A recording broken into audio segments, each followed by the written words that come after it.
Welcome back, everyone, to day 3 of the Biodesign Challenge Summit. I'm Dan Grushkin, the Executive Director of the Biodesign Challenge. This is Emma Hill. She's our Program Associate. Before I pass over the mic to Emma, I just want to give you an update on our Kickstarter. So as a lot of you already know, we have launched our first ever Kickstarter for our first ever book, Biodesign Challenger Retrospective. We are very, very close to being complete with this campaign. We are just $4,000 away from being done. The book is a compilation of both alumni and voices from our community. Full color, beautiful thing. I'm so excited for it to get out there and for you to get it. If you want to check out the Kickstarter, please do. There's an adorable video from our staff, as well as lots of interesting gifts that we offer as part of the donations. Okay, without further ado, I will pass now the mic to Emma. Hello, everyone. Just to say again, I am Emma Hill. I'm BDC's Program Associate and newest member of the team. If you missed any part of the last 2 days of the summit, you can view all the student projects and full live stream videos on our website on the Summit 2021 page.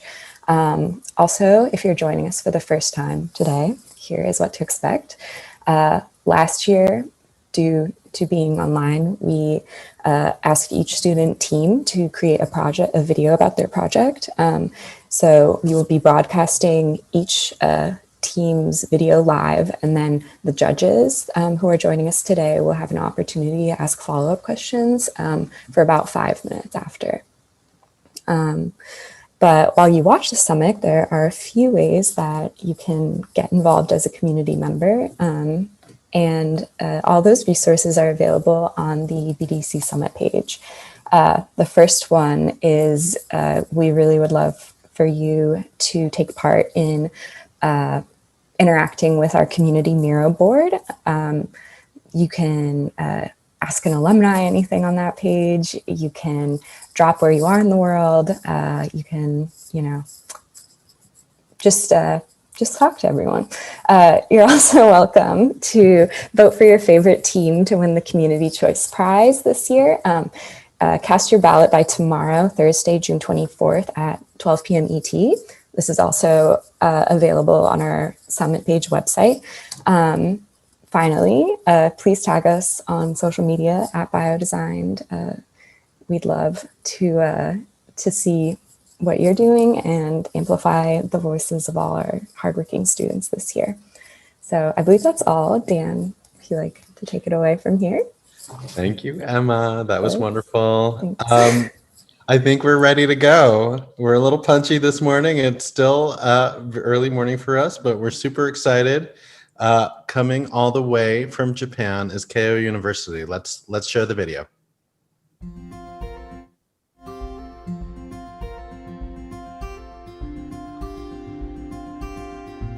Do you know 1/3 of food is lost or wasted globally, causing significant impacts on food security, economic well-being, and the environment?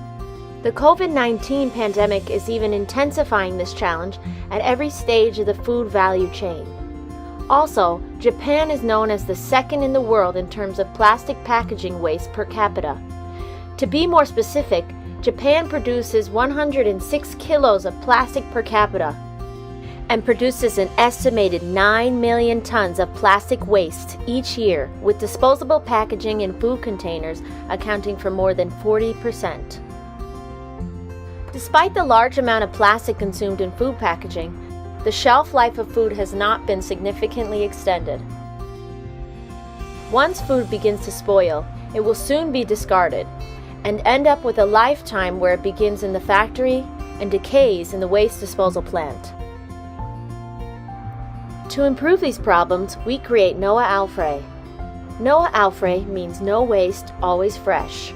It is a new type of material designed and developed using bird saliva as one of the essential materials. It has good preservation effect, which can be used for food packaging, not only to prevent food from spoiling, but also can dissolve in water or decompose naturally in soil. To build a more biodegradable society, Noah Alfrey is meant to replace non-biodegradable traditional plastics with edible and eco-friendly packaging materials to achieve the aforementioned Sustainable Development Goals. With a far-reaching vision, our products hope to further solve the problem of food waste by providing a more efficient protection for food and reducing waste. We managed to make prototypes of biofilm with household supplies under the circumstances of the pandemic. We referred to different recipes for making bioplastic on the internet in order to move forward to making physical prototypes. In the meantime, we were actively researching chemical compounds in bird saliva, especially gray jay. We found that the birds like swiftlet have antimicrobial compounds, cysteine, in their saliva. These findings greatly encouraged us to keep making and improving the strength and tightness of our biofilm so that we can make remarkable progress when we add chemical components to it for testing. The making of bioplastic is quite simple. All we need is 10 grams of gelatin, 2.5 grams of food-grade glycerin, and 400 milliliters of water. First, mix these ingredients and put in a small pan. Whisk a little bit and boil it on the stovetop. Make sure it's all melted. Wait until it cools down. Then mold the liquid using a flat container with a non-stick surface. Leave it dry for 2 days at room temperature. Then peel slowly from the container. And that's how we made our bioplastic. Here's how Noah Alfrey can be used in real life. We applied Noah Alfrey to pack fast noodles and tried cooking it like how it's normally done. It melts instantly as we pour hot water into it. We tasted it, and this trial proves to us that by adding Noah Alfrey to raw materials, it will not change the original flavor of the food, while providing preservation and preventing the use of plastic.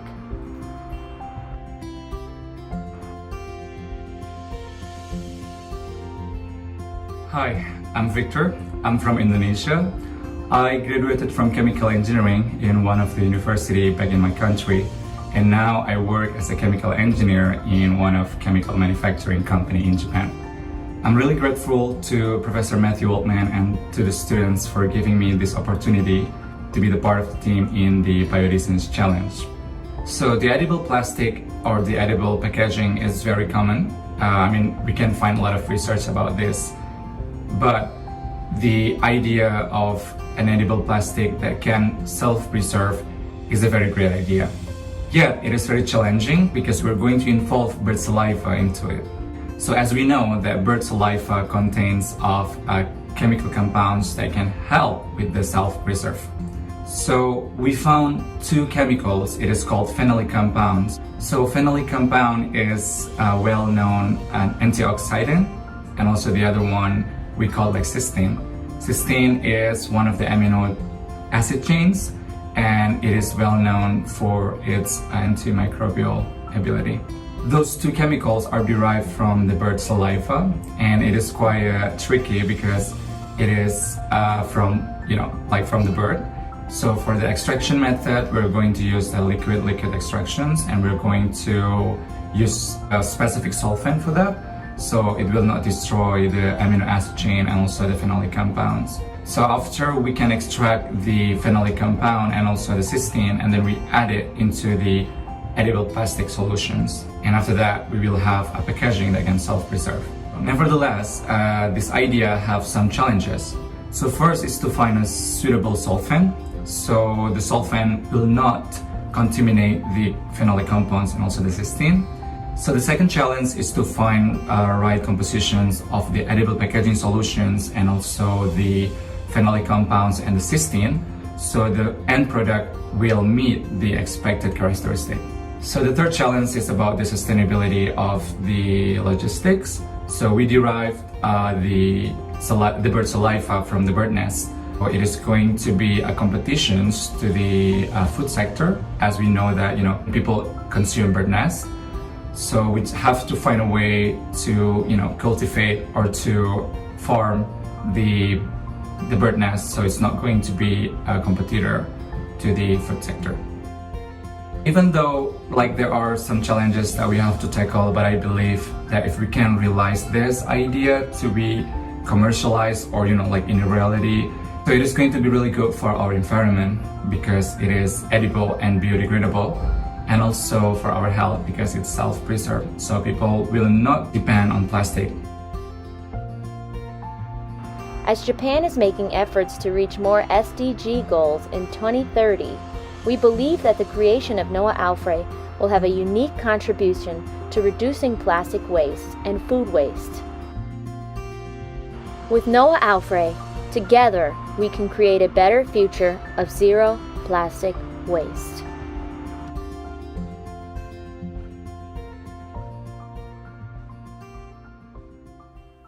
And welcome back. We're here with the students from Keio University.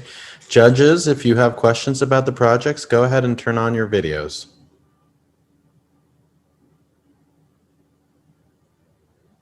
Great, Todd, you're first on. So really great and interesting project to try to solve some of the global problems we have. I had one question about how you're going to deal with, or have you thought about sort of vegetarians and vegans using this project, since you're using both gelatin and bird saliva?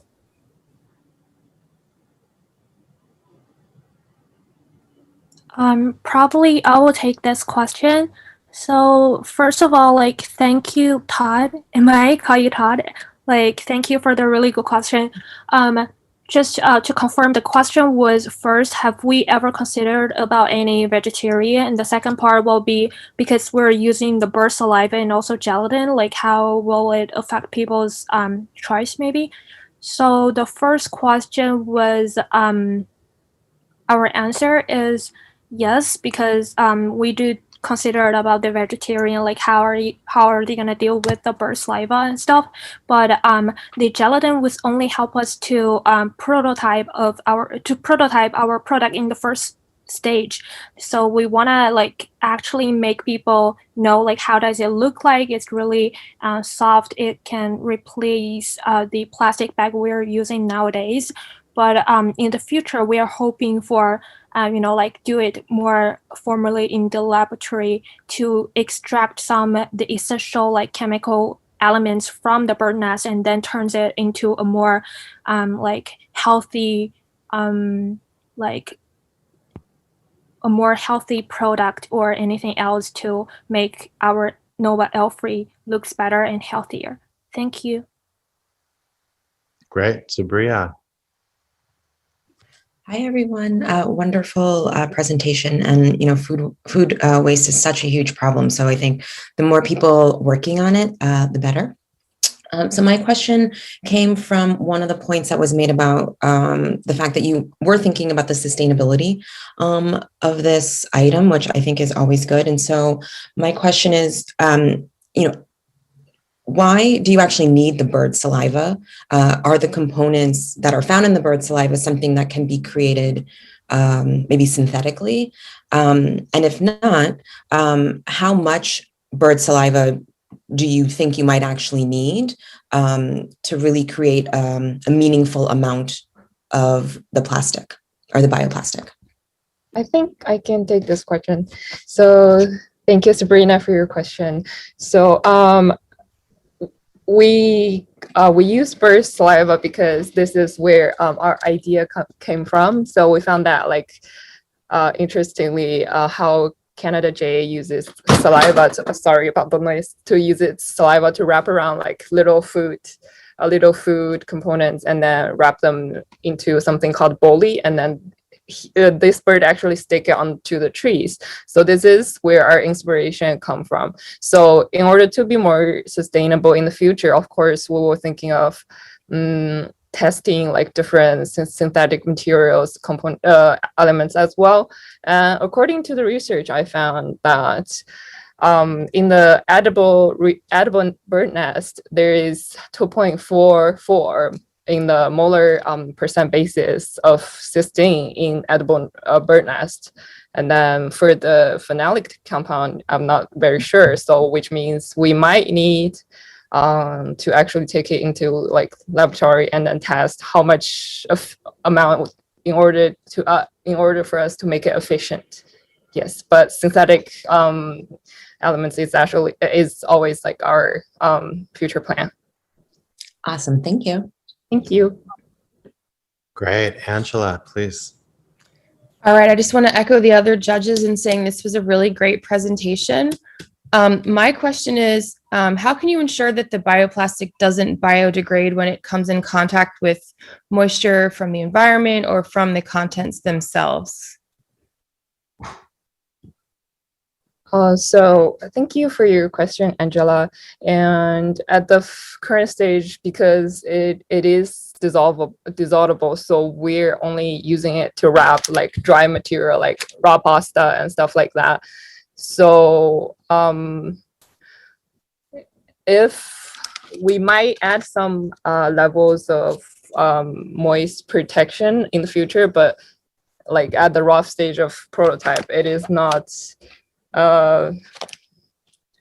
very strong against moisture.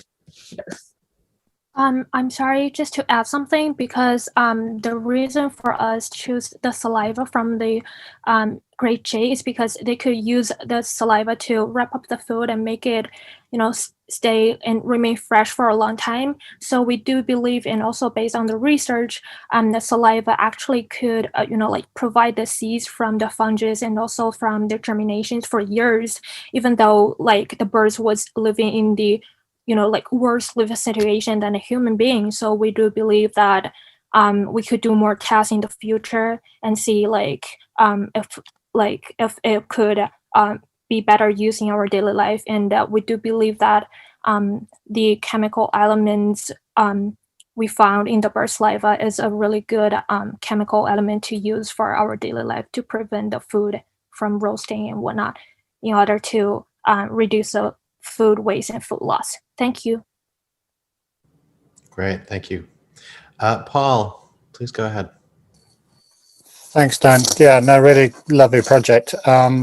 Just a quick question. Where do we get gelatin from, or where would you get it? Where would you source the core product of your idea? We bought it from grocery stores because we're like household supplies at the moment.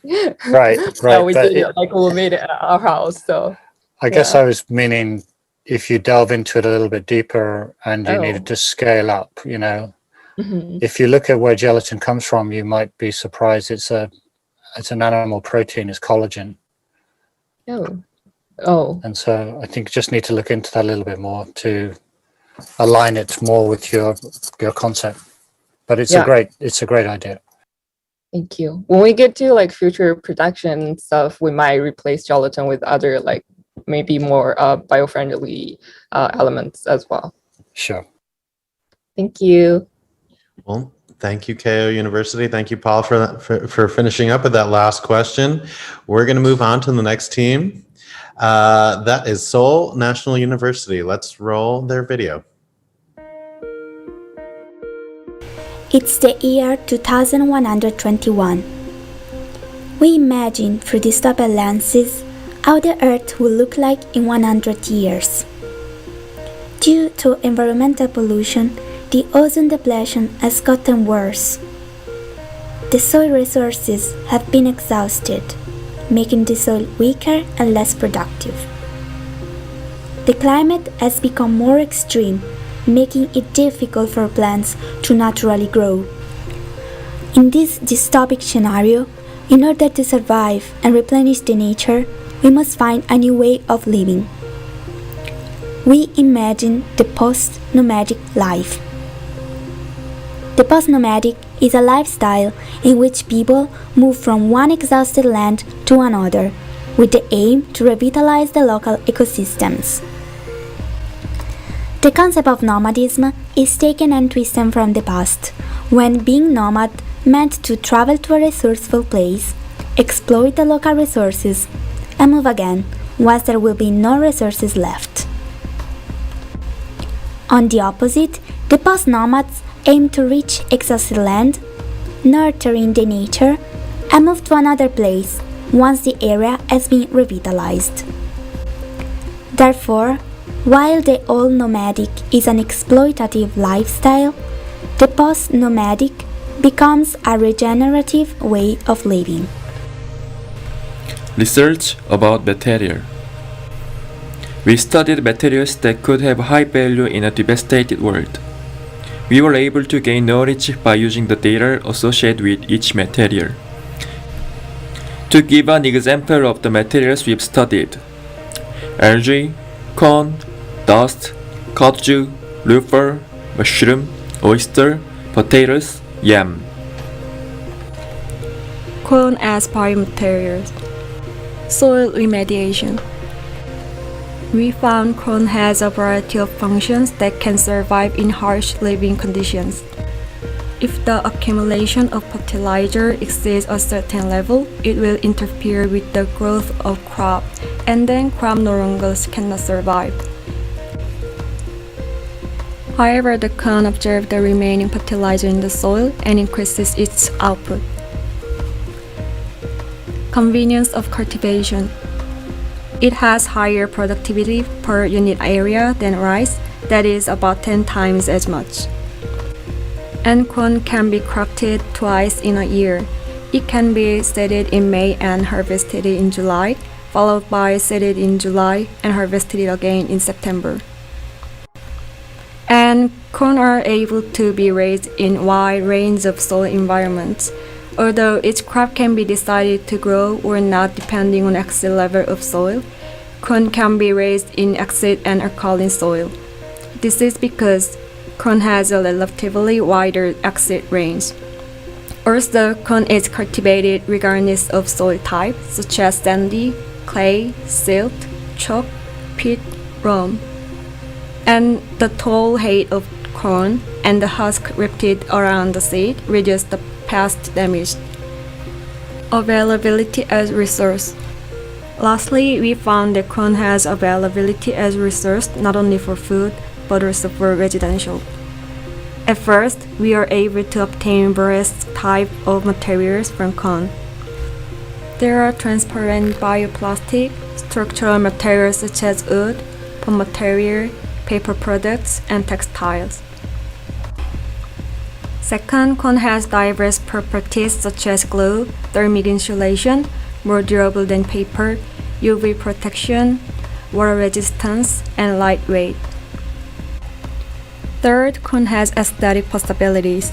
We can use various color between purple and yellow. And finally, corn is naturally composited. It decomposes by microorganisms and over time changes into substance that can be observed by ordinary crops. Research about shelter. We researched functional and emotional requirements of the shelter. For it, we refer to the Emergency Standard Handbook offered by UNHCR. Functionally wise, the shelter should protect people from elements like wind, rain, and snow. It should follow standard living space sizes, and it should be adapted in geographical context while considering the climate and the local availability of skills and materials.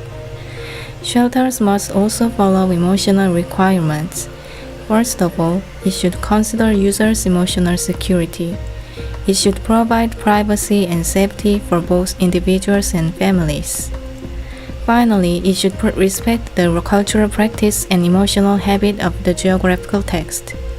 Shelters can be made of various materials such as plastic, cloth, wood, thatch, soil, and bricks. Following the diagram, our shelter fits the transitional type which respects nomadic lifestyle. Material-wise, our direction focuses on using local material and skills, since we imagine that in our dystopia, the technology and resources would be inaccessible.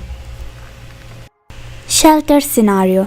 While corn becomes essential, being used as a food source, as a structural biomaterial for building shelters, and as a soil revitalizer. Post-nomadic communities create an interconnected system as it follows. First, Community A moves in a land where previous nomads cultivated corn. They harvest corn for food consumption and as a construction biomaterial. Then, they cultivate new corn while living in the temporary bioshelters made of corn. Finally, they move out, leaving new corn to harvest for the future communities and letting the bioshelters decomposing, process that will fertilize the exhausted area. After the community A leaves, a bigger community B arrives, ready to harvest the corn left and cultivate a new one in the land that has been fertilized by the bioshelter's decomposition. Then the community uses the corn for building the new shelters and as a food. Once the corn cultivation period is concluded, the community B moves out, letting the shelter decomposing and the corn ready to harvest for the future community. In this way, the revitalized land will expand always more and communities will interact each other for creating a better future. Experiment. To actualize this post-nomadic system we planned, we did experiment tests to make biomaterial with cornstarch and corn silk. We used minimized ingredients such as water, vinegar, and vegetable glycerin. As a result of experimenting in several ways, we were able to make in biothread within corn silk, bioplastic within cornstarch and husk. The most successful process for making corn thread is to twist fresh corn silk and combine it with bioplastic made from cornstarch. Fresh corn thread and bioplastic tended to combine together and strengthen as they dry. We thought simple repeating work as knitting is the workable method in the context of post-nomadic future. By using a plain stitch and wood stick, we were able to knit the biothread into elastic bionets. As a result, bionet is sustainable, elastic, and tough enough to make temporary shelter. Shelter design. This is how we imagine post-nomadic shelters made of biomaterials from corn. The functional characteristics of this type of shelter are the following. First, it can be easily made from corn residues without special skills by the nomadic communities. Second, the shelter can be made in various sizes according to the needs of the users, and it can be also customized for both individuals or families. Third, due to the nature of the material, after raining the cornstarch will harden and the whole shelter will become sturdier. Fourth, even if it's thrown away after use, it does not become garbage, but naturally it will decompose and it will become a part of the land. Also, this shelter is aesthetically pleasing. In fact, the natural colors of corns range from yellow to purple, which gives life to the barren land. Form-wise, the knitted structures are unique and present variable shapes that can be adapted to different landscapes while creating lively environments. Through the BTC workshop, we explored the possibility of creating dystopian shelter using corn. And although the result is still not sufficient to show the stable structure of the shelter, we enjoyed the challenge very much, as it is our first attempt of biodesign. Finally, we would like to introduce a phrase that inspired us at the beginning of the project. Wendell Berry, a famous environmentalist, during a Jefferson lecture in 2012 said, "There is in fact no distinction between the fate of the land and the fate of the people." Working on this project was an opportunity to think once again that the land we live in is precious, is essential, and that humans should help the land as the land does it back. Thank you very much for your attention.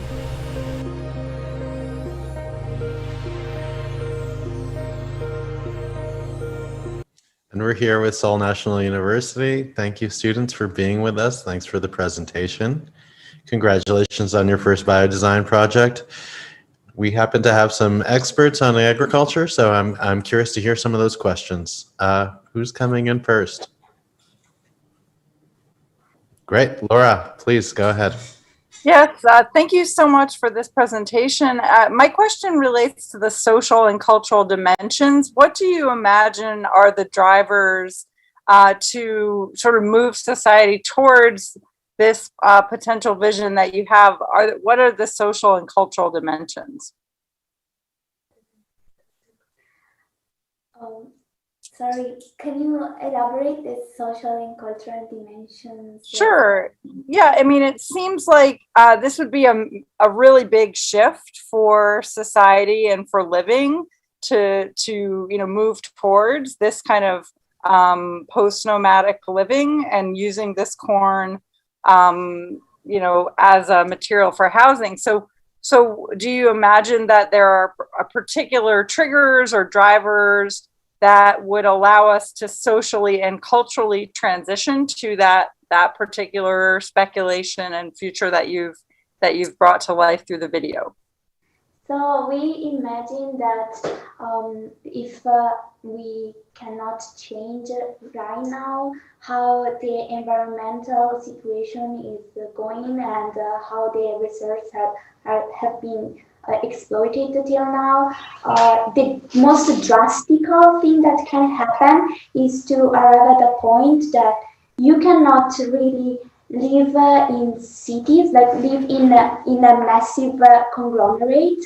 And as we also felt like with this pandemic, that if we are in a situation where the environment is unstable and there are some problems that could be also viruses or toxicity related to the fact that environmental wise everything is changing, we were thinking maybe we are having a point that we cannot really live in societies as we think we consider society right now, and maybe perhaps and even since there will be not a lot of resources to satisfy in a certain amount of area that many people. So we imagine to have as a solving way to reduce, resize, to go thinking, looking at the past, how the village, the small community were living, but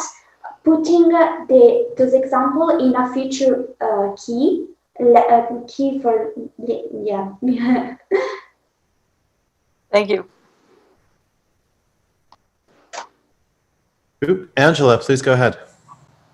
All right. Thank you so much for sharing this with us. It was a really great presentation. My question is, when you were deciding on which crop to focus on for building these shelters, what were some of the drawbacks of the other crops listed, and did you make any other prototypes?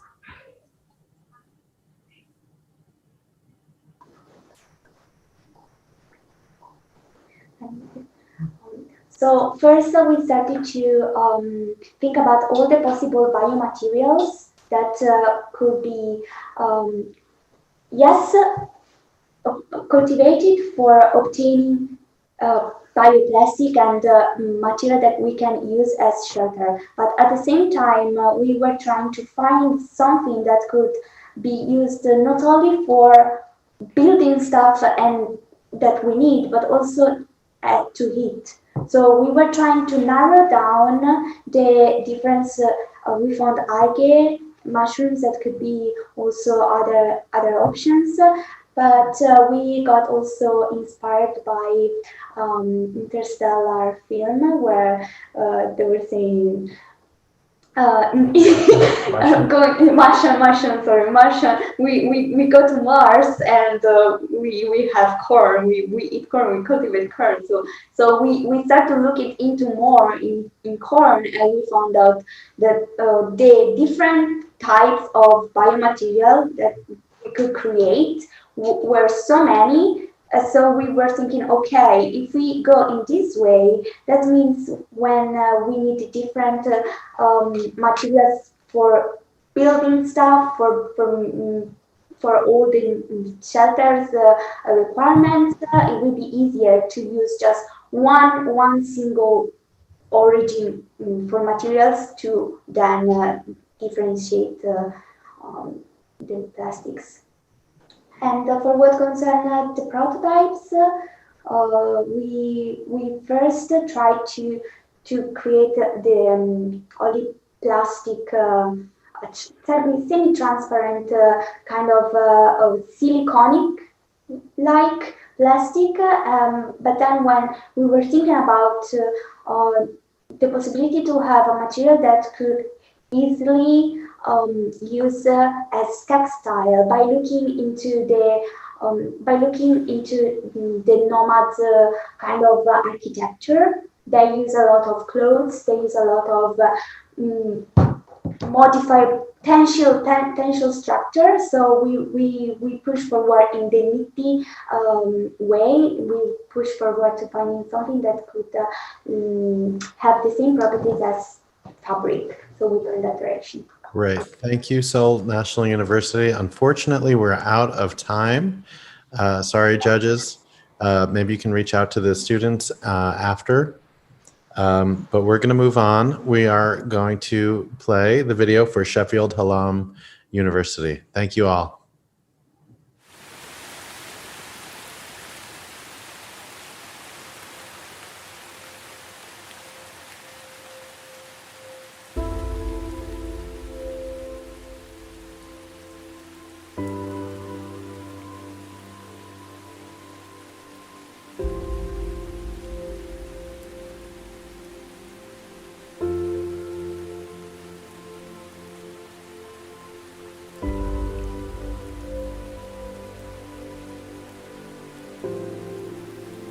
The first observation to make concerns is the amount of stagnant water that is not filtered properly, and that consequently goes towards our houses and ultimately we use it.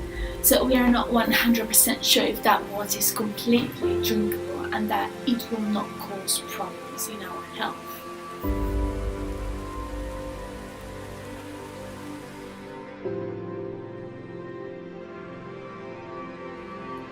Taking this into consideration, the interrogation of how it is possible to have access to the totally clean and healthful water comes to mind continually.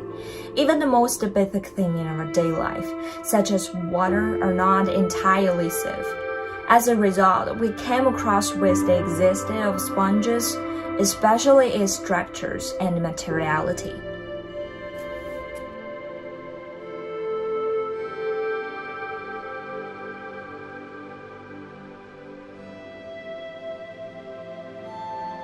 Sponges are ancient animals. We learn and imitate their characteristics in our sponge community, and some of their properties are very strong, such as water absorption, filterability, and regeneration. In addition, some compounds in sponge have property implication for the medical field.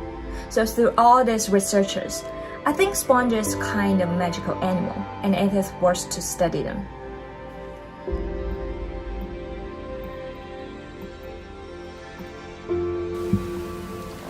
We frequently imagine sponges as soft-bodied organisms, so we were astonished to read its ability to absorb, retain, filter, and purify water. What's more, articles about sponge cities were found.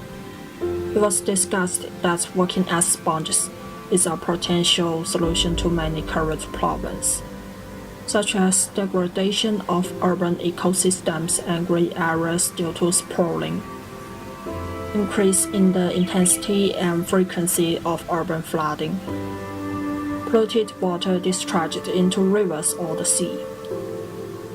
So we surely believe that the people of the coastal region are a proper audience of our project.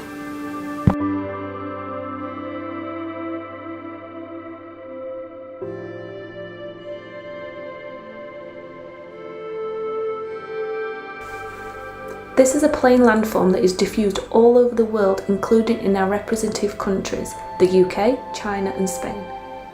These heavy rainfall areas suffer water shortages as a struggle to assemble and employ rainfall due to leakage. Consequently, Cass Mountain citizens demand facilities that can absorb water to help them retain precipitation.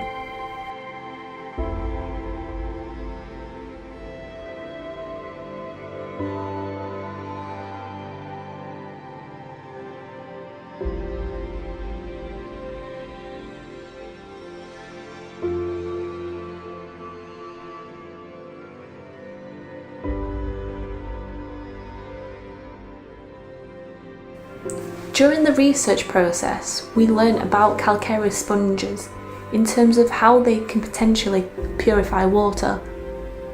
The whole point of the living sponge was to create more of a campaign and awareness of these issues. In society, we typically don't react to these big global issues until it starts to affect us personally. And we're hoping that this dystopian sponge would help to tackle them issues. By and large, sponges have different ways of organizing water, asconoids, cyclonoids and leuconoids. It has some differences between them, such as the way the water enters, its shape, the diameter of the internal channels, how the water flows, among others. But the advantage of our artificial calcareous sponge is that it presents all these three levels of organization. Basically, the water enters and passes to the current channels. It flows slowly since these are of a greater diameter. Once the food is removed, the outlet stream is formed. It comes out with enough force to carry the used water and prevent it from being filtered again.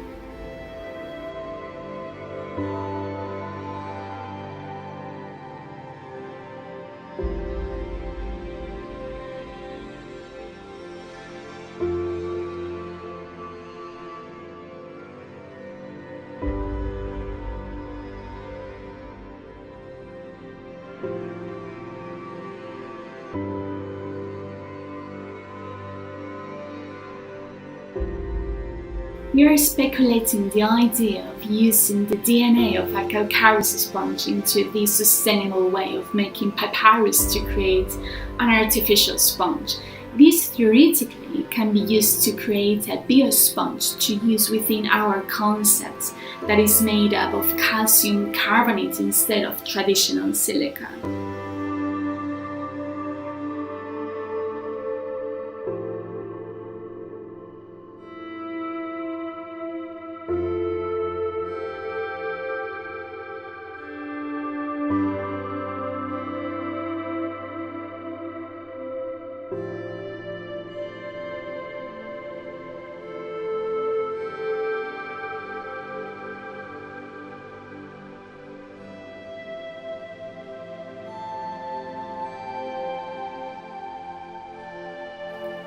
So the narrative of our artificial sponge starts with its incorporation within the community, that it plays a significant role and participates in people's daily life.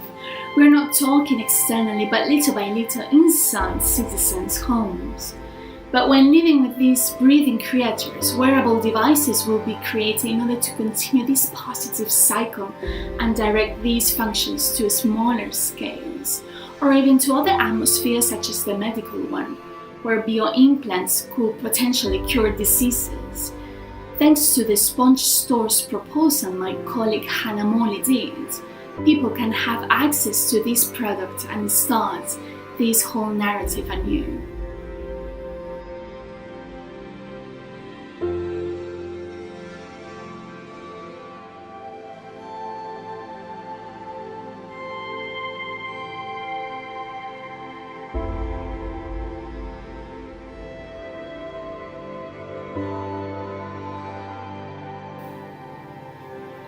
From the research, one can conclude that thanks to the cooperation between designers, artists, illustrators, speculative narratives emerge and take many forms.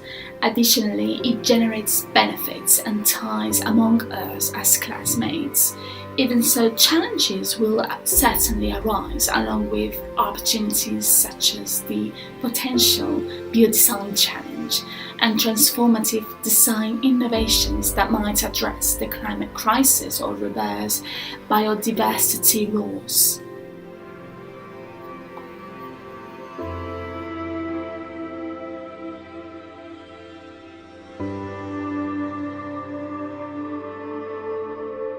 The living sponge starts off benefiting communities such as Nanning by being a forecaster with weather. The sponge grows and interacts with space, and over time changes colour, responding to the mood and atmosphere of the external environment. Our fiction goes on to even suggesting in other cast areas such as the UK and Spain that maybe in the future that the sponge actually overtakes society.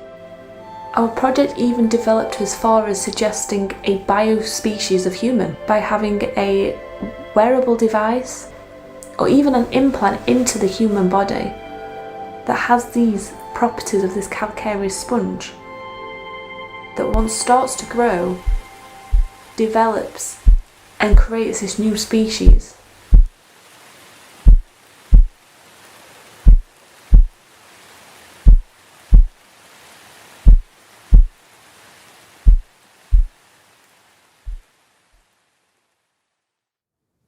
Welcome, students from Sheffield Hallam University. What beautiful, beautiful illustrations. Well done. We'll take some questions from the judges now. Anyone want to?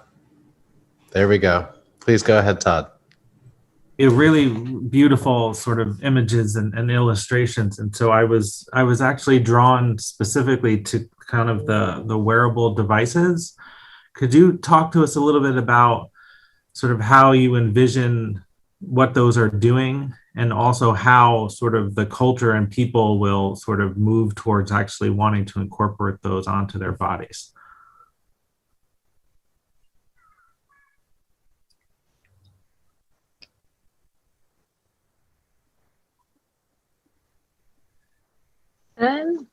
Thank you, Todd, for your question. When we started this project, we had no idea originally where we were going to go with it.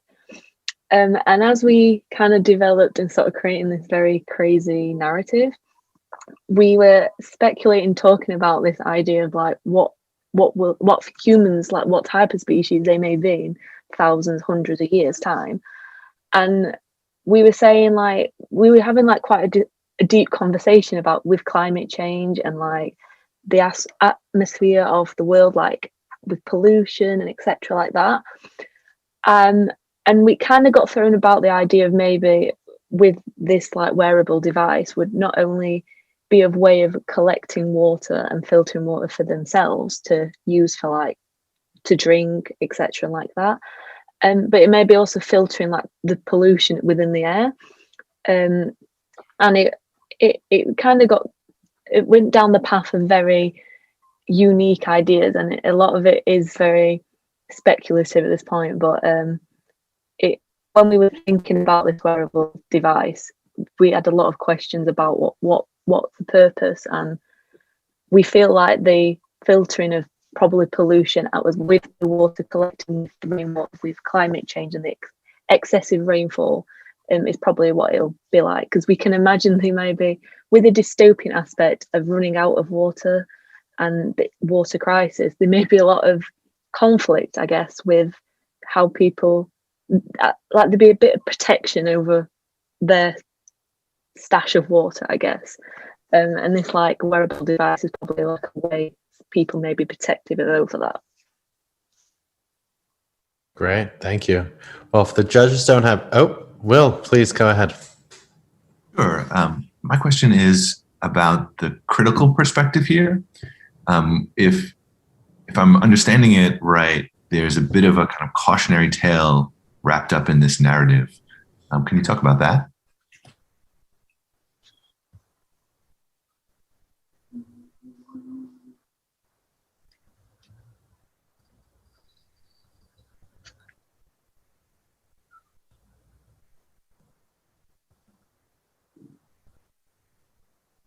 And what was the question? Sorry.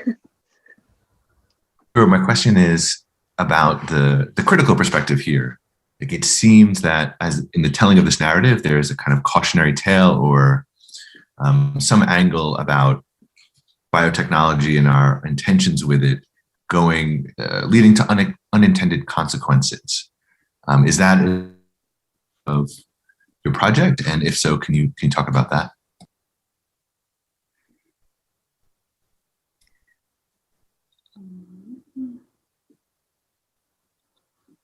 I think the question is about the dystopian narrative in here.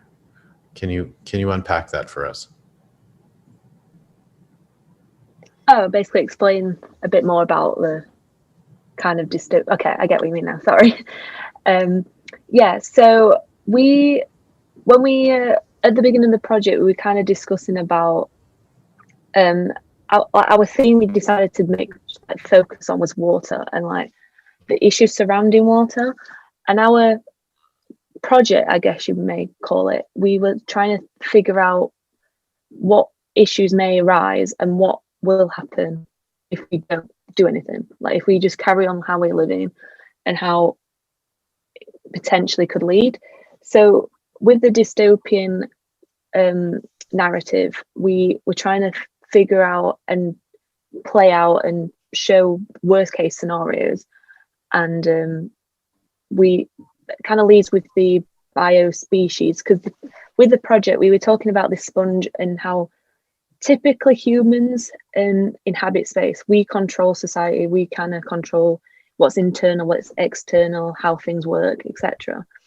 Where this living sponge kind of takes away that aspect of life, and that it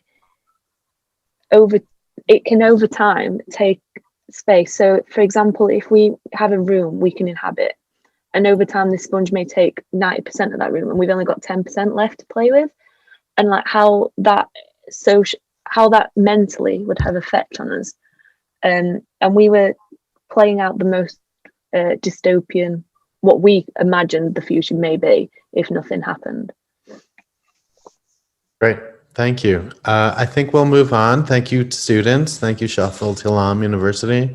Thanks for joining us. And of course, thanks to the judges. Thanks to the judges for your questions. We're going to take a 15-minute break now. Please enjoy. We have some videos from former student projects, some of our artists, as well as some of our sponsors. Please stay with us. We'll see you soon.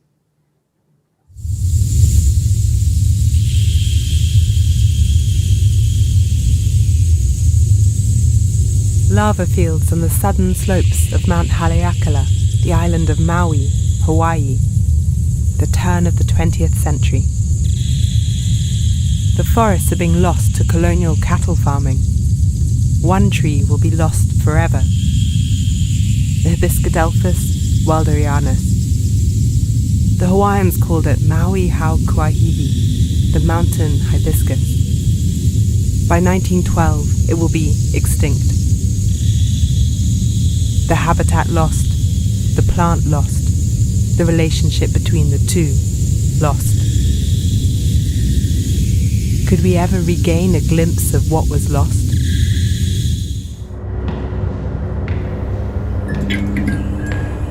A few years ago, a small group of synthetic biologists at Ginkgo Bioworks, a bioengineering company in Boston, set out to resurrect the smell of extinct flowers.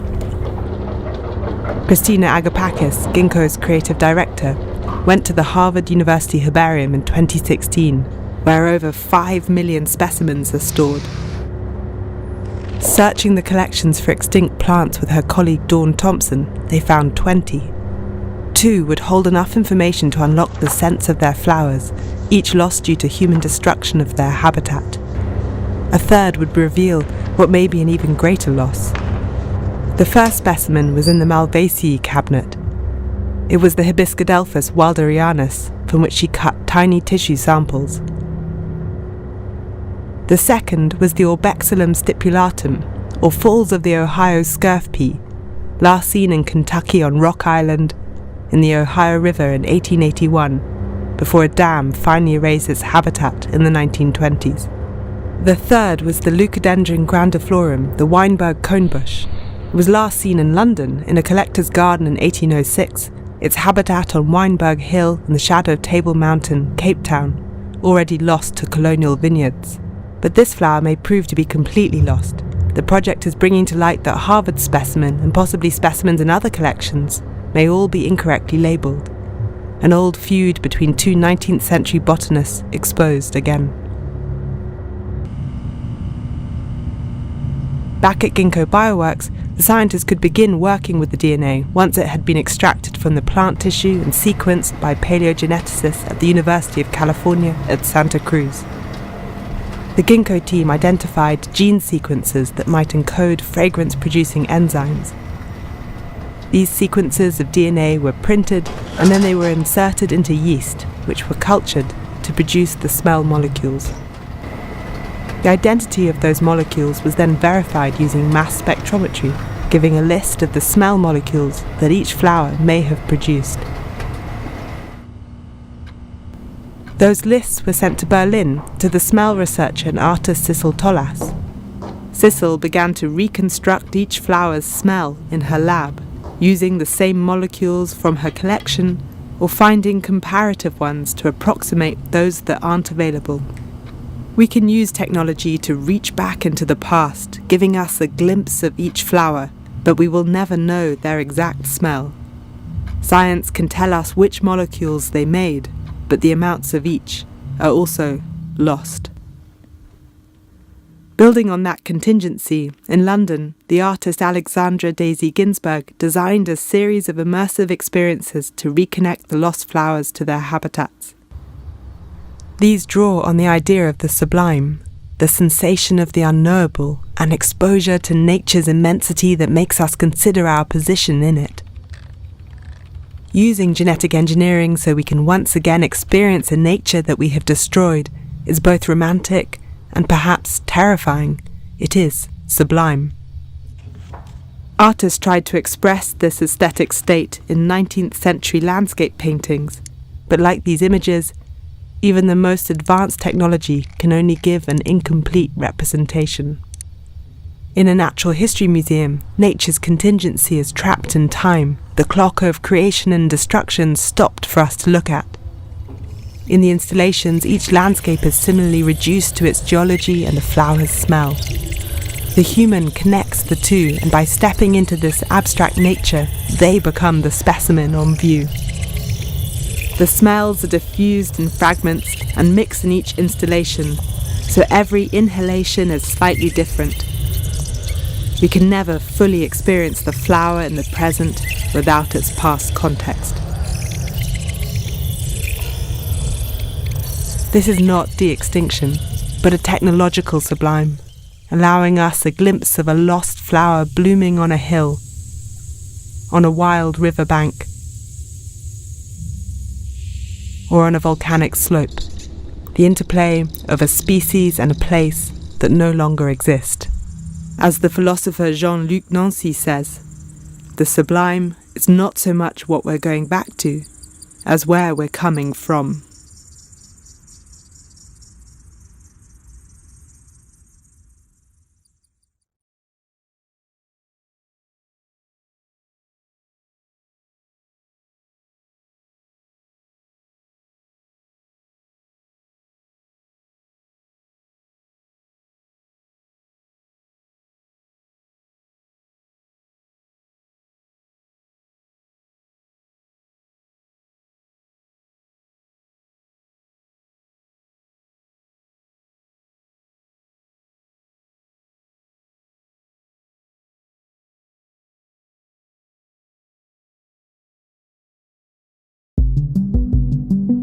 Hi, I'm Dan. I'm Vina. I'm Alex.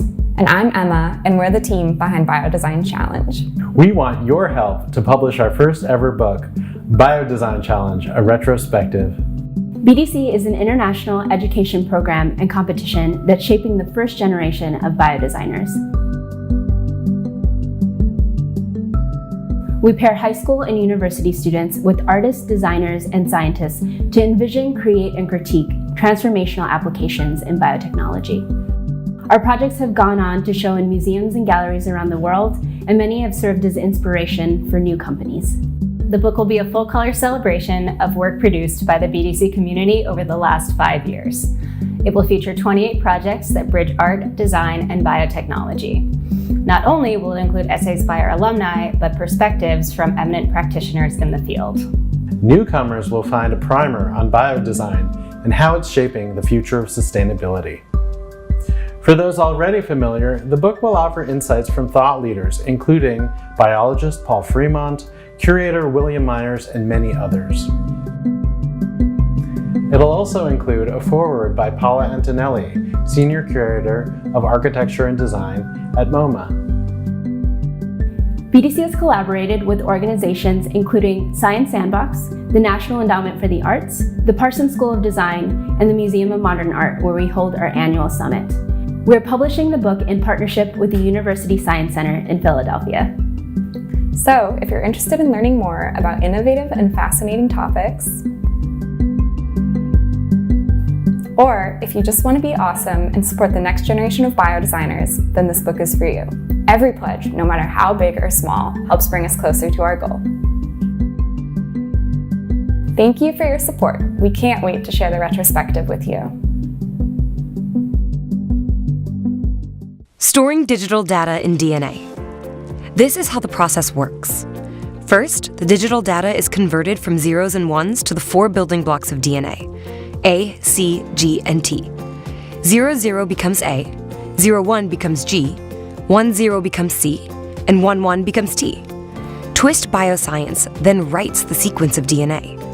DNA can be stored for thousands of years and is decoded when needed. DNA, nature's preferred storage media.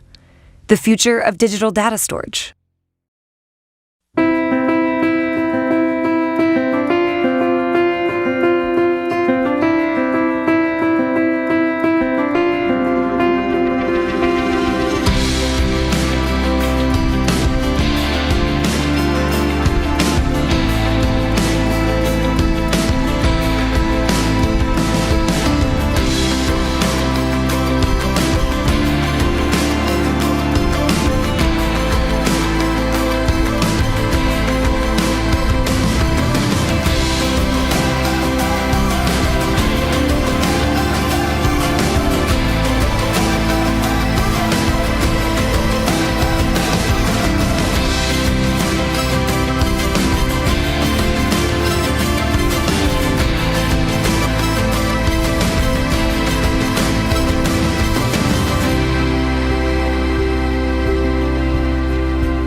GenSpace is the first community biology lab.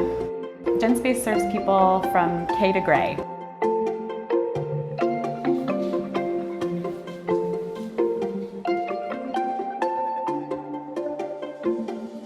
Here at GenSpace, we bring people into science, into biology in a hands-on, experiential way. In science, traditionally, you have to go to a research institution to be able to access the tools and technology, and that creates a barrier for a lot of folks to do science in a real meaningful way.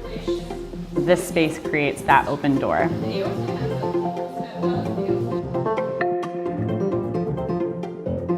We really believe in a more participatory process where citizens actually get to design create and do their own scientific research here in this lab. A pig's heart and decellularizing it. Process called retrograde coronary perfusion. Yeah, we're basically just watching it all. I just like cool science stuff like this.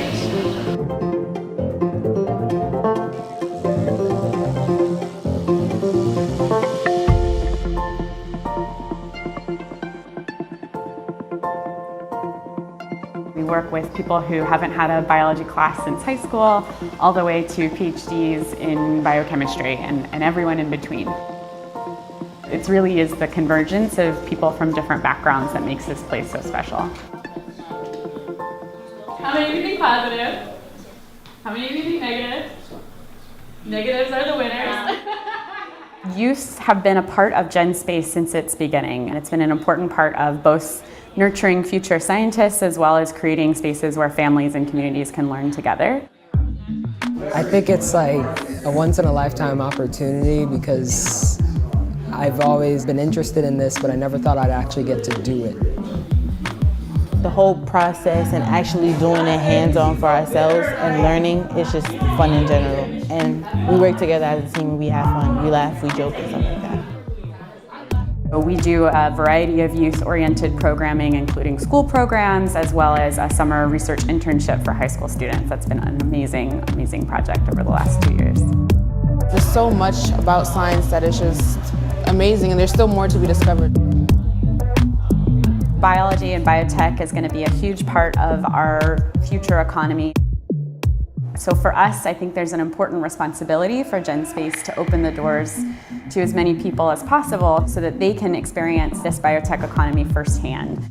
They get a chance to see what this technology can do and to participate in the process.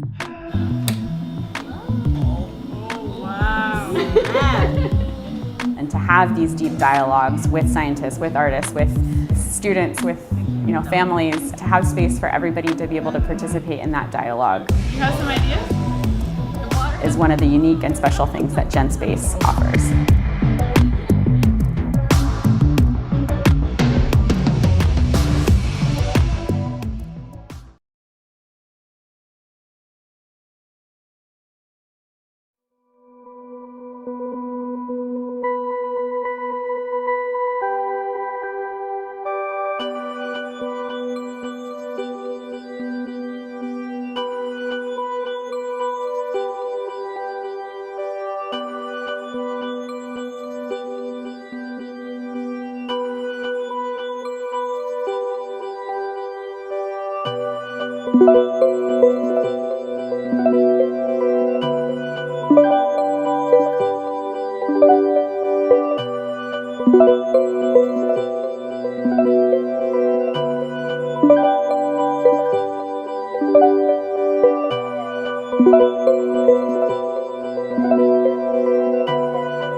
And we're back, everyone. Welcome.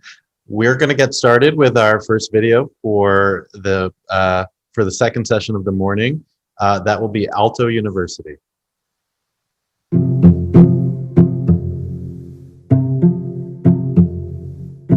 Rapid industrialization and large-scale urban expansion have created the world we live in today, but their remnants can be found in the ground below us. Industrial processes, fertilizer runoff, fossil fuels, and much more can contaminate our soils with harmful heavy metals. Pollutants like arsenic, cadmium, and lead pose a major threat to the health of the environment, animals, and humans, but these pollutants are difficult to remove once they're in the soil. Half-hearted remediation efforts plague heavily industrialized regions worldwide, and they remain in some of the least expected places. The Arsenic Triangle, a Superfund site which sits only 3 miles from our University of Minnesota campus, is a standing reminder of our industrial carelessness. The former home of an arsenic-based pesticide producer, trace pollutants have been scattered via wind and human activity, and they lay deep beneath the soil we stand on. Despite this ex-industrial site's toxic past, it took nearly half a century for a cleanup process to ensue.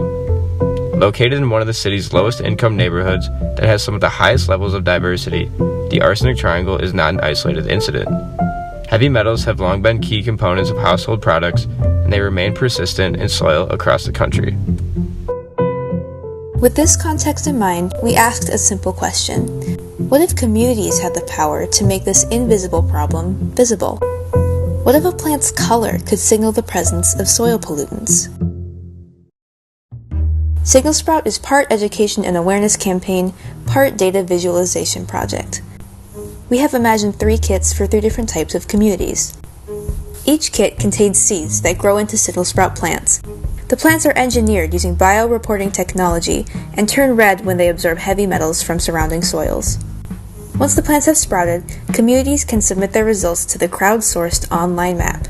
From there, they can see a color-coded overview of how signal sprout plants are responding to the soil in their region. Signal Sprout is a flexible solution with many applications, from elementary science classrooms to public art installments. But at its core, Signal Sprout is a tool that empowers community members to lobby for change from their own backyards. So how do signal sprout plants work? First, let's talk about biosensors. Biosensors are tools that can tell us what's happening at a microscopic level without needing technical equipment. You can think of it like a check engine light in the car. When the light turns on, a problem has been detected. Many biosensors are added to microbes or plants through genetic engineering and will cause them to change a physical characteristic, like its color, when it detects a certain chemical or pathogen. This is the science behind signal sprout plants. Signal sprout plants use a set of 3 genes, which collectively make up a biosensor called Ruby. When Ruby is expressed, cells will make red betalain, which is the same pigment that makes beets red. When scaled up for use as a biosensor in plants, Ruby expression can turn the flowers, stems, or leaves red. Signal Sprout uses Ruby to selectively turn the plants red when contaminants are present in the soil. There are 3 signal sprout plants for detecting 3 different metal pollutants: arsenic, cadmium, and lead. The first signal sprout plant is a common mustard plant with yellow flowers. One study found that a gene, which we will call the mustard gene, was expressed at much higher levels when arsenic was in the surrounding soil. Our signal sprout mustard plant has the ruby genes inserted into the mustard gene, so that when arsenic is in the soil, the ruby genes are also highly expressed. When this occurs, the mustard plant will turn visibly red and signal the presence of arsenic in the soil. The other 2 signal sprout plants act in a very similar way. The mouse ear cress and blue sweet pea each have ruby inserted into specific genes that are highly expressed in response to cadmium and lead, respectively. So, when cadmium is in the soil, the mouse ear cress turns red, and when lead is in the soil, the blue sweet pea turns red. There is also a 4th signal sprout plant that will always be red, to act as a control, and an easy comparison to see what the other plants would look like if there are heavy metals in the soil.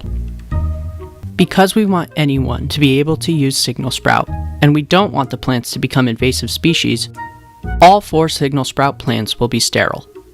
This will ensure that signal sprout plants will only grow where they are planted and don't spread unintentionally. To do this, all signal sprout plants will be hybridized between a male sterile line and a fertile maintainer line to produce seeds that grow into consistently sterile plants.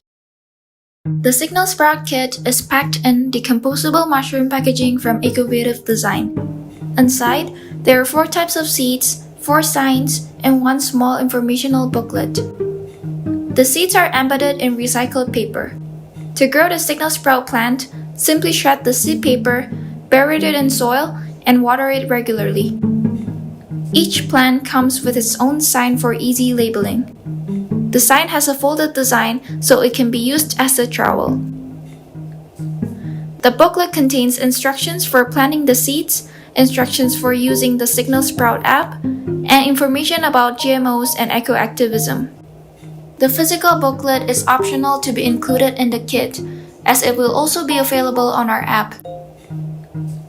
This is the Backyard Kit, intended for individuals who want to monitor pollutants from their own backyard. There will also be 2 other kits available that include the same materials to be used on a larger scale. The Community Kit contains hundreds of seeds for one of the Signal Sprout plants and is intended for use in public space. The Classroom Kit is designed for educational settings and contains enough seeds for 60 groups of students, plus 10 extra sets of seeds.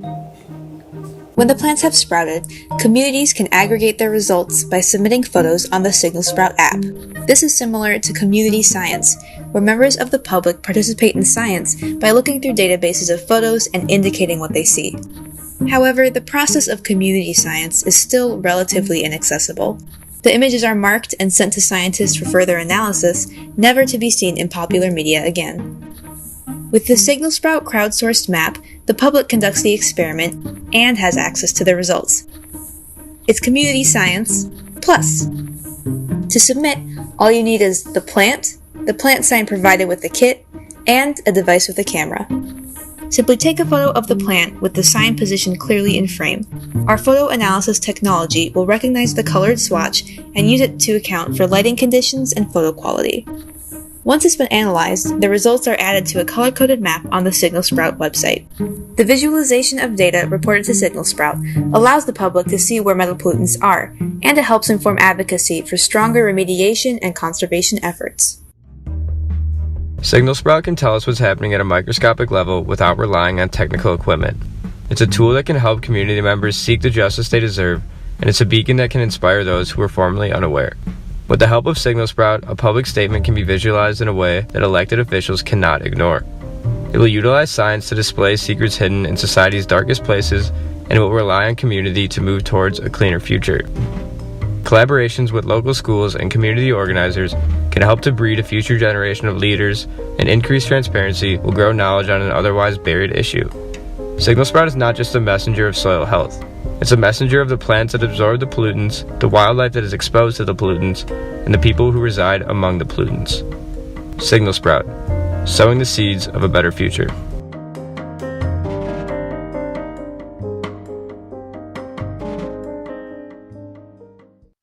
Quick correction, that was a video from University of Minnesota. We actually have the students from University of Minnesota with us to answer questions from the judges. Judges, if you can start your video, feel free to start asking questions. Sabria. Hi. So very thoughtful project. I really appreciated that you want to engage the community around this. And so my question maybe is twofold, which is, I could imagine as if I were a community member, I would want to know sooner than 6 weeks that are these heavy metals in my soil. So has there been thought given to maybe adding an additional quicker solution so that individuals can see if there are these heavy metals in their soil, and then while still incorporating the Signal Sprout? And then have you given thought to what happens after? Are you going to give these community members tools to engage with their local politicians, or maybe language around if these flowers then turn red, what happens after that? Yeah, that's a great question. Thank you. So yeah, 6 weeks is definitely a long time for waiting for the results for this. But I also think that in relative terms, the fact that it took 50 years for the arsenic triangle to be recognized as a site that needed cleanup, I think it's definitely an improvement. But Ruby could still be used in separate technologies where it might be an application of certain microbes that contain Ruby that have very quick multiplying time, and so that it might only take a few days or a week instead of a full 6 weeks or 8 weeks. And then as far as tools go, I think that that's absolutely the next step. Our idea was that we didn't want to try and force communities into a certain solution, because that's what we felt happened at the arsenic triangle when there was such a massive intervention that required digging up a full foot or two of soil on this multiple acre property, which really just involved disruption of the community even further. And so we definitely want to be able to help communities through the next step of that advocacy process, but we don't want them to be forced into choosing a particular solution that might not be best for them. And so, like you said, helping with language and advocacy, general advocacy materials and trainings, I think would definitely be the next step. And if anyone from my team wants to chime in on that, please feel free. Great, thank you, Sabria. Todd, please go ahead. Just to build on Sabria's question, I'm curious about the sensitivity of the actual sensor in the plant in terms of as it's turning red, and whether you can make a distinction between whether the soil is, say, contaminated past a particular local safety standard, or if it's just recognizing the presence of these heavy metals, which I'm sure you know will occur naturally as well. So how are you making that distinction for the user who's seeing that and then posting that onto a public website?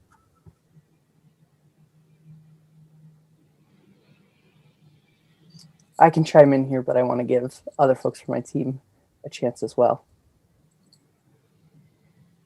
Cool. Yeah, so thank you for that question. I think that the genetic engineering component and the sensitivity of gene expression in just a natural environment is one of the difficulties of this project. And so the genes that we use have a variety of upregulation ranging from a little bit over double to all the way up to an increase in a factor of 6. And Ruby has been shown to hold gene expression potential in all parts of a plant and turn the entire plant visibly red. But like you mentioned, there will be that background expression. And so that's why we incorporated the photo analysis technology into it, so that it's not completely reliant on just the user to visibly observe the redness, but it's actually the technology that's observing how much red how much red pigmentation can be viewed in the plant after the proper growth period. And so that way they'll have access to the results in a more specific manner, instead of just visualizing it and seeing, a bit of red and making the assumption that, the whole backyard or the whole street is contaminated with a heavy metal. Great. Paul, do you want to go ahead? Thanks, Dan. It's a lovely described project. I really did like the way you really pitched these 3 different type of packages. It was very, very nicely done. I just wanted to point out that you're not alone in the world of thinking about this. And there was quite a nice paper came out in a journal called Advanced Materials from colleagues at MIT. You may have already seen this, where they put these little nanobionic electronic kind of detectors inside the plant. And it was actually detecting arsenic levels that were actually passing through the leaves and then signaling. And so they got down to 0.2 to 0.6 I don't know what it was, BPP or something like that. It's just been published, so you want to go and have a look at that. It's obviously much more, it's a different approach, but it's the same context, but still a very nice project. Great, thank you for the comment, Paul. I'm gonna jump to, I don't know who jumped on first. I think Allison, please go ahead. My question was related to Todd's about both not just the sensitivity of the indicator, but also the specificity of the indicator. So in the gene that you're calling the mustard gene, are there other things that could turn it on that would make the plant turn red when in fact it wasn't lead, but some other stressful thing in the environment? So basically a question about specificity as well as sensitivity.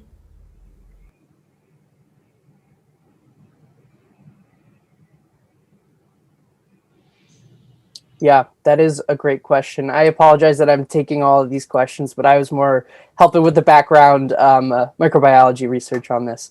So yeah, so in addition to sensitivity, the specificity was an issue that we considered. And so each of these genes that we studied were shown to specifically show upregulation in response to their respective heavy metal. And while we haven't necessarily conducted additional research to see if other stress factors like drought or malnutrition of the plants trigger those, that would certainly be a next step in the process of synthesizing this product, because we don't want false positives. And yeah, so that would definitely be a next step. Great. Nancy, last question. Yeah, thank you, Dan. And great job, everybody. This was a really, really interesting project, I think, and something that would have real consequence for neighborhoods. My question is more around the continuity of the solution. If the plants are sterile, then they will need to continuously be replanted, right? So is this something that you considered, and how will you kind of approach the fact that continuous monitoring? Yeah, I can chime in here. So I think our project is more designed to be not necessarily a one-time use, but more of a short-term, like awareness raising project rather than a long-term solution where somebody would plant a garden of these flowers and then try to upkeep it, because you plant the flower and then you get the results, and then you can keep the flower because it's like pretty, but other than that, it has no real use other than raising awareness. I think we were designing this project more to be a one-time use where you do the project and you get the results, and then you can do what you wish with the information. But that is a good point about possible extending the longevity of this project so that it can be maybe a public display of the results for a longer period of time. So Right. thank you for your question. Thank you. Thank you, Nancy. Thank you, all the judges, for all of your questions. And of course, thank you, University of Minnesota, for being with us today and for your project. We're going to move to Aalto University and share their video. Let's roll it.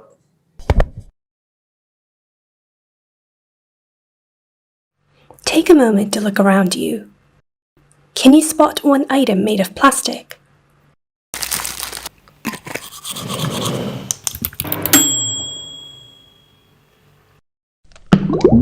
We are drowning in a material culture of plastic dependency in which every year 380 million tons of plastics are produced and 8 million tons are released into the oceans. Although plastics take more than 400 years to decompose, 83% of all plastic packaging goes into landfills, of which households are responsible for 80% of the waste. It leads to microplastics in food chain, Threatening wildlife, being ingested by species, killing marine life, filling up landfills, polluting the land, blocking drainage, causing flooding. It's simply too overwhelming for us four to start tackling on our own. So we've decided to start small, by beginning our journey with a cucumber. We thought, instead of starting with a sheet of plastic, What if we could package the cucumbers with a dippable, bio-based solution that dries into a thin, protective film? Currently in Finland and in many other countries, cucumbers are shrink-wrapped in plastic before being transported and sold. This method involves temporarily heating a plastic film to around 180 degrees Celsius before covering the surface of the cucumbers with it. Not only does this method contribute to huge amounts of plastic waste, but it also requires extensive machinery and production of heat. But the thing is, packaging is not just negative. Studies have shown that shrink-wrapped cucumbers last 3 times more than an unwrapped one and will only lose 1.5% of their weight after 2 weeks compared to an unwrapped one with 3.5%. And so our quest for a bio-based dippable packaging solution began. Developing our quick-drying liquid packaging solution was not an easy task, and it was challenging to find similar projects and prior research to guide us. In the lab, we decided to take our first step with agar, which is a commercially available non-toxic substance. It can, for example, be used as a gelling agent in the food industry or solidifying agent in bacterial cultures. When the cucumbers were dipped in the agar solution, we achieved satisfactory results, as we managed to obtain a glossy, transparent protective film. What's more, the film could be easily peeled off and then disposed of in the bio-waste. However, how can we make sure that the packaging is able to withstand the varying humidity of the atmosphere? Therefore, we added a small volume of dispersed carnauba wax solution in the agar solution to create a more hydrophobic film, and we noticed that the film formation remained quick. In addition to our work in the laboratory, we found one research article of interest.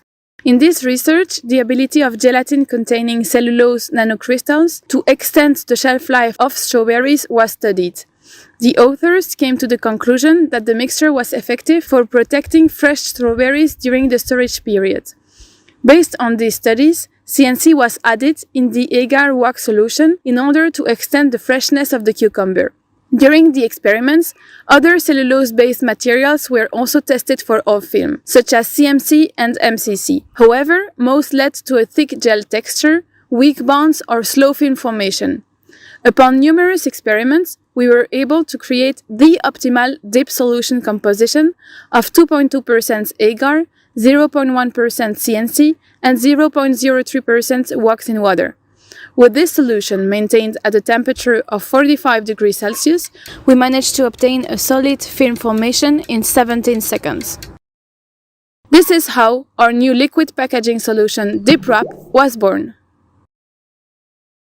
Dip Wrap is a liquid packaging solution that forms a biodegradable, non-toxic and visually appealing film that can be easily peeled off. In the first 24 hours or so, the film acts as an aqueous environment and a shock-absorbing layer during transportation. Also, CNC can act as an efficient antimicrobial agent, making the film ideal for preserving fresh products. All properties that cannot be achieved with a conventional shrink-wrapped packaging. This product is designed to be applied at an industrial scale, but targeting 3 sub-levels. The industrial level with its efficiency and fast solid film forming time of 17 seconds, the commercial level with its longer shelf life, and the consumer level with its easy removal design and biodegradability. When envisioning our product at an industrial scale, this packaging liquid has to be heated only to 50 degrees Celsius and mixed gently in order to avoid solidifying. These conditions are mild in comparison with industrial production lines in general. As CNC is a relatively new material, we must work in parallel with the current pioneers of research in nanoscience to ensure its full safety. One main issue is the costs of our product. Agar and CNC are expensive compared to polyethylene used for shrink wrapping. This will inevitably affect the price of packaging of cucumbers in the beginning. However, when oil prices keep on rising and when the growing sell rate of the dip wrap enables cheaper production of CNC, it could possibly reach a wide sphere of consumers in the future, and not only the climate-conscious population. We have also been researching more efficient and environmentally friendly substitutes for agar-agar as well as carnauba wax. These alternative ingredients ensure dip wrap's positive impact on the environment and the people, so that the ingredients used would not cause, for instance, eutrophication through overharvesting of seaweed. Our goal is for eco-friendly packaging to be more accessible around the globe. Not only does our product reaffirm the recent trends in environmentally conscious consumption habits, but it also allows the current research being done on eco-packaging to be accessible at a wider level by interweaving into the consumer's everyday lifestyles. Unlike shrink wrapping, dip wrap can also be used at small-scale local farms without extensive machinery, which allows for packaging solutions for local farmers to promote local food production. The dipping solution could also be used for other vegetables and fruits to prolong their shelf lives, berries being one of the foods with the shortest lifespan. The prolonged shelf life would decrease food waste, which is another major environmental concern. The global pandemic has not only confirmed the devastating human effects on the environment, but has also sharply raised the hygiene standards.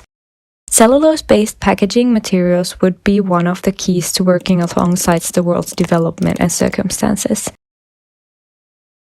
The world is trying to reduce single-use plastics through creating global efforts such as United Nations Sustainable Development Goals and EU's limiting of plastic products.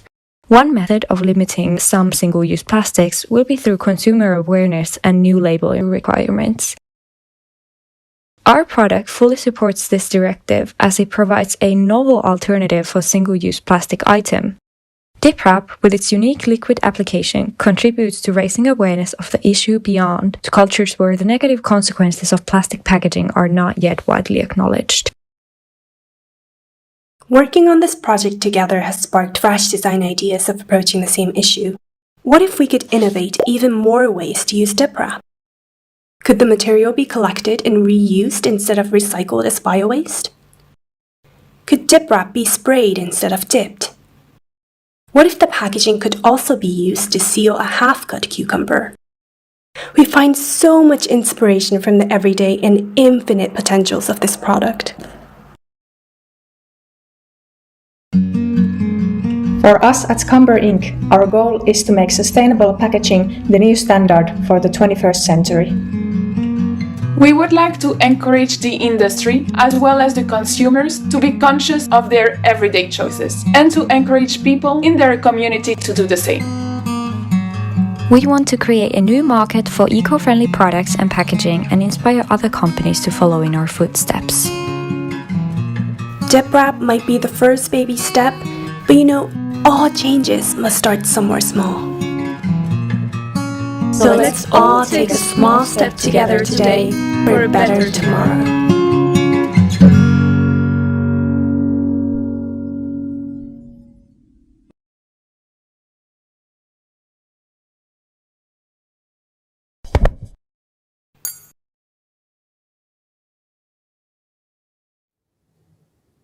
And we're back. Welcome, Aalto students. It's good to have you. Great video. Judges, if you'd like to ask questions, please go ahead and start your videos. Nancy, please. Oh, you're muted. I thought that was an absolutely terrific project and presentation. Very, very inspiring as well. In terms of what you did at the end to show how it prompted so many new questions that you could pursue in terms of additional products. That would be just great. This is a practical question.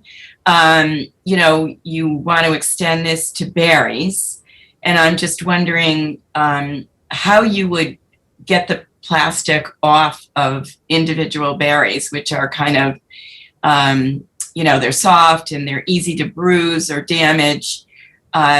Is there a way that you can rinse it off, or how would that work?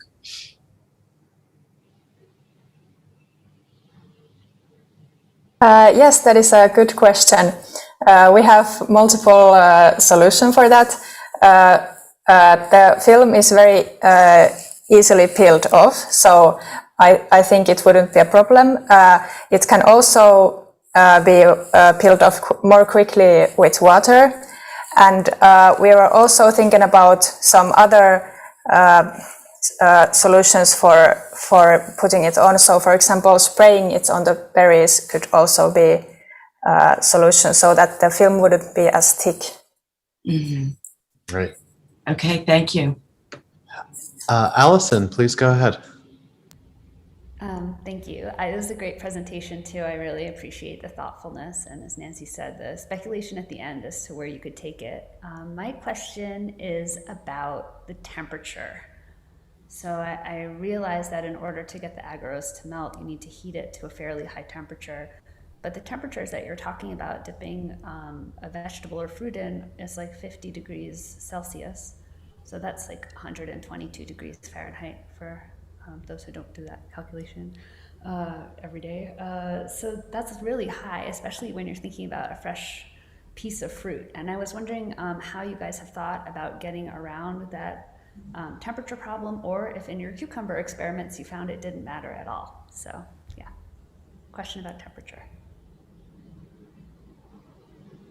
In the lab, we carried out some experiments, and we observed that it was okay for the cucumber because it's dipped really quickly in the liquid solution, and after the solid formation is done in 17 seconds. So we observed that for the cucumber it was not a problem. Great, thank you. Amy, please go ahead. Hi, thanks. It was a really fantastic presentation, echoing what everyone else said, and you should really be commended on the work that you did in the lab and all of that experimentation. Nancy did steal my question about the berries. I also had a practical question on that one, but you've answered that. I think what I'd love to know is whether you have any idea on the end of life. I know you mentioned thinking about that at the end and whether you could reuse it, but whether you know if the material could be potentially composted at home, or whether you've done any sort of research into the end of life of the film. For now, the film can be disposed of in the biowaste, but our next step could be that we collect on this biowaste together and then we remelt it to create the solution again, and then have a recycling effect of the film and create the solution again, and then the cucumber could be dipped again in this solution. So this is our next step. Great, thank you for that answer. Melissa, please go ahead.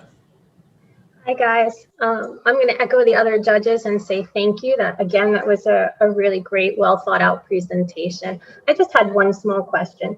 You mentioned in the presentation that the cucumbers that were shrink wrapped in plastic lost less weight over time.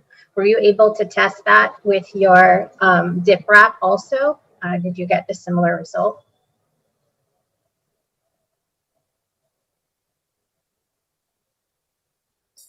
For that, it was a bit problematic because we did measure how much it lost weight, but it's also because the film also loses weight as time goes on. So we don't have really sure data about it yet, but that is we would like to experiment that in the future. Thank you. Great. Todd, last question. Great presentation and idea. I think I have two quick questions. One is a practical question about the label sticker that would maybe go on the cucumber, and if you thought about how that might interact with your sort of covering. And the other one is actually a question about the nanocrystals you're thinking about. Can you talk about what any of the potential safety concerns might be from a consumer perspective about using nanotechnology and nanocrystals in your coverings? Yeah, so I think I can answer your first question about labeling. We've thought about marketing quite a lot as well, and plastic is a complicated problem because it's not just about replacing, but it needs the consumer and behavioral changes to have a positive impact as well. So in order to label it for it to actually go into the correct waste bin and to also raise the awareness through this product, we were thinking of creating an embossed logo instead of a printed logo so that we can save on ink, as well as looking at the properties of the dip wrap. It's easier for it to have an embossed physical logo or an indication that it's biodegradable. And if someone else wants to answer the CNC. Yes, I can answer this question. So for now, the CNC, we are not sure if it's toxic or not, but there are researches which are being carried out, and we have been reading articles where CNC has a strong potential in the food industry. And the CNC that we used was from a brand, and they say on their website that they have received regulatory clearances in multiple jurisdictions, including, for example, the Canada's domestic substances list. But for sure, more researches will need to be carried out to be sure that CNC is not a toxic material and can be used. But also, for now, our film is not edible. We just want to have a protective film. So for this, we think that this can be also a good point in favor of the customers. Great, thank you for that answer. We're out of time, so we're going to move on. Thank you, Aalto, for your answers and for your video, and thank you, judges, for your question. The next team up is Amsterdam University of Applied Sciences. Let's roll the video. This is one of the biggest problems we have in the Netherlands right now. Or actually, this is. But we have found a way to make it the solution. Let us explain. You could say that the Netherlands is like a big farm. We use more than half of it for agriculture. This does make us the second largest food producer in the world, but it also has its downsides, namely in the production of greenhouse gases, and one in particular, nitrogen.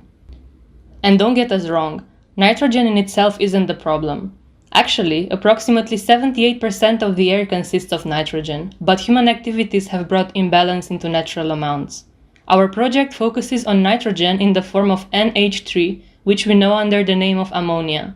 This is the greenhouse gas that is mostly produced in agriculture, specifically by cattle, and more specifically by the dung of cattle. Here in the Netherlands, we have a poo problem. We produce 53,660,000,000 kilograms of cow dung every year. That's 53 million tons. It's a lot. The government has tried to manage the situation, but often caused more harm than good. So, we asked ourselves, what to do with all this poo? We looked for inspiration right at the source, the creator of our raw material, the cow. And we started looking, and looking, and looking, and then we found it. A pooping cow is like a living 3D printer. At that moment, the idea was born. We wanted to make a 3D filament out of cow dung. We saw a lot of potential in the material, and we fell in love with its unconventionality. But what to 3D print out of such an unusual material? In indigenous cultures, cow dung is used as a plaster for houses and even in the composition of bricks for adobe housing. This made us think of one of the most frequent news items in the Netherlands. De Raad van State vindt dat de overheid kwetsbare natuurgebieden niet voldoende beschermt tegen stikstof. Omdat Nederland al aan zijn stikstofplafond zat, mochten duizenden geplande bouwprojecten niet doorgaan. Nederland stond stil, met alle economische gevolgen van dien. So, while we're in a housing shortage crisis, we are unable to build houses because cattle farming is already producing so much nitrogen. But then the question popped up. Could we 3D print houses out of manure? Would this offer a cheap and sustainable solution? We think it would. First, because it captures the nitrogen. Second, because 3D printing uses less material, less labor costs, and is a fast production method. And third, because cow poo is so abundant. We made a rough calculation which showed that we would be able to build approximately 1.5 million houses out of manure every year in the Netherlands. We thought that this sounded promising, and because it had never been done before, we decided to research how to 3D print houses out of manure. We started our journey cycling, as we do in the Netherlands, to the nature farm Hardebol, just outside of Amsterdam. We wanted to meet the local cows and ask them if we can borrow some manure. They said yes, so we put on our boots and cow shorts and collected some fresh cow dung. The farmers were friendly and quite intrigued by the project. It's the most strange thing I have ever done over here in this table. First, we became familiar with the properties of manure. It is very lightweight, cellulose-based, negatively charged, hydrophobic, and dependent on the diet of the cow. To find the best possible recipe, we did some literature research and talked to experts about possible fillers and binders and the ratios at which they could best be used. And then we went into the kitchen to experiment with a 3D printing filament. We've tried out approximately 35 different recipes. First, we weighed the ingredients. Second, we put them together in a bowl and mixed them until we got a homogeneous paste. Then, for the next step, we put the paste into the whipped cream syringe. And last, we printed the paste manually with various nozzle sizes and layer height. We've tried to create a paste that is viscous but also strong when dried. After letting the samples dry for 5 to 7 days, it was time to test the strength, water resistance, and fire resistance. A building material has to go through a lot of regulations concerning these characteristics, so it was important for us to know. Although we didn't have the means to get some hard data on these characteristics, the results we have found are promising. We then collected all the results from the experiments to draw some conclusions. Eventually, we had 3 recipes we like to continue with. Each had a different binder: methyl cellulose, sodium alginate, and xanthan. And they all contained calcium carbonate and tapioca starch. These 3 recipes we wanted to test in the paste printer. It was hard to find someone that wanted to loan their paste printer to print poo with, as you can imagine, so we decided to make our own. We hacked the 3D printer into a paste printer by watching a YouTube tutorial, 3D printed the missing parts, and eventually assembled everything together. Once we had the hardware figured out, we focused on the software. We generated our own printing language in Rhino and Grasshopper, which gave us more control over the printing process. When everything was ready, we started printing with our 3 favorite filament recipes. It took a few tries to find the right viscosity of the filaments. On top of that, we had to find the best setting combination of layer height, printing speed, and extrusion speed. Only one of the 3 recipes checked all the boxes: manure with sodium alginate, calcium carbonate, tapioca starch, and glycerin. Of course, you can't do a project with cow poo without asking people what they think of it. Because of the smell, the interviewees immediately noticed that the sample was made of cow poo. Removing this smell is of course a very important next step in getting this material on the market. However, the interviewees weren't as disgusted by the material as you might think. They actually liked how natural the material felt. With some alterations and further development, they all thought that the material could be promising. It's just poop. And the journey doesn't end here. There are still so many things we would love to do, like testing with different cow dung consistencies, perfecting the filament recipe, researching how to best capture the nitrogen in the building material, and, very importantly, looking into appreciating the cow and making sure it will benefit from this project, so we can eventually 3D print eco-friendly houses out of cow dung. And come on, wouldn't you want to live in this?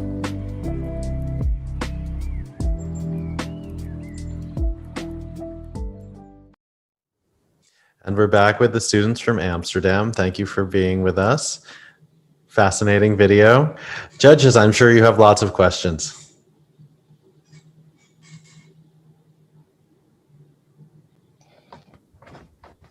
Could I start? That was very thought provoking, and it was a really great project. I never imagined one could 3D print cow poo until I saw that video.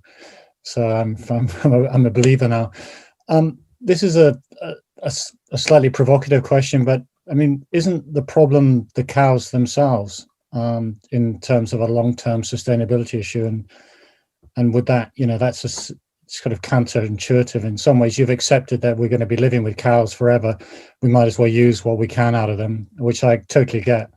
But that was one thought. And then the second thought was, do you actually need to 3D print? I mean, you could shape those beautiful solutions of cow dung into bricks quite easily, I would have thought, or even to press them into bricks.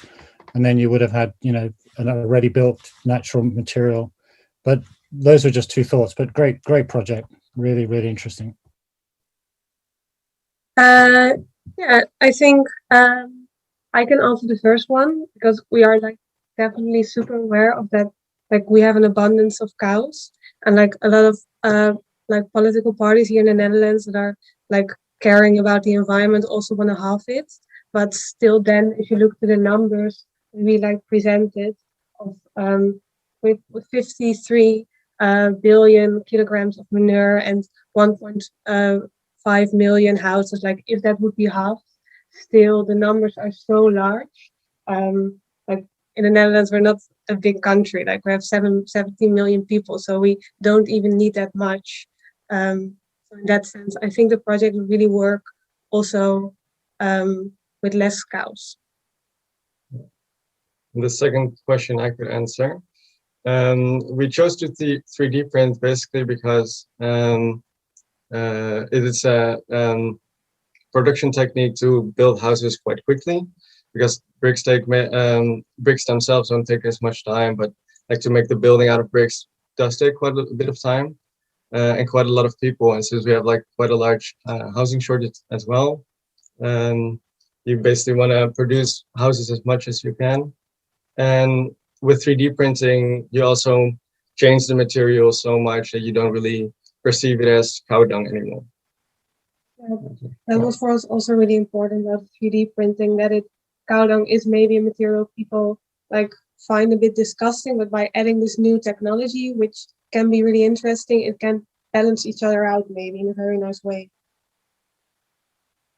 Great, thank you. Todd, please go ahead with your question.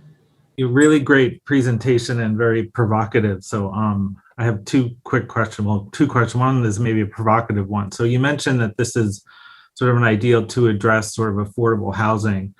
And so I was wondering if you could talk about some of the ethical or even perception concerns that this kind of affordable housing will quite literally be shit housing. And then the other question is a practical one, which is how many kilograms of cow manure do you need for a house? Yeah, I think for the first one, maybe we already noted on that with the last question, in that the 3D printing can do a lot. And maybe in the beginning, this is a material that would be for everybody. You can start by building for people that are more interested in living in a certain way, more within nature, for example. So in that sense, there are definitely ways to do that and to market it in a good way. I think that would definitely be possible. And for the calculation about the kilograms of cow dung, I think it was around 1,000, 10,000 per house, and we measured it for a house of 60 square meters. Yeah. Just a regular size house here in the Netherlands. And I do think it depends a little bit, because we don't really know the exact numbers of how strong it is, like compression or whatever. So it might like be a little more or even a little less than that. And I wanted to add for the first question that I think kind of like any shift, it's gonna be a thing that takes time, because it's a kind of a cultural shift we're talking about for people, at least in Western culture, to accept that and actually normalize it. So, because we were also looking how in Indian culture, it's already such a big part of daily life. So in that sense, we would have to learn from that, because I think in that culture, there is a bigger connection to natural materials and just a bigger acceptance in general. So that's why we also think that 3D printing, which is more of a Western culture component, would help with introducing such a practice maybe, or such a, easing in the perception, I think. Great, thank you both. Nancy, please go ahead. Congratulations on a great project. It really was very thought-provoking. And I loved not only the fact that you explored the composition of the bio-based materials, but that you also went out and created your own hardware and software for this end product, which shows a lot of ingenuity. So congratulations. I was just wondering, did you explore any other bio-based building materials like mycelium for any lessons that you might learn from how that material ultimately, was produced into something that could create bricks for building and that type of thing? Honestly, we haven't really looked into mycelium. I think that's mostly because mycelium grows, and this is a different production method in that way. We have looked at some other bio-based practices with manure. There are some companies out there who make bricks or sheet material. Nothing with 3D printing yet. So we have looked at their projects for some inspiration. And have they solved the smell problem? Yes, so it is. Yeah, so it is definitely doable. It's about it comes from the ammonia and or the bacteria in the cow dung, but it's definitely definitely doable to get it out there. Yeah. Also, 95% of the smell is already gone once it's dry. Yeah. So it's not that bad even. Yeah. No, it isn't. It's just more vague smell, but when you come really close, you do smell it. Mm. It's also a bit musty. It isn't even a poo smell that much. Great. Thank you. Thank you, Nancy, for your question. Last question. This is from Sabria. Please go ahead, Sabria. Hi, everyone. So yeah, absolutely. I think a very interesting concept and idea, and I echo what everyone else is saying too, where I think what's going to be an important point is how you market it, kind of what is the narrative to get people to actually want to use this. And so I apologize if this was something that you had addressed in your video, but I saw that in your experiments, when you were doing the fire testing and the strength testing, that it seemed like after a week in a cup of water, the material kind of looked like it was starting to disintegrate. And so I wondered if you had thought about how to make it more waterproof, especially, let's say, if this is in an area where there's quite a lot of heavy rainfall, or what that might potentially look like.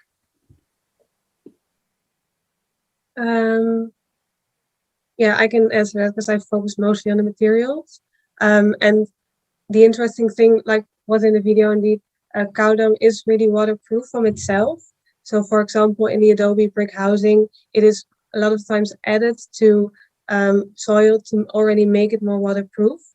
So that's a really nice part of the cow dung that we've tried to use. And also by adding sodium alginate and using that in a calcium-rich environment, which comes from a calcium carbonate, that should also improve the water resistance. But of course, it's still quite good, especially for a bio-based material, but we have to do more research into that to make it even more waterproof, but we're definitely aware. Yeah, but it shows to be promising, I guess. Yeah. And I wonder, I was just going to say, I wondered too if, sorry, go ahead. Sorry.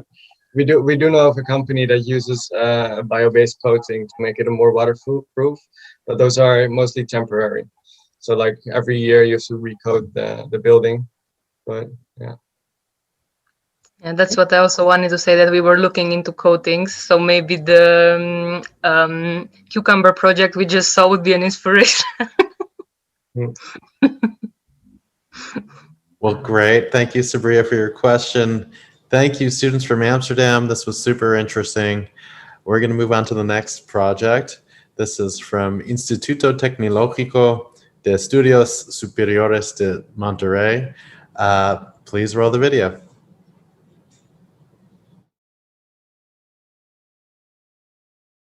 Have you ever heard of Day of the Dead? In Mexico, we remember family and friends that are no longer with us.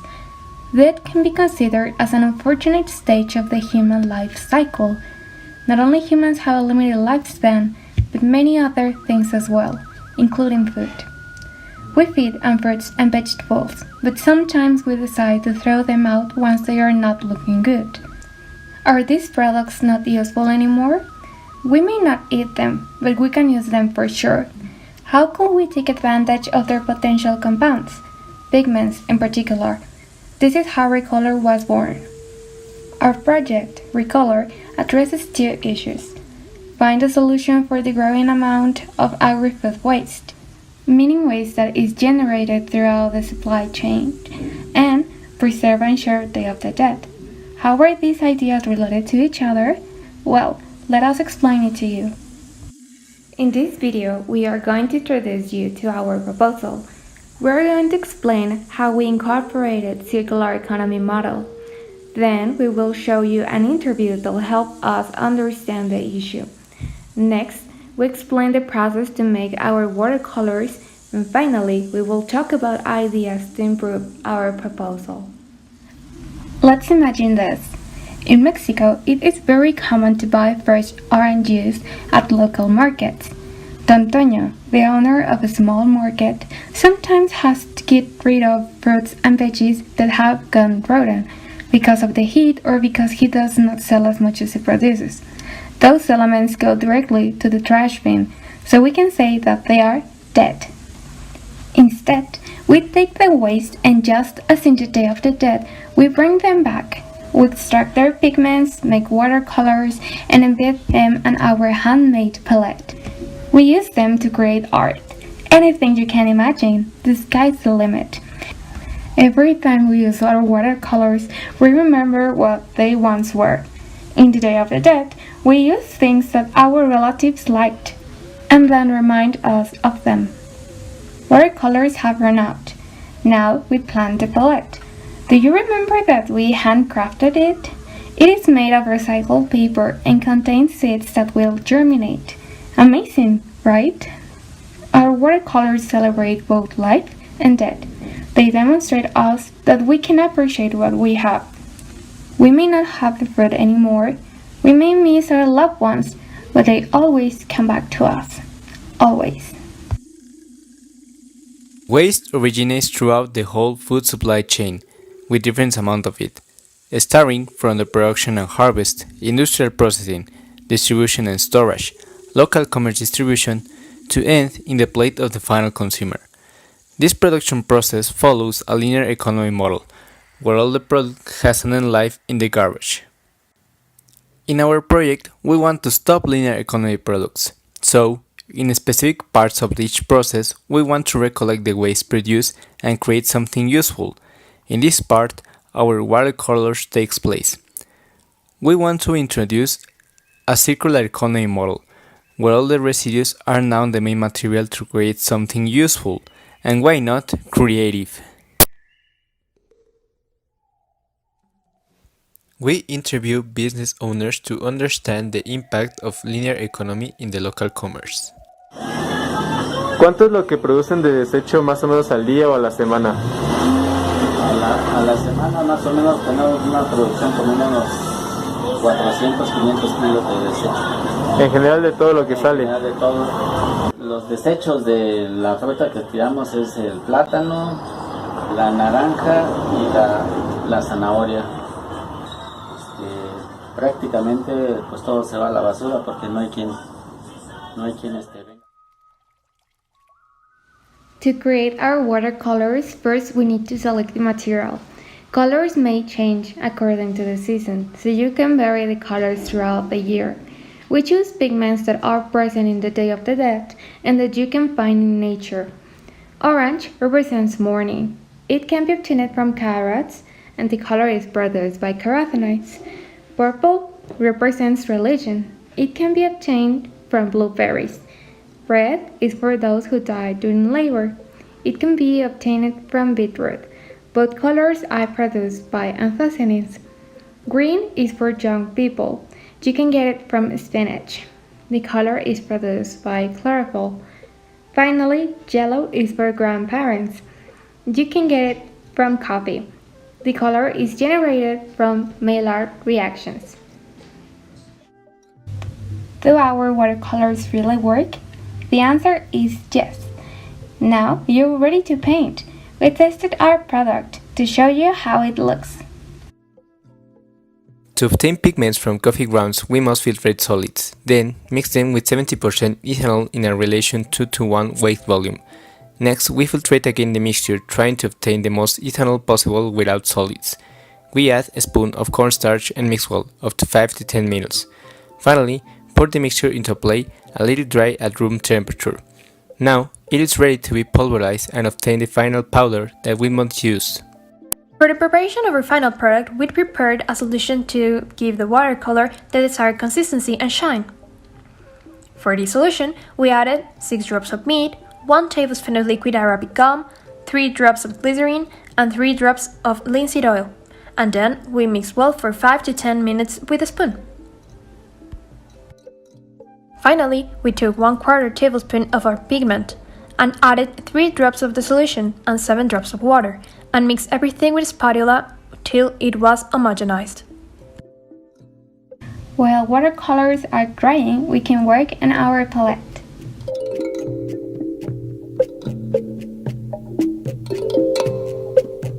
We designed a diagram which is a step-by-step guide of the general process for making the palette with recycled paper and seeds. First, shred the paper into little pieces. Then soak into water for a couple of hours. After that, take it out and crush it. Then take some pulp and shape it. Afterwards, place the seeds and leave it to dry.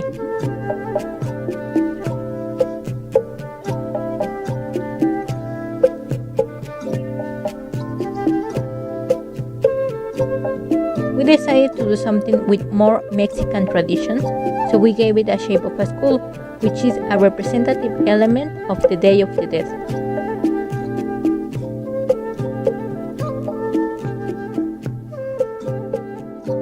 And this is how our watercolors will look like.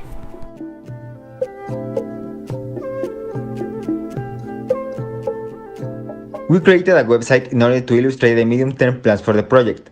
These plans include innovation of the process, so that more pigments from agri-food waste are incorporated, and also for the procedure to rely more on waste utilization than the usage of commercially available products. As an extra option for the project, we are planning to elaborate 3 kits.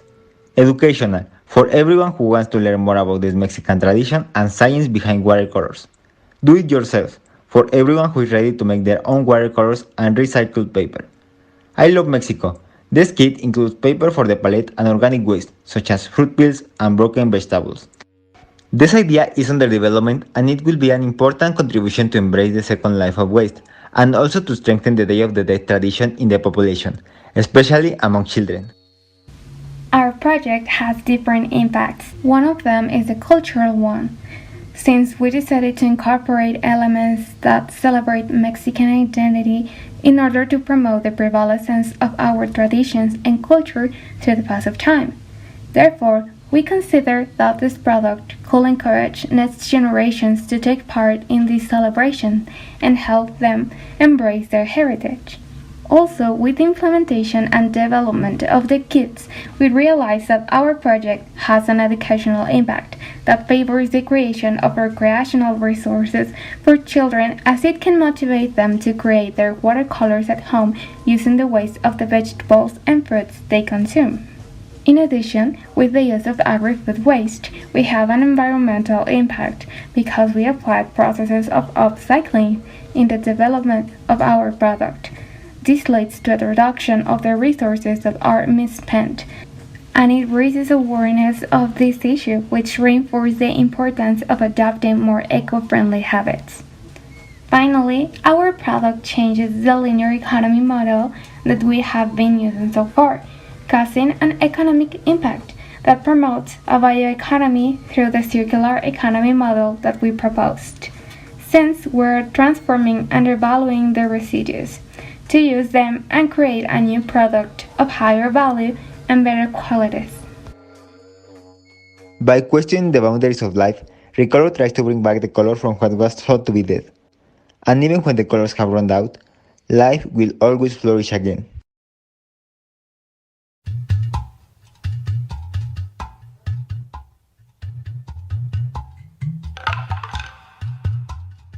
We're back with the students from Monterrey. Thank you for a great video. Judges, let's get started. Laura, please go ahead.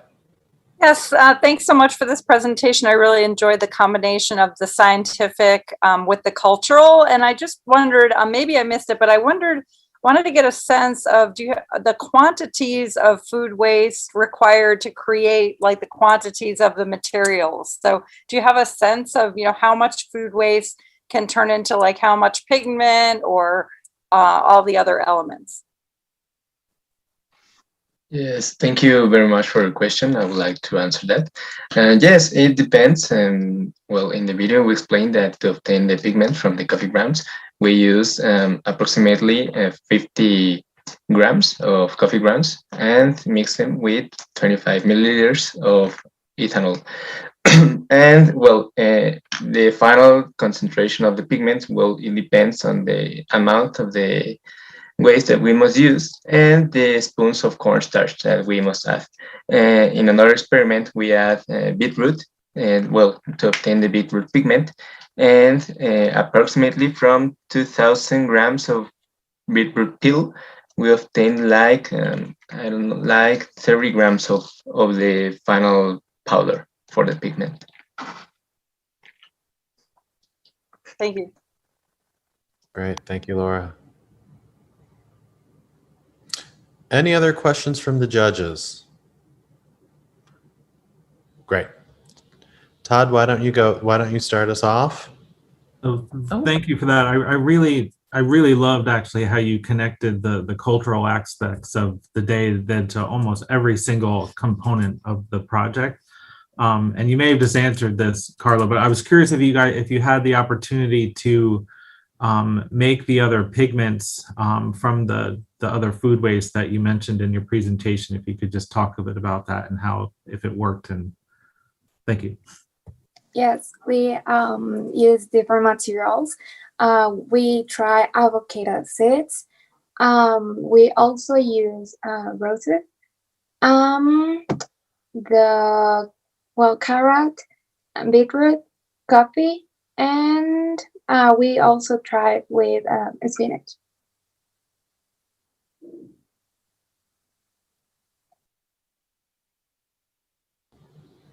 Great. Sabria?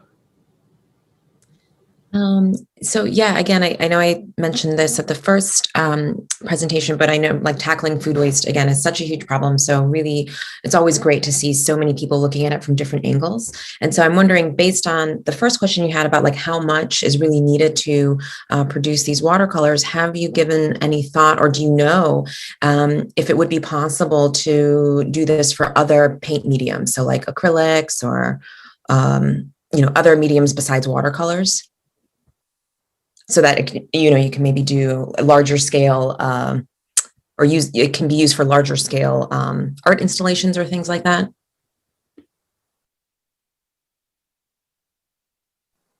Yes, thank you very much for the question.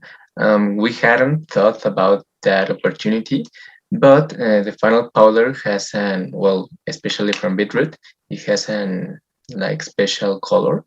And well, it's like an opportunity for our project to further research on that. And yes, why not to experiment on acrylic paint? Yes, thank you very much. Great, thank you, Sabria, for that question. Amy, please go ahead. Hi, thanks. Well, yeah, echoing what the other judges have said, it was a really lovely presentation. So I had a question on the colours that you were producing. Have you done any did you leave any out in sunlight? Did you see about any of the longevity of colour? Because natural colour obviously has a predisposition to change. And people maybe add certain things to get them to stay color fast, but and it's not necessarily a problem. It could be something that you build into the product, but I wonder whether you've done any tests or looked at that at all.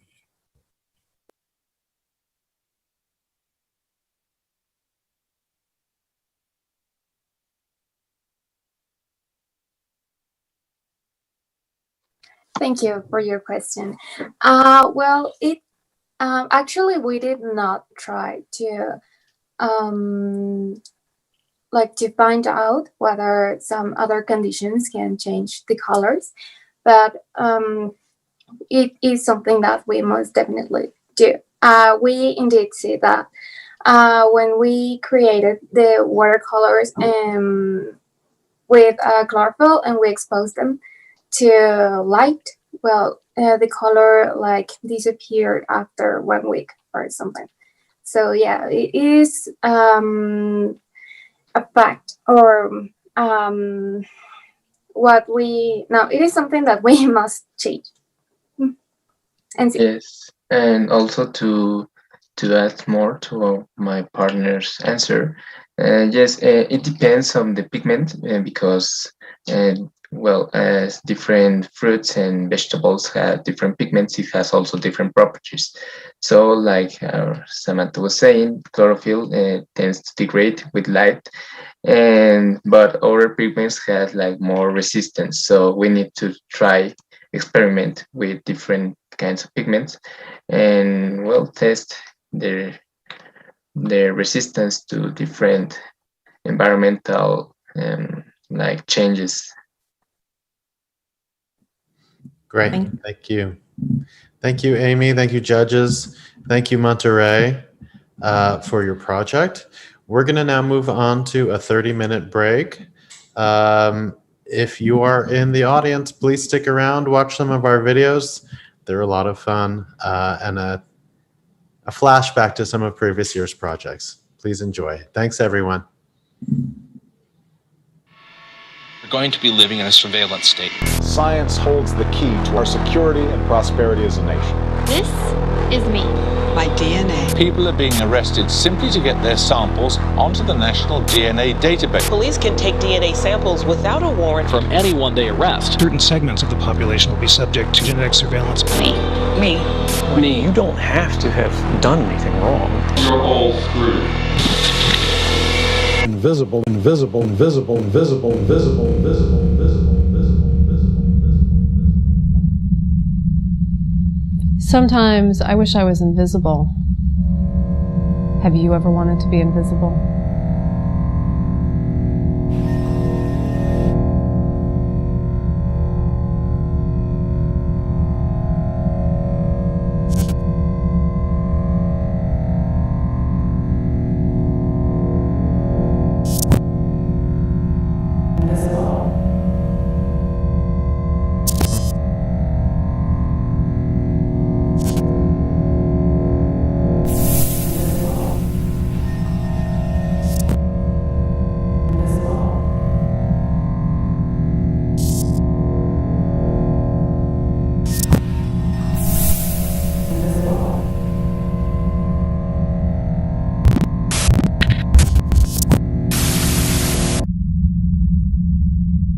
Now, you're invisible.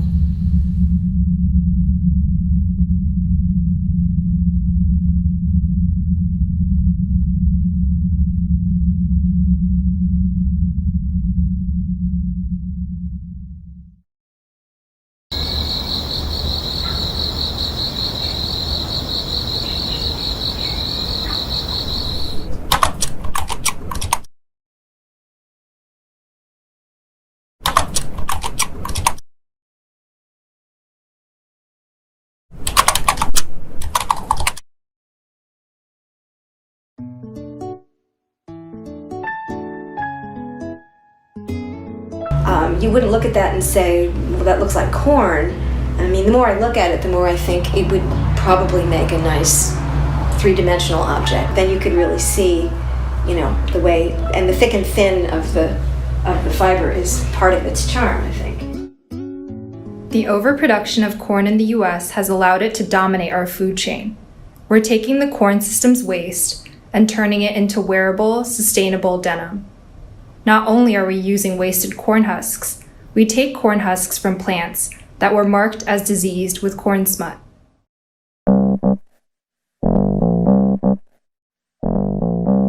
Scalability, circularity, Bio-centered design, rethinking waste and disease, updating denim,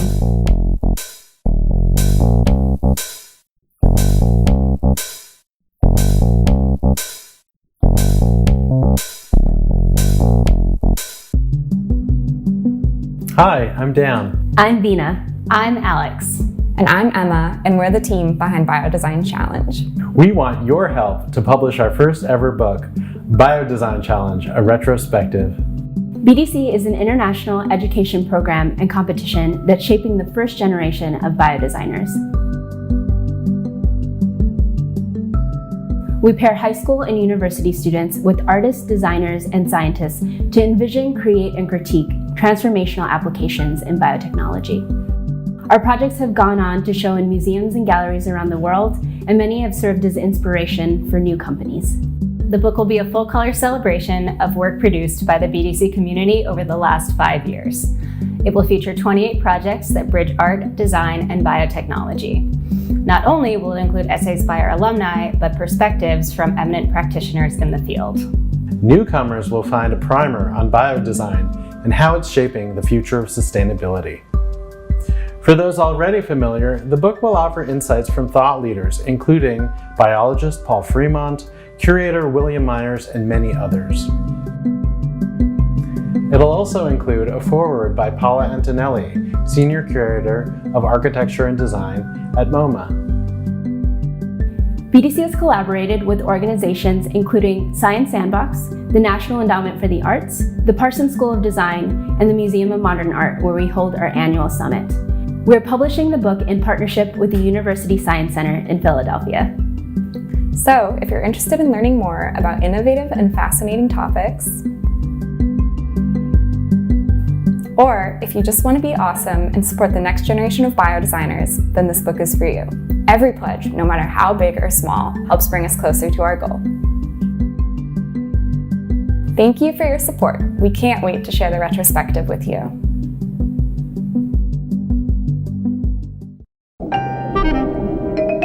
By 2050, there could be more plastic than fish in the oceans.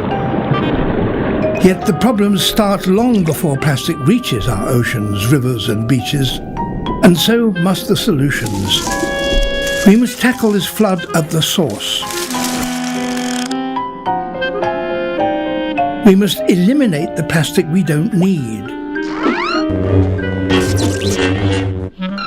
We must innovate, so all the plastic we do need is designed to be safely reused, recycled or composted.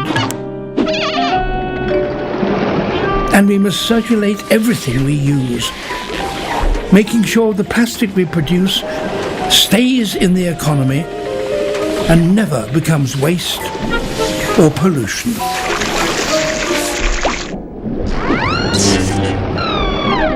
Join our journey to make plastic waste and pollution a thing of the past.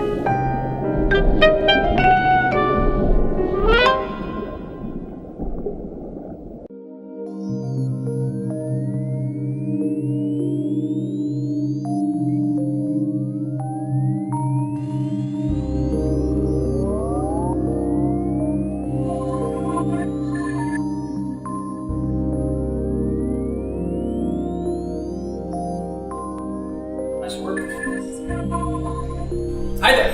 Welcome to the SVA BioArt Lab, where we've been designing the future of food for over 30 years. Good. This laboratory, the first of its kind, is where biologists and artists work together tackling some of the world's biggest biological concerns. Over the years, we've spawned some unique results, but nothing as successful, impactful, and delicious as this. Meet the Mayo tomato, the amazing protein-packed fruit that started it all, a biological breakthrough that changed the way we think about protein. I have something amazing to show you. Randy, get the thing. As you wish. Before the Mayo tomato, humans relied heavily on animals for their daily source of protein.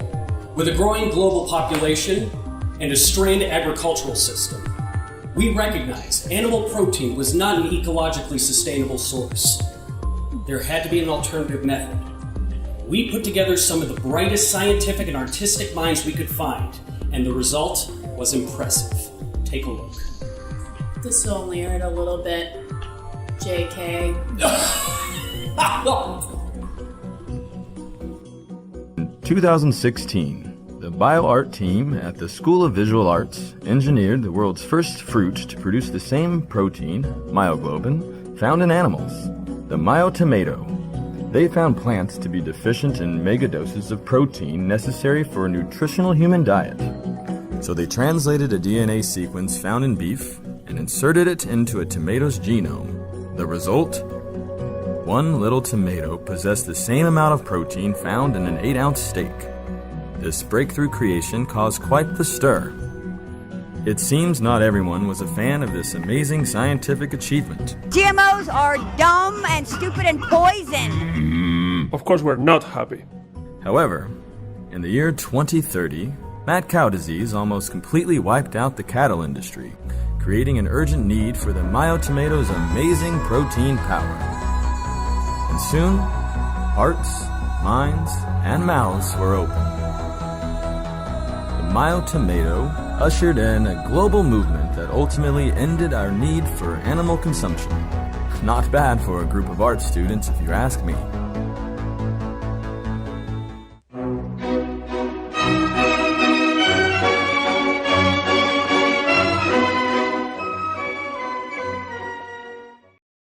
What if we could grow everything? Biology can. It's responsible for everything from the tiniest bacteria to the tallest tree. And at Ginkgo Bioworks, we believe that we can learn from nature to improve our own technologies and make everything, from fragrances to food ingredients to pharmaceuticals. The instructions are already out there in the A's, C's, T's, and G's that make up DNA. It's all biological code. And not only can we read that code, as synthetic biologists, we can write with it to program cells the way people program computers. So what does this look like in action? At Ginkgo, we work with companies and organizations in all industries who want to grow their products with biology.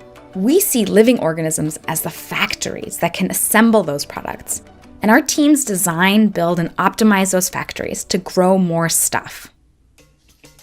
Let me walk you through a product's journey through our foundry. Say you want to make a molecule, like an antibiotic. Our organism engineers start by looking at nature to understand the enzyme pathways that produce the antibiotics we use every day, and perhaps discover new antibiotics that we don't yet know. They work with our computational DNA design team and generate libraries of thousands of possible pathways. Those enzymes are of course going to need an organism to work in. Organism engineers select and domesticate the right strain for the job, whether it's yeast, bacteria, or a plant or animal cell. The next step is to compile our digital code into biological reality. People, robots, and software work together in our foundries to print and assemble the pieces of DNA and transfer them into cells. Automation enables us to scale every step of that process, making it possible to do exponentially more every year. Now that we have thousands of those engineered organisms, it's time to see what our potential antibiotic factories can do and find out which one works best. We want to know everything. What molecules are the cells making? How happy are they making it? Which factories work? Which ones don't? And which ones can we improve? To answer all those questions, we use a range of analytic tools, high-throughput assays, and omics capabilities to characterize the organisms and enzymes. When we've optimized the pathway for producing our molecule, we use our automated fermentation systems to design the process that we can translate into pilot and commercial scale production. We capture all this data about each gene, enzyme, and organism so that we can find the best antibiotic factory. But all that work and knowledge also feeds back into our code base, our biological portfolio with millions of sequences that help us better understand how nature works and continually improve our abilities to engineer biology, regardless of what product we're making. What if we could grow everything? This question drives us in all the projects we take on. We're working with our partners to produce nitrogen fertilizer, more sustainable foods, and living medicines that treat disease right in your gut. We've even resurrected the smell of an extinct flower. We're equipped for both the questions we can anticipate and the challenges we can't. When COVID-19 hit, we mobilized our platform to fight it. We're supporting organizations in developing antibody therapeutics, optimizing vaccine manufacturing, sequencing viral RNA, and scaling testing. We've adapted our tools and facilities to create Concentric by Ginkgo, which offers large-scale testing to communities. So, can we grow everything? Not yet.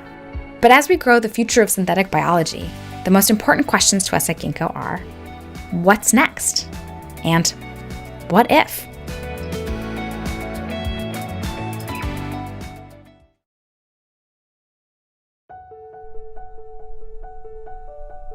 Around 70% of Finland is covered by forests, making it one of the world's most forested countries.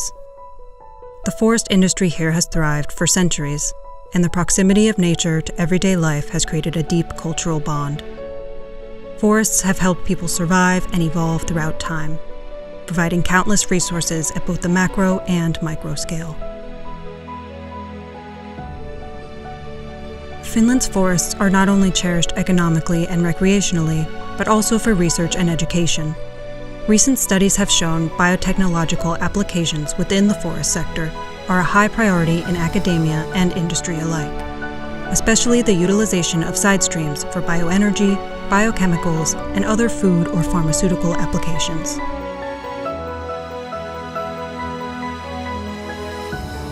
Pine, spruce, and birch are the three major tree species found in Finnish forests, and the spruce tree has some particularly compelling properties. Similar to any tree, the spruce tree has layers of protection in the form of bark. Bark shields the inner systems of the tree against disease, animals, and insects with various chemical compounds. The type and amount of compounds are unique to each species. What makes spruce bark exceptional is its concentration of phenolic compounds within the inner bark portion of the tree.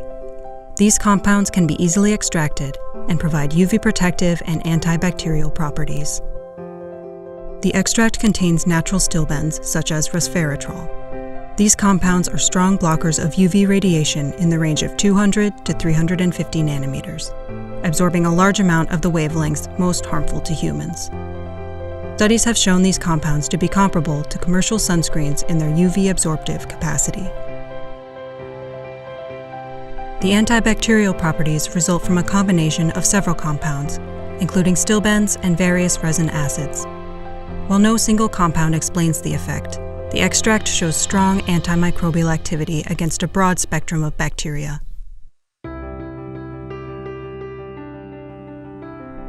Currently, industrial wood processing involves removing bark and burning it for energy.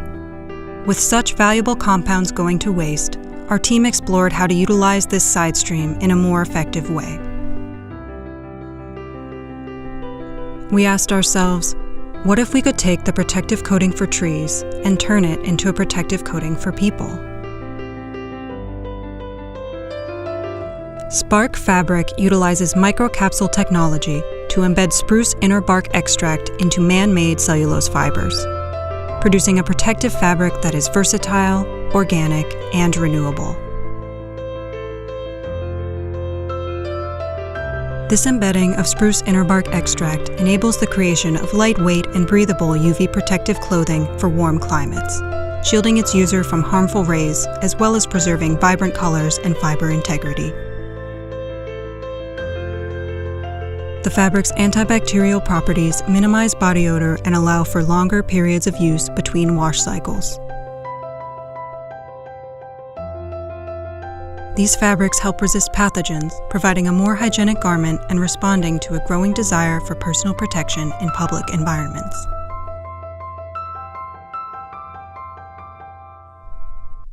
Because bark is removed and burned as part of current industrial processing, the sourcing of spruce inner bark fits nicely into the existing system. The bark is collected from trees prior to storage in order to preserve the active compounds. Ethanol is added to the bark, mixing with its existing water content. The mixture is then heated and pressed to remove the liquid, leaving the entirety of the bark solids to be used for energy production. The ethanol is then recovered and recycled. The extract is then microencapsulated using the simple coacervation technique, with starch as the wall polymer. These microcapsules are attached to the fabric through a bath containing a binding agent and a catalyst. the walls of the microcapsules break down based on acidity, heat, moisture, and other factors, enabling a slow release of the extract over time. In this rapidly changing, highly populated world, consideration of a product's life cycle from beginning to end is vitally important. Spark fabrics are designed using renewable resources and industrial side streams. The extract is 100% natural, and attaching the microcapsules to man-made cellulose fibers creates a biodegradable fabric that is made entirely from trees. The forest is precious. In our product, it provides inspiration, chemical compounds, and composition of the fabric itself. Our mission is to gather and utilize these resources in a way that protects the user as well as the environment it is sourced from, ensuring the health and longevity of these forests.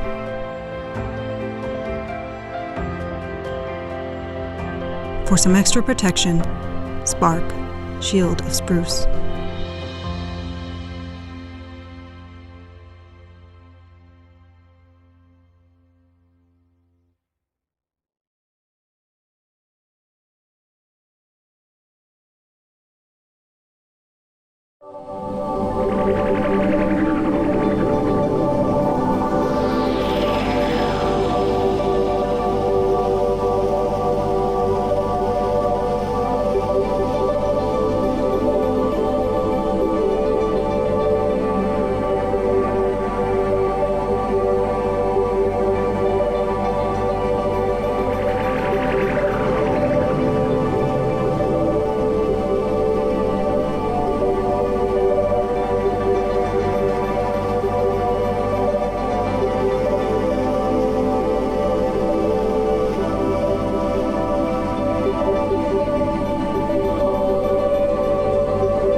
Hi, I'm Dan. I'm Vina. I'm Alex.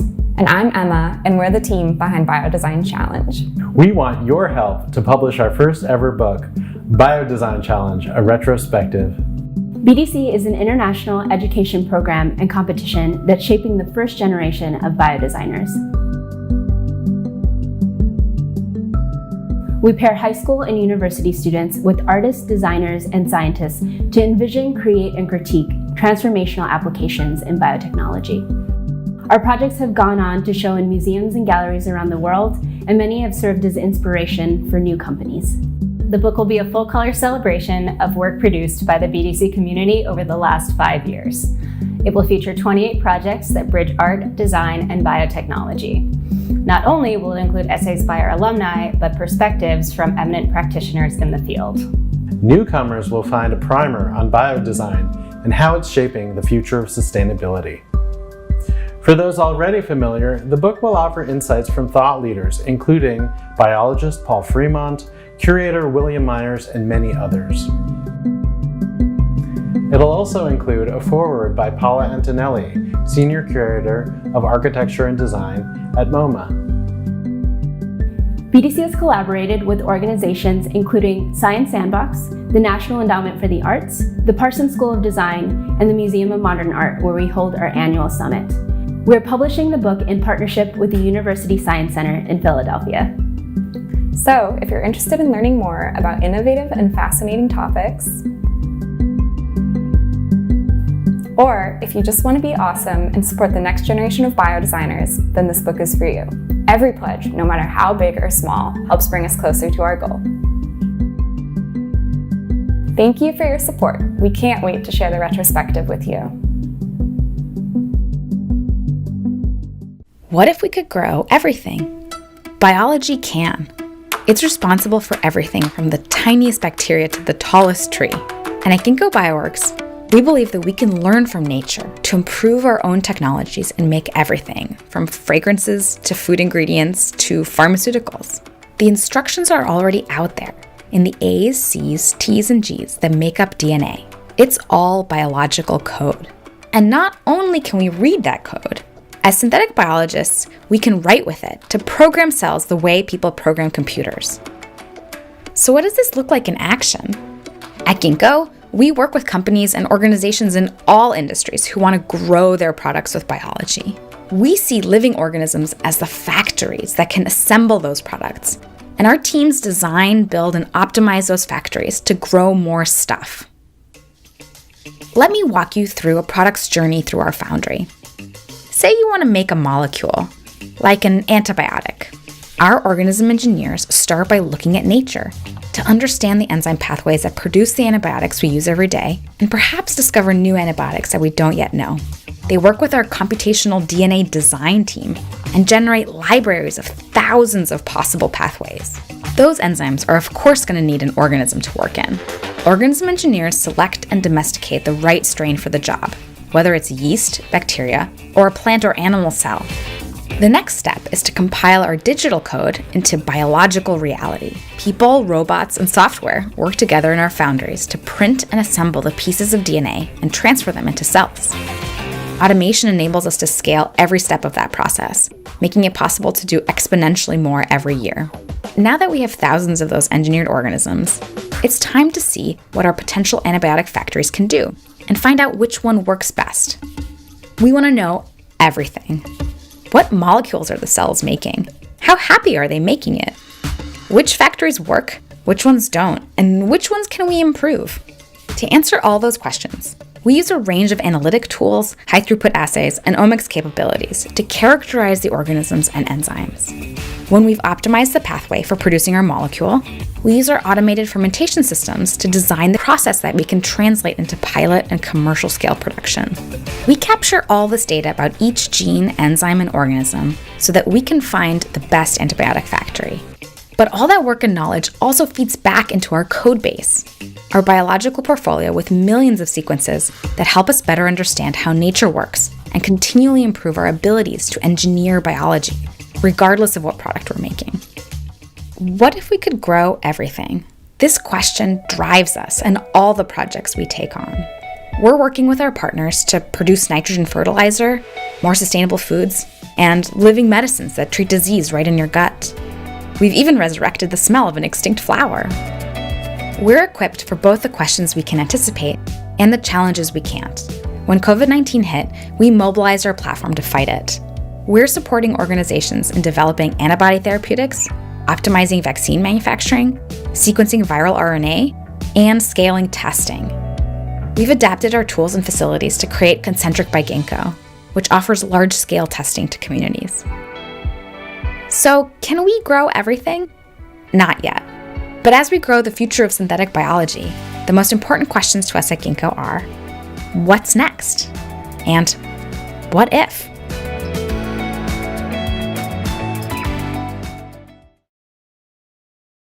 Contaminated soils, communities saddled with lack of employment.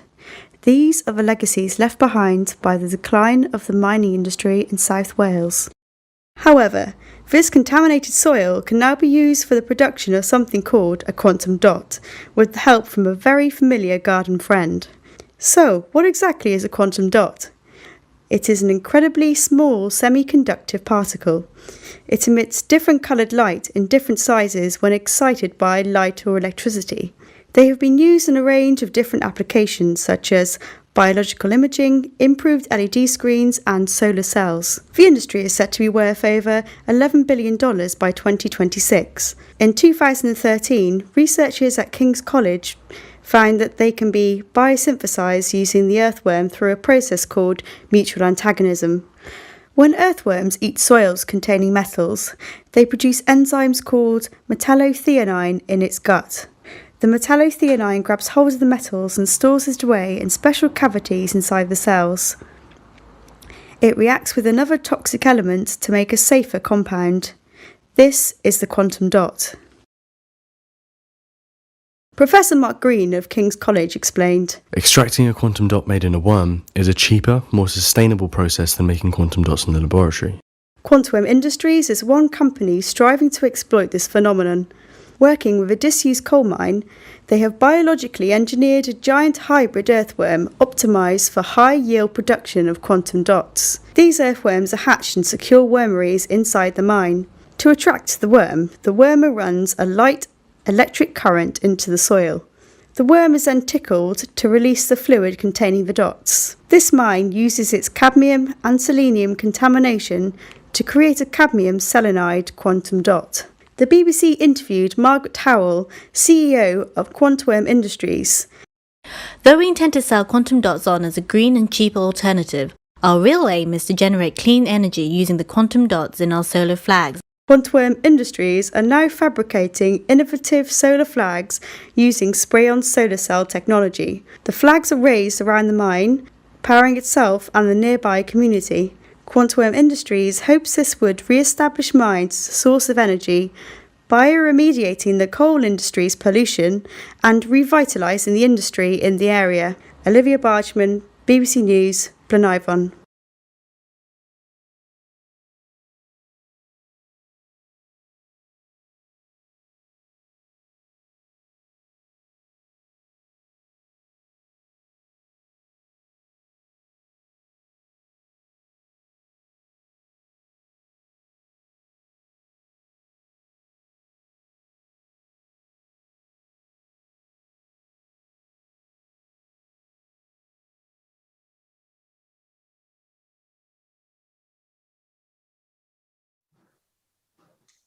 Hi, everyone, and welcome back to BDC Day 3, 2021 of our summit. I'm super excited to be here and see the final projects from this year's students. For anyone joining us for the first time, we will be playing student project videos and then bringing those students up who are with us today to speak with some of our judges for a Q&A, for some feedback, and just to learn more about their projects. Also, if you're joining us for the first time, a few reminders, please do check out our Miro board where we ask some questions for the community, ask you to share your business card, ask you what your favorite resources are about biodesign. It's just a great way to learn more about what people are doing around the world with biodesign. We are also doing the Community Choice Prize this year. Anyone can vote. Hopefully, if you're voting, you're watching the projects, not just blindly voting, but you can watch all of those projects if you missed the last 2 days on our BDC website, on the school pages.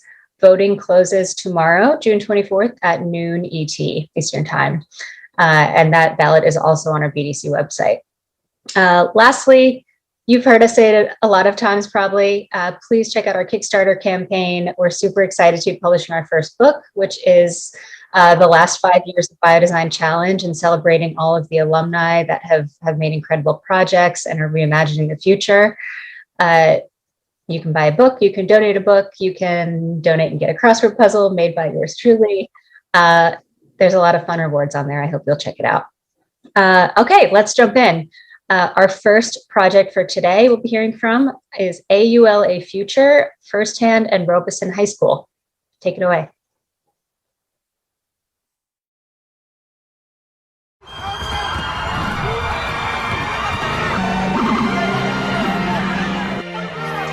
Prejudice and racism are being actively taught to our youth, perpetuating the cycle of hate and social inequality. We have seen it with our own eyes. What if there were a way to stop this cycle? What if the next generation grew up to be better leaders and role models? We dream of a world where all people are seen as equal. We imagine being able to walk outside without fear of violence because of the way we look. Perhaps it is possible. First, we must understand where prejudice and racism come from. Prejudice mindsets and behaviors develop over time for different reasons. We discovered that prejudice is mostly a result of fear, specifically a fear of outgroups, or people who are different from us. The stress hormone cortisol floods the body, heart rate increases, and pupils dilate. Over time, the brain becomes conditioned to fear a certain stimulus, for example, people who are different from us. Fear has many different sources. Sometimes it can be a result of getting older as your brain atrophies, but most often it is much more socially induced. From the age of 5, children usually have an increase in social interaction as they begin school in a new environment. They are faced with the reality that not everyone shares their thoughts, beliefs, or feelings, which can be a shock. Between the ages of 10 and 13 are when the child is able to use more logic to solve problems and think more abstractly. This is also a period when the child yearns to be part of a peer group. They are searching to identify who they are. This means that they will constantly face peer pressure and are vulnerable to insecurity and a lack of sense of belonging within social groups. The last part of the brain to mature is called the prefrontal cortex. This happens during adolescence. The prefrontal cortex is associated with the decision-making and impulsive control. These phases of development are all crucial moments in terms of establishing healthy mindsets and behaviors. They are also full of fear-inducing situations. If left unchecked, fear becomes problematic. As children grow up, they are faced with new environments and social pressures equipped with a brain that is wired to react emotionally. Unguided, children latch onto the first groups that accept them instead of socializing with a diverse set of people. After years of feeling unsafe that their identity is threatened and like they do not belong, a person can become discriminatory toward other groups. In the years where many neural pathways are forming, children are in danger of strengthening biases which eventually lead to a harmful mentality about the world and the people in it. Healthy and diverse social bonding is crucial during these years. According to the contact hypothesis, when members of different groups interact in meaningful ways, trust and compassion form naturally, and prejudice is reduced. Imagine a generation that didn't have to live in constant fear and grew up to respect the differences of others. These children would not fall into tight cliques as often and would expand their social circles to include more diverse people. Imagine a world where prejudice and racism are an ancient mentality and actively avoided. Based on extensive research, we have designed a psychobiotic supplement we call ProHuman. ProHuman is a psychobiotic, a probiotic with mental health benefits. Our treatment is a unique prebiotic and probiotic blend designed to increase social interaction and form social bonds between different types of children. ProHuman comes in a powdered form. Our kid-friendly mixes, which include pancakes, muffins, and brownies, are combined with healthy prebiotics to promote good bacteria growth in the gut. Our 5 to 9 mix decreases fear and anxiety for children just beginning school. Our 10 to 13 mix is perfect for forming social bonds, and our 14 plus mix delivers everything necessary for efficient frontal cortex development. ProHuman is meant to be ingested daily to ensure the biggest impact. It contains various strains of lactobacillus and bifidobacterium, bacteria scientifically proven to positively impact behavior. Soon after delivery, these bacteria strains will begin synthesizing target neurotransmitters like oxytocin, serotonin, dopamine, and gamma-aminobutyric acid, or GABA. The hormones synthesized in the gut will influence the brain in different ways, primarily via the vagus nerve and neuroendocrine systems. This is called the gut-brain axis. Neurotransmitters like GABA and serotonin regulate fear and anxiety, stabilizing mood and helping the child open up to new experiences. Oxytocin is connected to social-related behaviors and will increase empathy and bonding, while dopamine distributes a chemical reward, reinforcing desired behavior.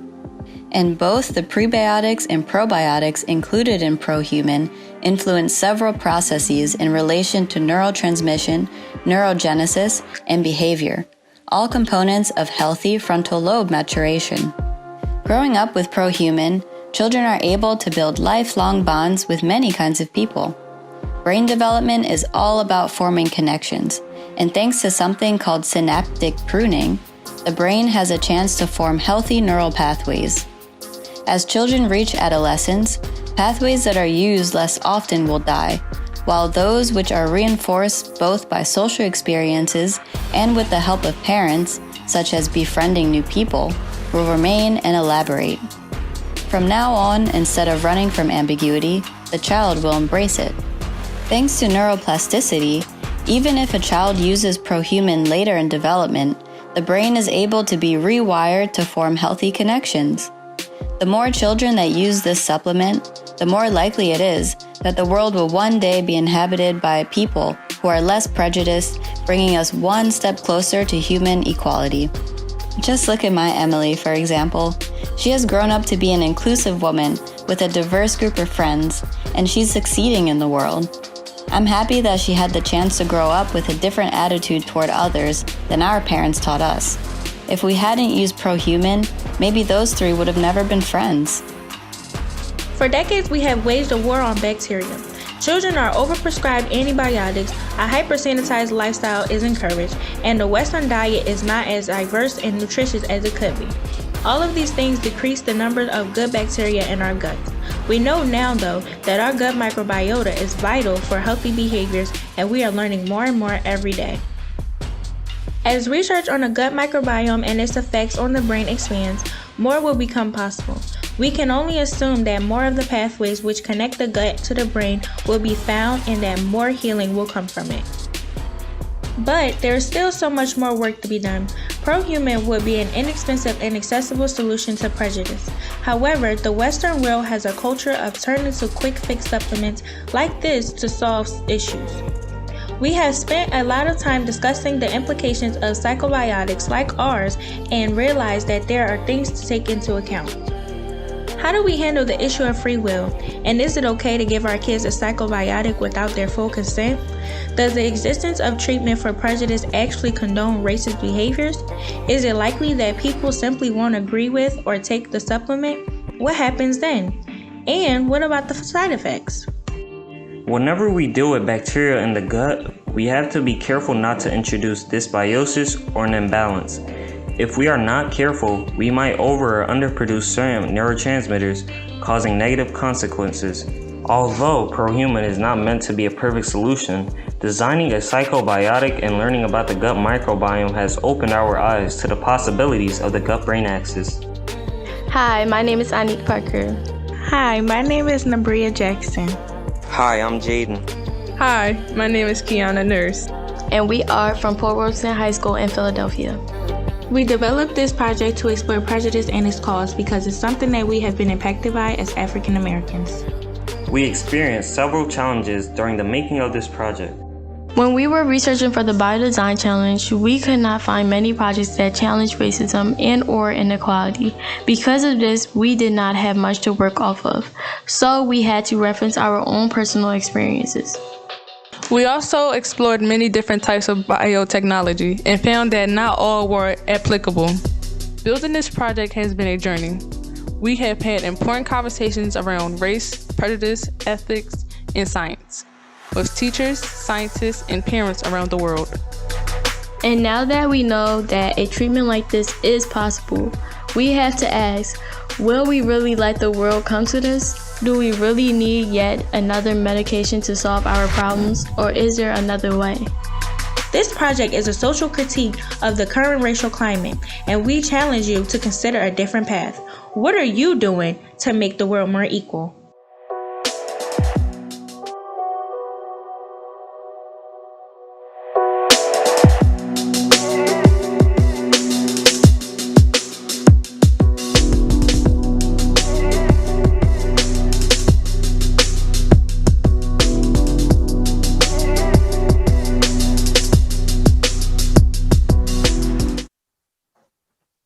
All right, students, thank you so much for that really amazing video. You clearly put a lot of work into and research. Judges, we have Emma's up first. If you have a question, please do turn on your video. Emma, go for it. I think you popped up first. Emma. All right, Elaine, go for it. Hello, Paul Robeson High School. Thank you so much for that. Hey guys, saying hello to all the squares. Yeah, I found your video very compelling, but also, oh sorry, my studio dog is here. Hi. I found your video very compelling, and I'm really curious about your flavors of the pancakes, muffins, and brownies. Had you guys considered savory foods? But also, does your product also consider your environment? And, I find that maybe it's like also sort of like, you guys identified the quick fix, like here's a pill. This will hopefully be a solution. But I'm wondering if in your product landscape, if you've considered like sort of a supplementary program to expand and assist in your diversity and your goals of diversity.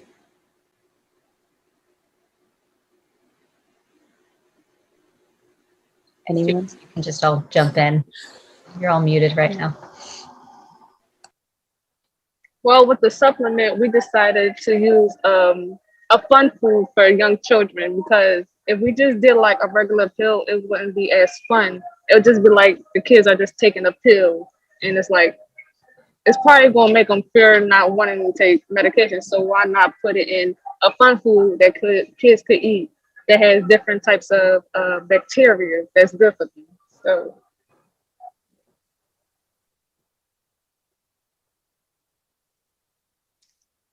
All right. Allie, I think you popped up next. Yeah, thank you guys for the video. I have a couple of questions. I guess I'm speaking more from the design side rather than the bio side. But in terms of your process, at some point in the video, you mentioned that you tried numerous things, but none of them worked out. And I'm interested to hear a little bit more about your prototyping process and how you came to the conclusion that they either were or weren't relevant in terms of this potential solution.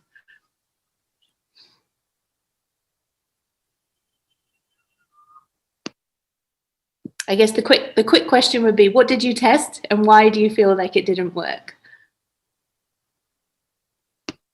Well, we were trying to move forward to genetically engineering, but we felt like that was too harsh on like young children or adults at all. It would just I feel like it would make the situation worse. And we also tested, we also thought about testing, well, we didn't think about it. We tested yogurt to see like the probiotics and stuff like that. And yeah.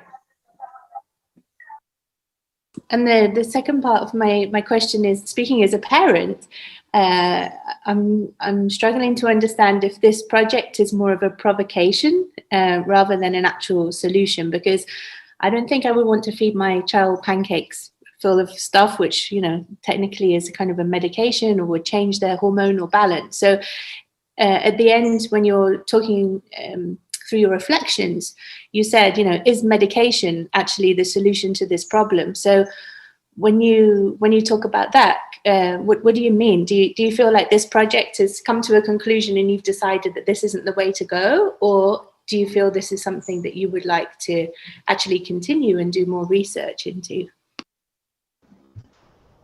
This is something that we would like to continue and do more research on, because obviously this is not like the fix to all racism. It's just the first step that we have as a team created. And we just put like ideas for like children. We got brownies and muffins and pancakes. Like that's stuff that kids eat. That's stuff that my little sisters eat. But yeah, we just wanted to make it fun instead of just like a pill, because I know I don't like taking pills. My sisters don't like taking pills. So we just said, why not make it into something that they would enjoy? But congratulations on your problem setting. I think you did some excellent research and you put forward your problem and your challenge forward in an excellent way. Congratulations. Michelle. I don't want to be redundant in my question. First of all, I want to say congratulations. It was really lovely to watch the video. And as someone who used to live in Philadelphia, I was really proud to see a team from Philly. My questions were really, you hit them on the head. I wanted to know how speculative this project was. As I was watching it, I went from feeling like horrified, this sort of dystopic vision of making children take medication when they definitely as individuals did not create this issue, and yet we're being forced to in some way take the hit for it, and be experimented on in a sense. And I loved that twist at the end, where you say this is a terrible idea, or at least that's how I read it as a viewer.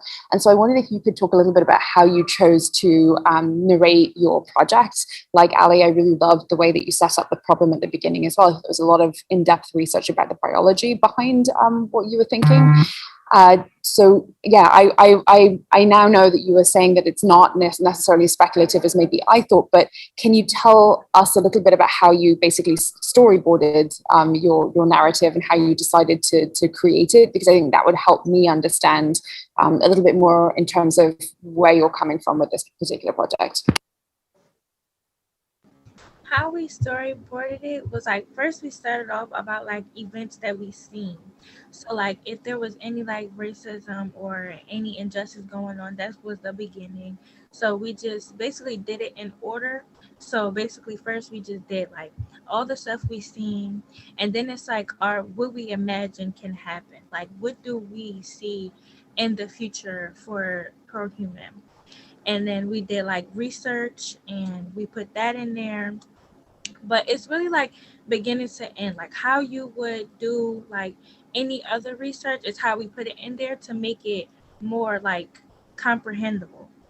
So we didn't want to like confuse you, and I know y'all like the twist. So we had to put that in there to make it like cause like me watching it, like when I watched it, I was like, yeah, that was good, because it goes from pills, people don't like taking pills, to like, no, we're not going to do this, we're going to do this, so that you could see where we're coming from more.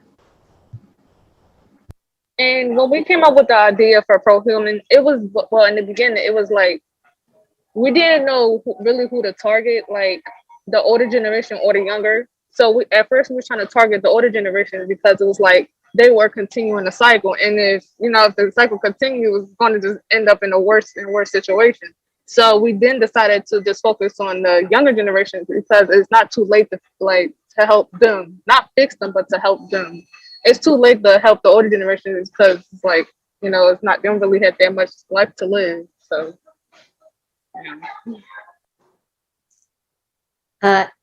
We have time for one more question. Emma, you were the first one to pop up. I want to make sure if you do have a question, you have the chance to ask.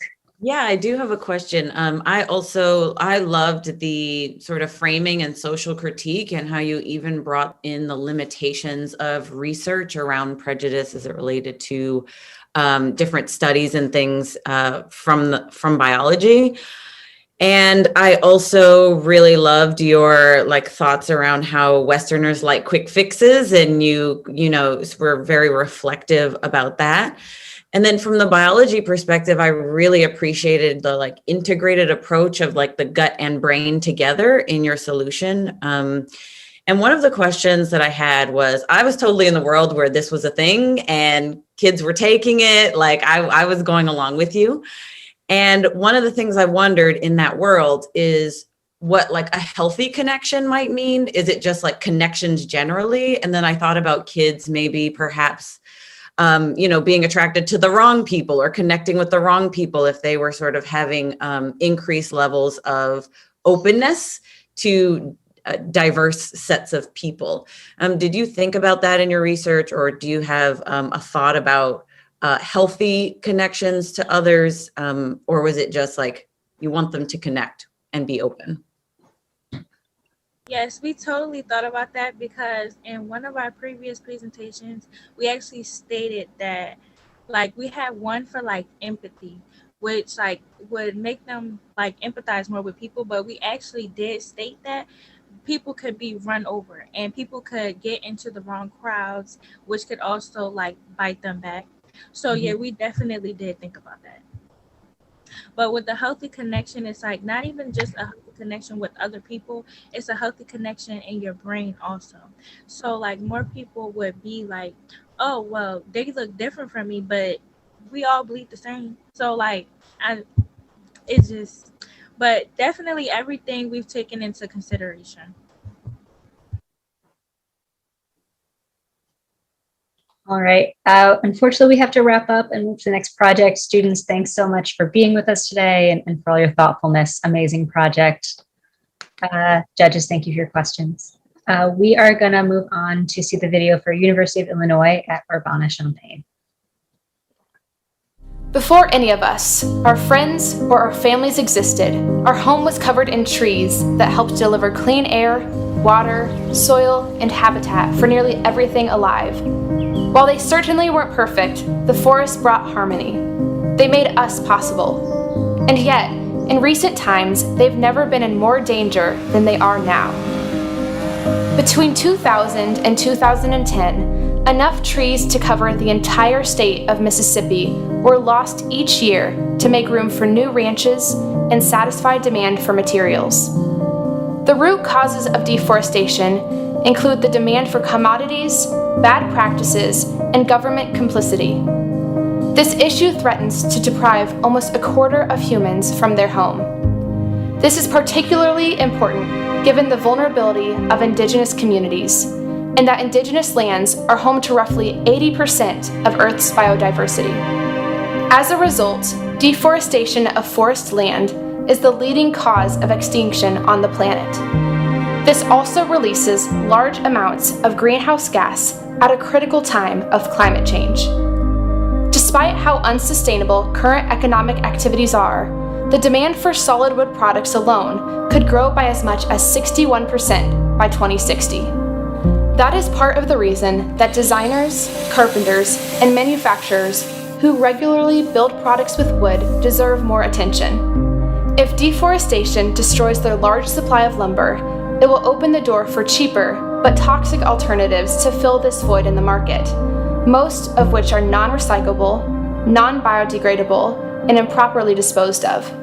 To combat the issue of deforestation and to bridge the gap for designers, Symmetry has created an alternative form of wood. By embracing a balance between nature and design, we are using bacteria to produce cellulose, the main component of wood and the most abundant organic polymer on Earth. The formula for Symmetry was uniquely curated by Enactus member Gabe Tavas and was awarded a finalist spot for the Technology Entrepreneur Center's Innovation Prize. Let's break this process down. Wood consists of mainly two chemicals, cellulose and lignin. Cellulose is a sugar commonly found in food waste, which provides most of the solid support in the material, while lignin acts as a glue. Symmetry has formed a partnership with The Plant, a community of small businesses demonstrating the benefits of creating a circular economy for local food systems. Kombucha, a small business within it, has provided Symmetry with over 280 pounds of bacterial cellulose waste. Our production process begins in our biomaking space, with blending the bacterial cellulose so it reaches a nearly liquefied state. We pour the blended cellulose into a molding container that fits our desired shape and size of the alternative wood. Next, we heat water and add agar, which acts as a binder in the formula. When bubbles appear in the mixture, we remove it from heat and pour the hot agar water into the cellulose mold. We properly stir the mixture until the material reaches a smoothed out surface. Next, the material is placed in a dehydrator for a few days, while alternative wood begins to solidify and harden.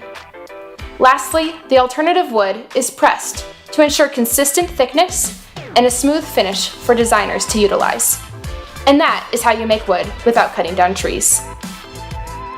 The Symmetry team continues to experiment various formulas based on encouraging feedback from woodworkers in the Urbana-Champaign area who have expressed interest in incorporating this material into their work. So far, they have produced 74 samples, experimented with 7 unique ingredients, and 21 samples have met quality control. They've also made different colors of wood to mimic a variety of tree species, cut the wood on power tools like a lathe, and even laser-etched artwork alongside community members of the university. All of this was done without cutting down any trees or using a drop of petroleum. Innovation always starts with inspiration. So where did the inspiration for Symmetry come from? Symmetry project manager Gabe Tavas shared about his passion for biodesign and how the ideation for Symmetry came about. My first experience with biodesign really started when I actually went to the 2019 competition for the Biodesign Challenge. So I was actually in New York City and got to meet students that were working on biodesign stuff. It was insanely cool, inspiring. They were really pushing limits. And I thought, why not bring that back to U of I and start something there myself? So here we are now with Symmetry. With a project like this that can get complex, you have to go through so many different versions and different formulas. I was really like going to as many advisors as I could in labs and maker spaces to get some insights on where to start. So it was like trial and error, just sheer experimentation really. So that was how I got started in the beginning with Symmetry. Key in the success of our project is utilizing a group of passionate students who each push forward the project goals through their unique skill sets. So let's meet the team. My name is Kanika and I'm working on the materials research, testing the properties and functionalities of the wood. Hi, my name is Hannah and I run the strategic media efforts for Symmetry. Hi, my name is Eddie and I work on market research and customer discovery. Hi, my name is Jared. I assist in customer discovery and lead web design. Hi, I'm Angela and I co-lead materials research, the manufacturing process, and environmental analysis for our product. Hi, I'm Gabe Tavis and I'm the project manager, founder, and the formula inventor for Symmetry. I've been working on this project for several years and I've been doing really as much as I can across all aspects of the project to maximize our impact in fighting deforestation. What we have found is that Symmetry thrives as we prioritize teamwork and collaboration. Through our diverse backgrounds, we each have a hand in shaping a more sustainable Earth. Through Symmetry, we have all become biodesigners. Together, we are in the process of sending more wood samples to designers for feedback, testing the material's physical properties in the lab, and measuring and comparing its carbon footprint. With all that momentum, Symmetry aims to build a world where designers don't have to choose between their goals and environmental sustainability. They can do both at the same time. This project fights for a world where humanity can express its creativity while also living in harmony with the environment that everyone depends on. We are pushing towards a world where forests can thrive again.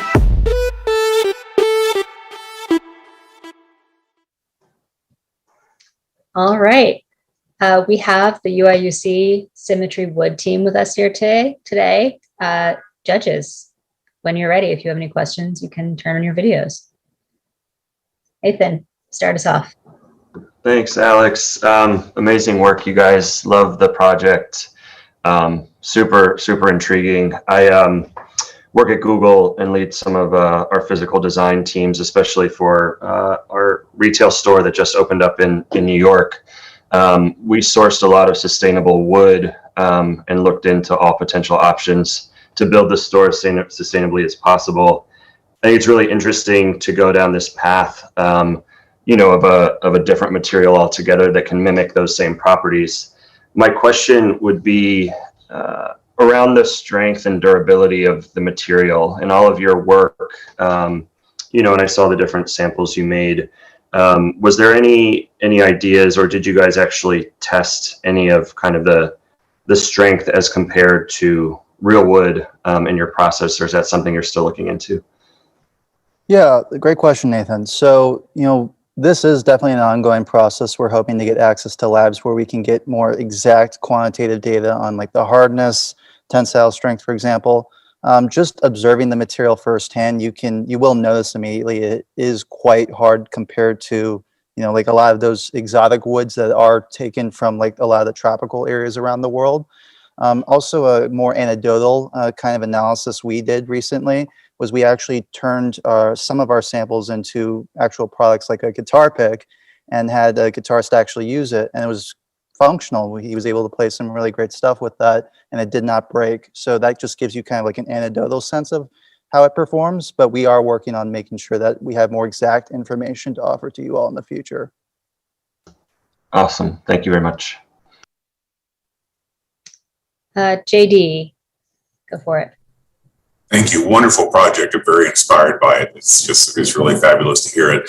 I'm kind of building on the last question. In the video, you talk about having worked with designers and craftspeople and artists. I'm kind of wondering if you could share a little bit more about those experiences, whether it's just stories about the way that designers and artists have tried to use your, you gave the example of the guitar pick, but I'm wondering if there's others, as well as what they liked about it and what the drawbacks were. Yeah, certainly. So with our experience with a lot of these woodworkers, each woodworker obviously had a different take on how they do woodworking in general. Some of the most involved experiences we had was, for example, in our local fab lab. I got to work with one person who does a lot of CNC machining. And so we had our material actually put on a small CNC machine, desktop one, and basically test it out. And based on that experience that we had with her, she actually was impressed with just how it was machining. We were able to machine out kind of like this 3D star shape. You also saw in our video that we made like a sign that was cut with the CNC machine. The only thing that she was just pointing out is there is a bit of a mild smell just because it is coming from the kombucha business, which has, it has a trace of that smell. But we're working on ways to minimize that. And she honestly said she wasn't super bothered by it at that point because a lot of woods do have odors to them. In fact, a lot of exotic woods in particular, if you cut them, one of our woodworkers actually told us that he had an incident where he cut it like a rosewood and almost immediately started to have asthma and even some blisters. And he doesn't have any of these conditions naturally, doesn't have any history of asthma, but it happened the moment he cut it. And this is from someone who was experienced in the craft. So that was kind of eye-opening for us. And the fact that no one had that kind of reaction to our material and there wasn't like any immediate drawbacks that they were pointing out was encouraging. And we're still hoping to improve, but at the moment it's all looking pretty positive in that regard. Thanks, Gabe. Allie. Yeah, actually, my question is a little bit related to that. But again, coming from the design perspective, I know that when you walk into a carpentry wood shop or if you work into a design studio where they're working with wood, you do get this amazing kind of smell. It's quite a sensory experience. And I hear what you're saying on that front. I'm wondering what about the other properties of wood? So, I have this beautiful wood, you can see here, this beautiful wood teak table here. And I love it because it has this kind of essence of the natural world, but it also ages very well. So in terms of the patina, in terms of, how this product or material would age, have you done any research into that? Because I think there's a very fine line between something being biodegradable and easy to break down, but it also needs to be very durable. And in your video, you had a few shots of architects. So, you're suggesting this potentially as an architectural outdoor material. And I'm wondering if you've thought about where that line is between being able to break down, but also being, a long-term material.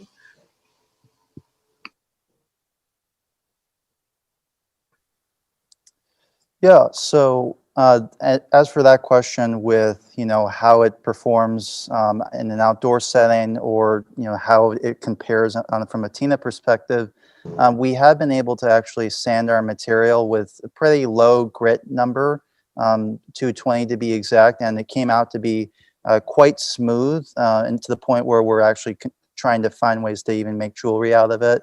We've also applied, resins such as shellac and linseed oil, again, trying to avoid any petroleum-based resins. And those were something that the material seemed to accept. So you had a very shiny surface after you applied those.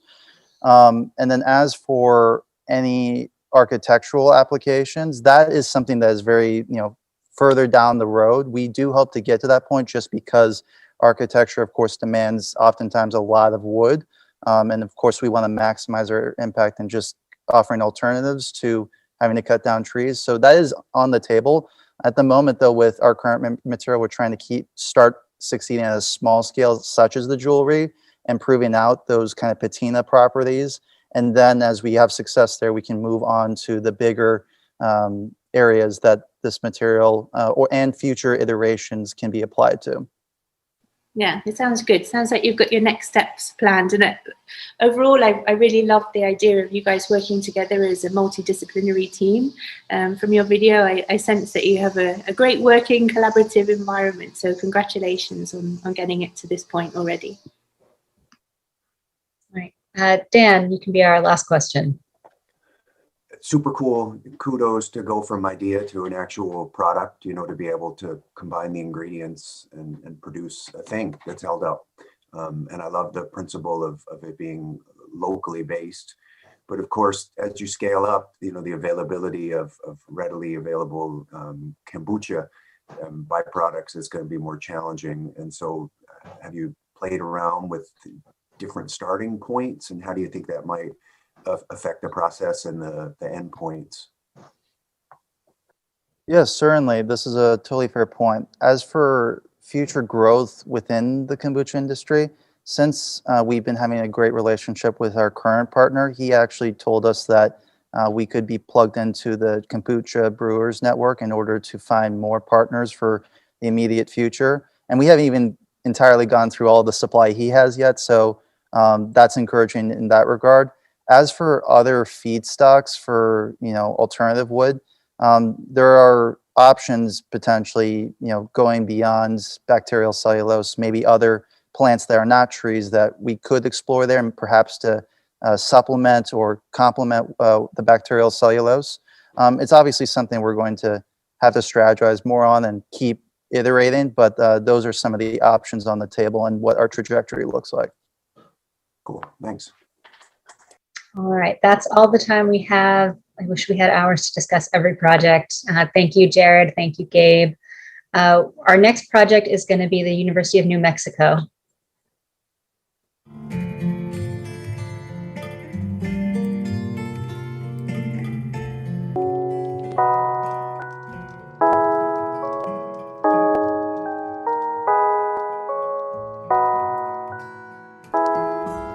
The Future Fabric Project introduces methods to teach the art and the science of making biofabric.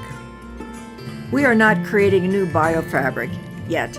We are developing a program to introduce new groups of people to these extraordinary materials. Our purpose is to promote ecological awareness, inspire unlimited creative possibilities using biomaterials, and to spark scientific curiosity. The first of 3 objectives is to develop educational plans to teach the art and science of biofabrics. We've identified several groups of students for this first phase. The second objective is to develop a comprehensive website as a hub for inspiration, discussions, and sharing of ideas on an international level. The third objective is to continue perfecting our at-home biofabric lab experiments. We are building on the success of our first experiments and exploring textures, conductivity, and color. We'll update you on our experiments later in the video. I would like to give you more details on our first objective, the education plans. We are targeting 3 groups of students. This first group is local U.S. elementary students. As you can see from these photos of school classes, pre-COVID, so much has changed. Today's activities need to be planned not only for classrooms, but for a variety of other settings. The ideas we introduce must be scalable for many situations, from after-school activities to small enrichment programs to youth camp settings. New Mexico, our home state, has nationally renowned labs and research facilities and is known for energy research and technology. However, over 60% of rural students qualify for free or reduced price lunch. As adults, every one of us remembers a teacher or a class or a book that made a lifelong impact. Imagine if we found a way to reach all children, helping them to learn an awareness of ecology and appreciation of nature early in their lives. It would make a profound difference for the future. The second group of students we will engage are located in Dharamsala, India. Dharamsala is the home of the Dalai Lama and is a crossroads of Indian pilgrims, Thai monks, and Tibetan travelers. I have lived part-time in India, and I've worked with the schools and volunteer organizations. I know the Future Fabric project will be eagerly embraced in India. Special art or science activities are sparse for local children in India. Overcoming the meager resources in their schools, the Indian students are curious and motivated. Another group of students can be found at the Tibetan Children's Village. They live far away from home while attending school, and enrichment activities are eagerly attended. The third group of people would be Tibetans in the 18 to 25 age group. Many are artists and designers who are searching for new materials and process. This group would be most likely to explore existing biodesign and to develop new concepts. Here is the work of one of the young designers in Dharamsala.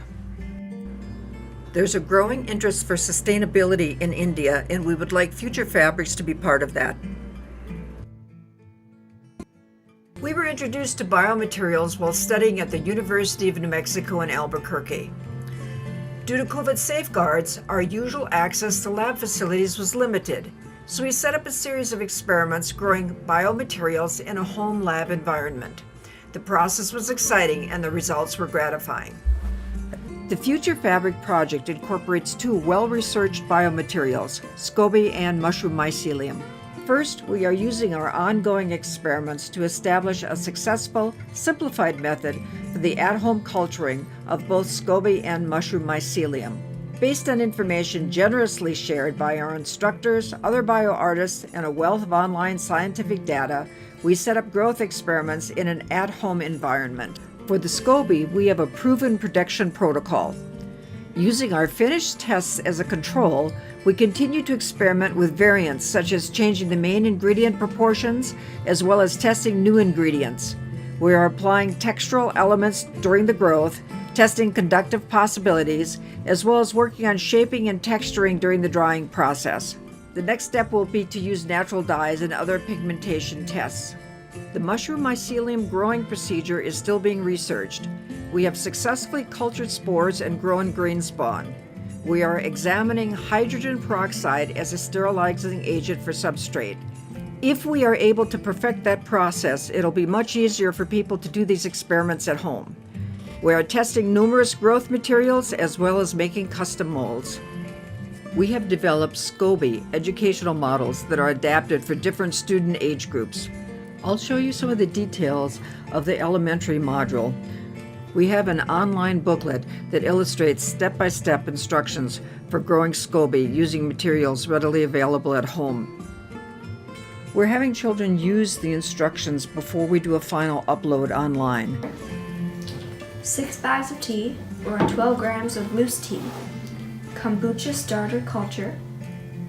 1 gallon purified or bottled water. The directions for day 1. Heat water to boiling and remove from heat. Then add 1 cup of sugar and tea. Then stir until sugar is dissolved and steep overnight. Day 2 directions. Pour tea into container so it's 2 inches deep. Next, add a piece of live kombucha SCOBY to each.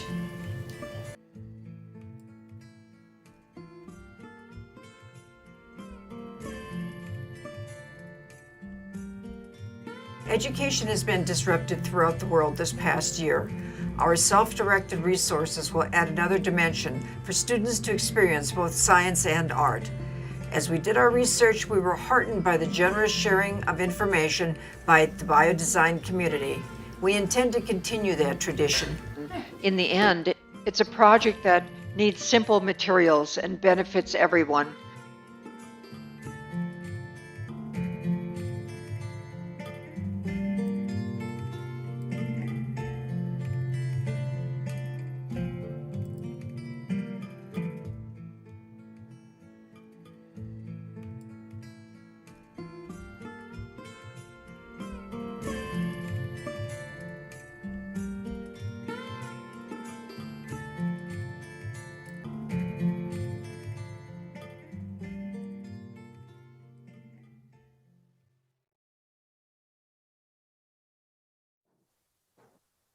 All right, welcome back. Thank you, University of New Mexico. Marilyn Zimmerman is here, but we can't see her, but she's here. Judges, if you have any questions, please tune in with us.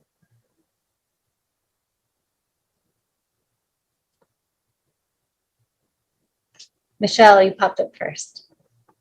Thanks so much. I really enjoyed the presentation. I had a question about the ways in which these ideas would be shared across different geographies and cultures and languages. And so I really appreciated seeing the PDFs where there were some great cartoon symbols, so you could visually carry out the steps with maybe not having to have so much text there. But I wondered if there were plans to translate the language that might be needed to accompany them to meet the language needs of users in Tibet or in India, and if there'd been the narrator said obviously they had experience in teaching in India specifically, if there were colleagues or people there with whom she had talked about, cultural translation, cultural appropriateness, cultural situatedness of this particular project. So I was really thinking about some different modes of translating it into these very particular cultural settings that I had questions about. Thank you for the question. Yes, I'm very enthusiastic about this. What's very interesting in India is that many times the request is for English instruction because people want to be able to practice with a native speaker. In India, in the villages, the English isn't as good. But in most places, English is like the second official language there. And so that makes you very welcome. And I've worked with a lot of groups. I've worked with the Tibetan groups and I've worked with the Indian groups. And yes, there would be NGOs that would back something like this. I have a YouTube channel that goes into a little bit more about even possibly a cottage industry for employment there. So I think there's a lot of opportunity and a lot of willingness. Emma, did you have a question? Yes. Hi, Marilyn. I really loved the intentionality around accessibility, and I can tell there was a lot of sort of research and background going into how to present the information in a way that would be appropriate for the targeted age groups. So I really loved that part of your project. One of the questions that I have is around building trust in order to implement something new. In my work, I've often found that is very important when trying to start a new program or something that maybe is different than normal. Have you built trust with specific groups in India, as you have, it sounds like, with like the Tibetan designers group, or even locally in New Mexico? Or where are you in the process, if so? Actually, they're both developing. What I'm doing is it's actually going to be like a grassroots type of thing. And I'm going to be working with the 4-H, the local 4-H, because they're very rural. I happen to be a former 4-H member. And I noticed they have a wonderful program for electronics. And wouldn't it be wonderful to be able to go to a county fair and see a little display of biomaterial experimentation? 4-H is also very open to programs like this. And as far as with India, with building trust too, what I find is that when you're working with a group of people, many times the students can become the teachers. And they really enjoy doing that aspect of it, so that you teach one person and then they can go on and mentor and explain other people. So because of that, they're not only getting it from a stranger within their community, but they're getting it from their peers. Wonderful. Thank you. Judges, any other questions for Marilyn? Elaine. Hey. Hi, Marilyn. How are you? Hello. Nice to see you again. Yes, nice to see you again. Exactly. It was great to meet you briefly in the gallery setting in a more casual. But you touched on it in your answer just now, this importance of community, not only locally, but I think for your mandate of education worldwide, and how you're going to bridge that. Have you thought about how you would bring all your various groups together to dialogue online with like the materials and resources that you have, so that they can like share their ideas. Because some of the lessons or the programs that you are touching upon in your video are like local materials. So, you know, it'd be great to see like, oh, well, local materials in India are like this, local materials in Norway are like this. So could you speak to community on that global scale? Yes, I think so. The idea of the website, which is still being designed, we have our own URL on it, and we're still writing it, but it's meant to be a meeting place. There's a place for a blog and for community discussions on it. But yes, I mean, because for instance, the young designers in India, for what I see is that the younger students are the long-term education. Okay, the designers are more the short-term results, because there's many young designers in India that need to know about new materials. They're interested in them already, and there's a whole ecological movement there.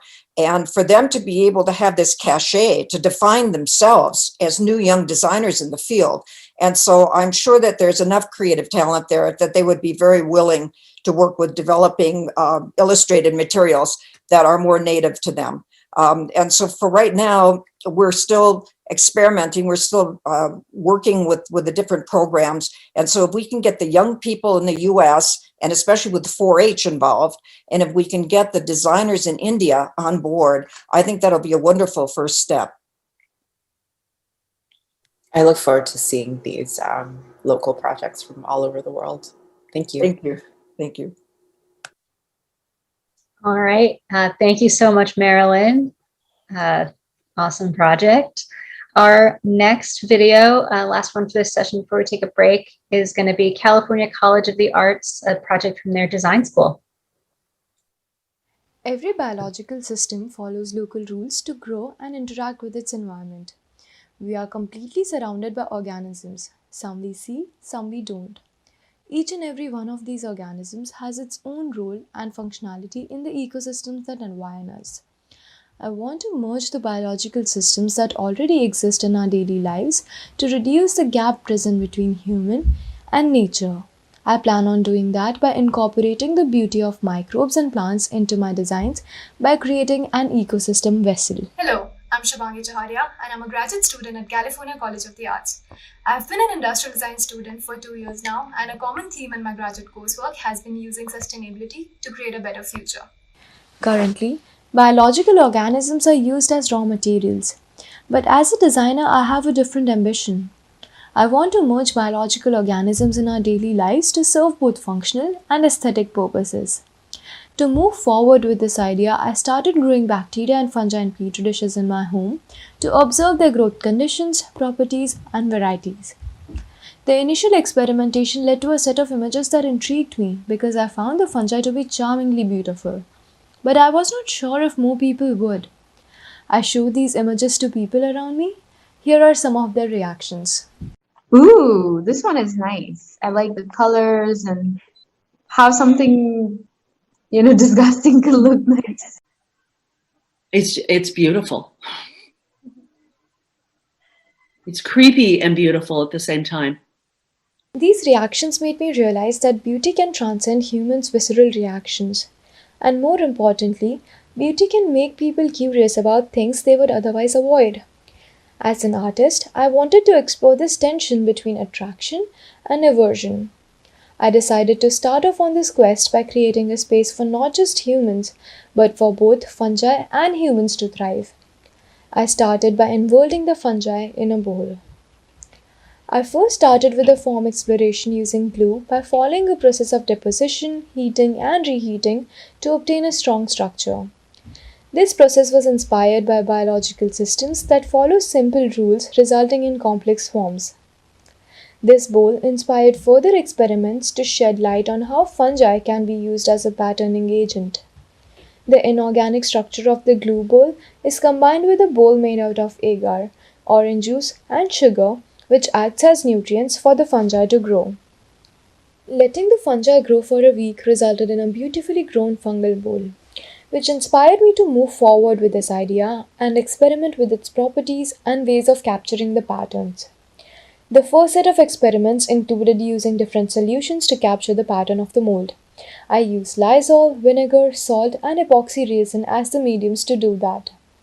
The second set of experiments were done to capture these patterns using physical actions, that is, using heat and glue as the mediums. Next, I wanted to explore the different types of growth that could be obtained. So for the third set of experiments, I added parts of plants like different stems, leaves, flower buds, and some food peels to observe their growth. These series of experiments led to one obvious conclusion. Fungi love to decompose. Research tells us that decomposition is essential in the food web of soil as the fungi converts inaccessible nutrients to accessible ones that other plants and organisms can use.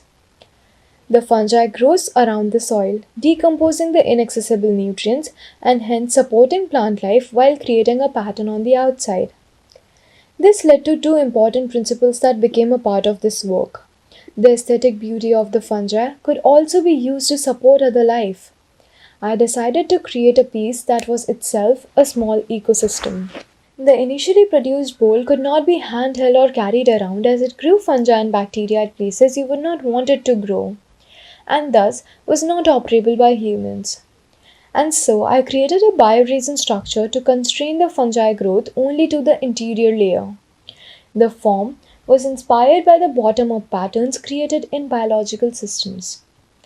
Along with aesthetic beauty that teaches, a layered ecosystem that supports life, applying constraints became my last principle. To represent all these principles, I created a layered ecosystem pot for fungi, for plants, and for humans. The material used for the original bioresin bowl worked well to make transparent vessels, but the shape did not support the plant and soil ecosystem. To conquer this problem, I created a structure similar to a flower pot that represents the sections present in this layered ecosystem pot. A layer of agar and orange juice is poured into the pot to create a nutrition layer that supports the growth of the fungi. The bowl is left for a couple of weeks to initiate fungal growth. After a significant growth has been achieved, the fungi starts becoming slightly visible from the outside of the pot. The patterns observed were noticeable, but barely. And so the final stage to solve this problem was to completely redesign the structure of the pot. The new system design is still made of the biodegradable bioresin material. Its structure is an amalgamation of a bowl and a pot which is inspired by biological systems similar to a tubularia. The bowl is specifically made to show the patterns formed by deploying the different types of fungi at different locations, and the pot is specifically made to support the plant growth. Another addition to this design was the inclusion of other fungi that explicitly are helpful to the plants. I used fungi from a potting mix and diluted it in water and added that water to the nutrition layer along with the agar, orange juice, and sugar. This initiated the growth of different types of fungi which fought for space and nutrients in the vessel over the weeks, creating interesting dynamics and patterns. The different fungi from the potting mix are fighting with each other, as well as with the extra fungi that grows in my house from the air spores.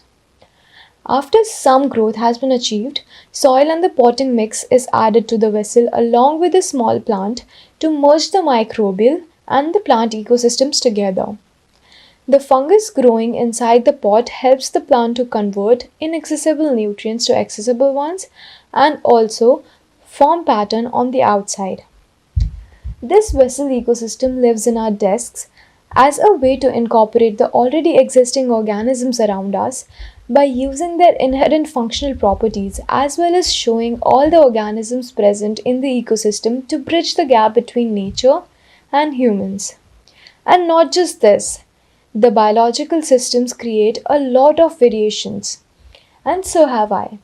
I have created an ecosystem of ecosystems. The last one works perfectly, but the other ones also include multiple organisms, which reinforce the point I want to make.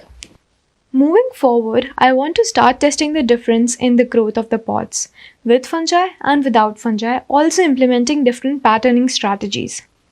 Along with that, I also want to test the biodegradability of the vessel.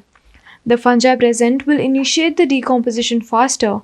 I want to check the extent of degradability of the bioresin material used. There are a lot of organisms around us, and each and every one of them is beautiful and functional. We just need to find the correct method to collaborate with them, to redirect design and combine the natural ecological features and aesthetic enhancements to re-establish closer link between nature and human, and rethink what art and design mean in the very developing biodesign focused world. Thank you so much for watching. All right, amazing, amazing, beautiful video. Thank you, Shivangi. Judges, when you're ready, please join us. Allie, start us off. Sorry, I forgot to take myself off mute. Thank you for sharing your project. I love the fact that you've looked into the aesthetics, not just the functionality, but as well as creating these beautiful objects, have you thought about functional solutions or functional ways that this material could be incorporated? That's part A. And part B is, I wonder what would happen if you had two bowls, and if they would eventually kind of talk to each other and, you know, communicate and form a kind of third stage of the process. Have you thought about what might happen there? Hello, thank you for the question. First of all, I think the two, like the idea of two bowls combining together is a great idea. And for fungi, it's like they interact with each other as well as the plants. So they can, it's just really unexpected what results I could get out of that. And I haven't actually tried combining them together, but I definitely have an ecosystem of the ecosystem vessels, and putting them together and letting them interact would really be a good sight to just see. Yeah, I'm sorry, I didn't catch your first question. No, but I love the idea of having an ecosystem of ecosystems. It's really thinking about the kind of the meta level of this idea.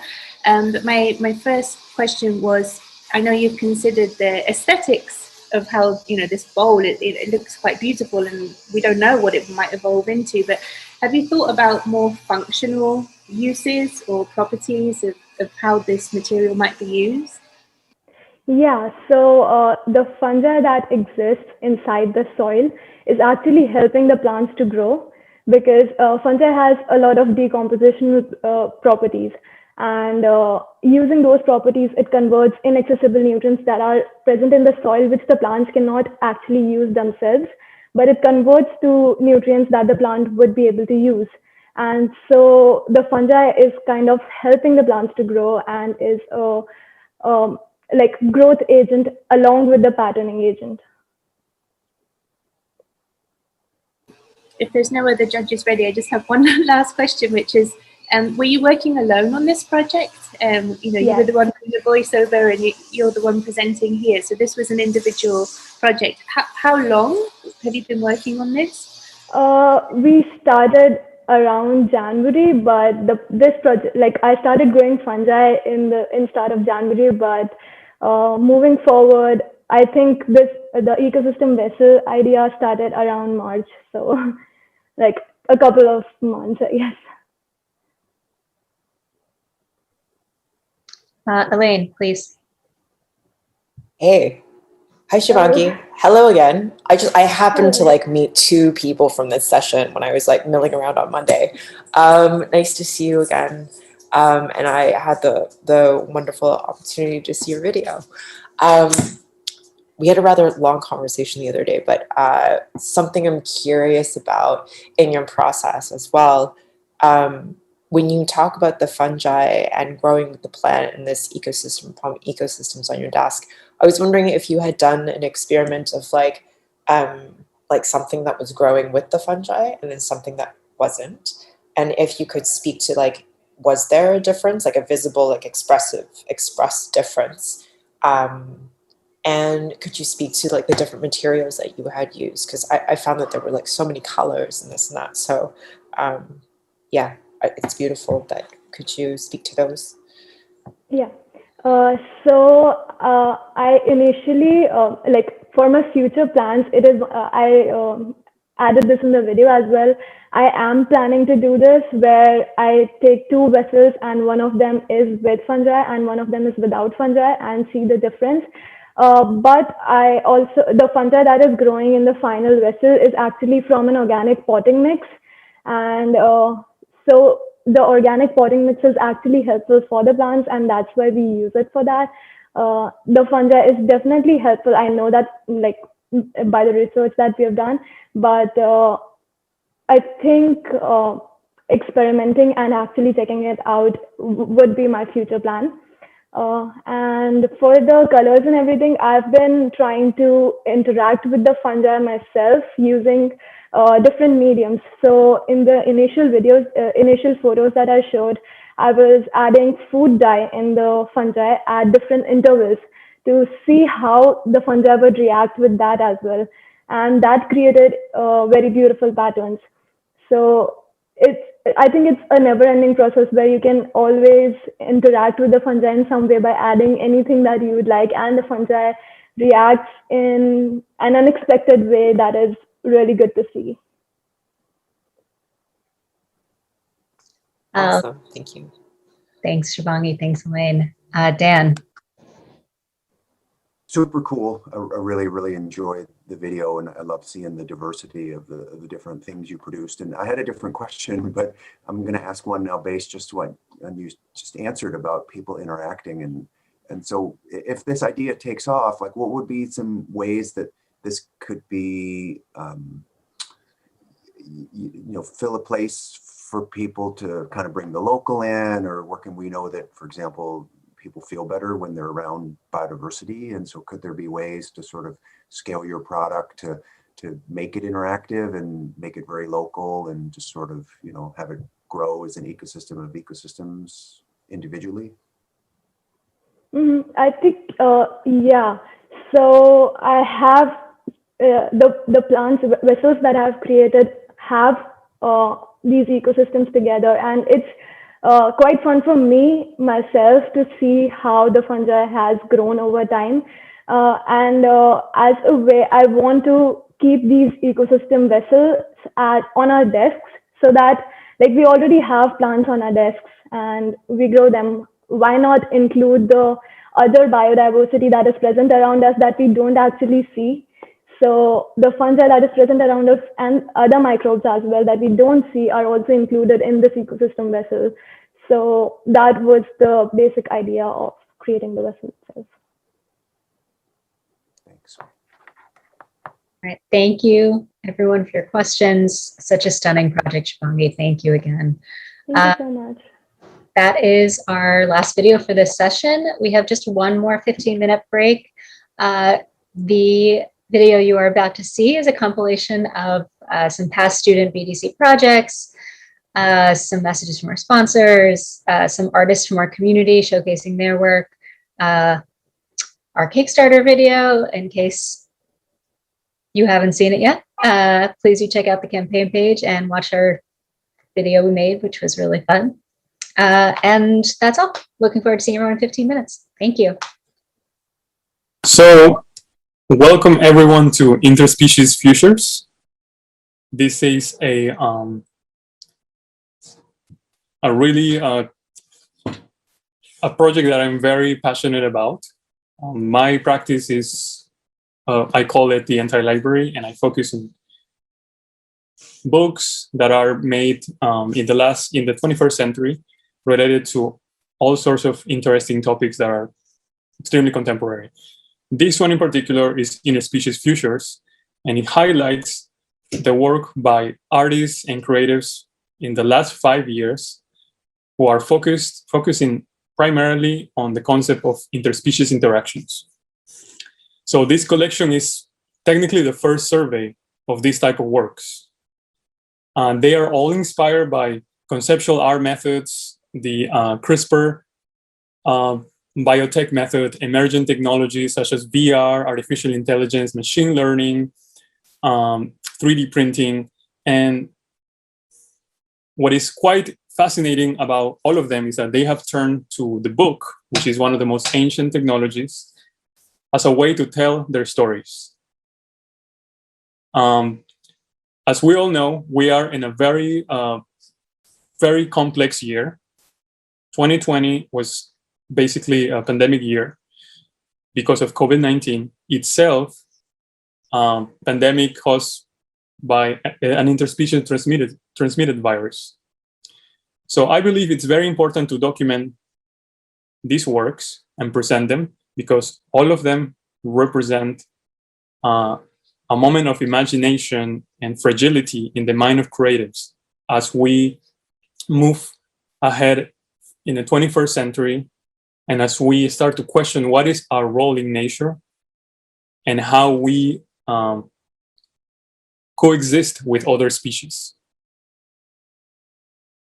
So here you can see the space. There are two large tables, and we're going to start with the first one, the larger one. In this table, we are featuring 9 books, and all of them were designed and published between the years of 2017 and 2019.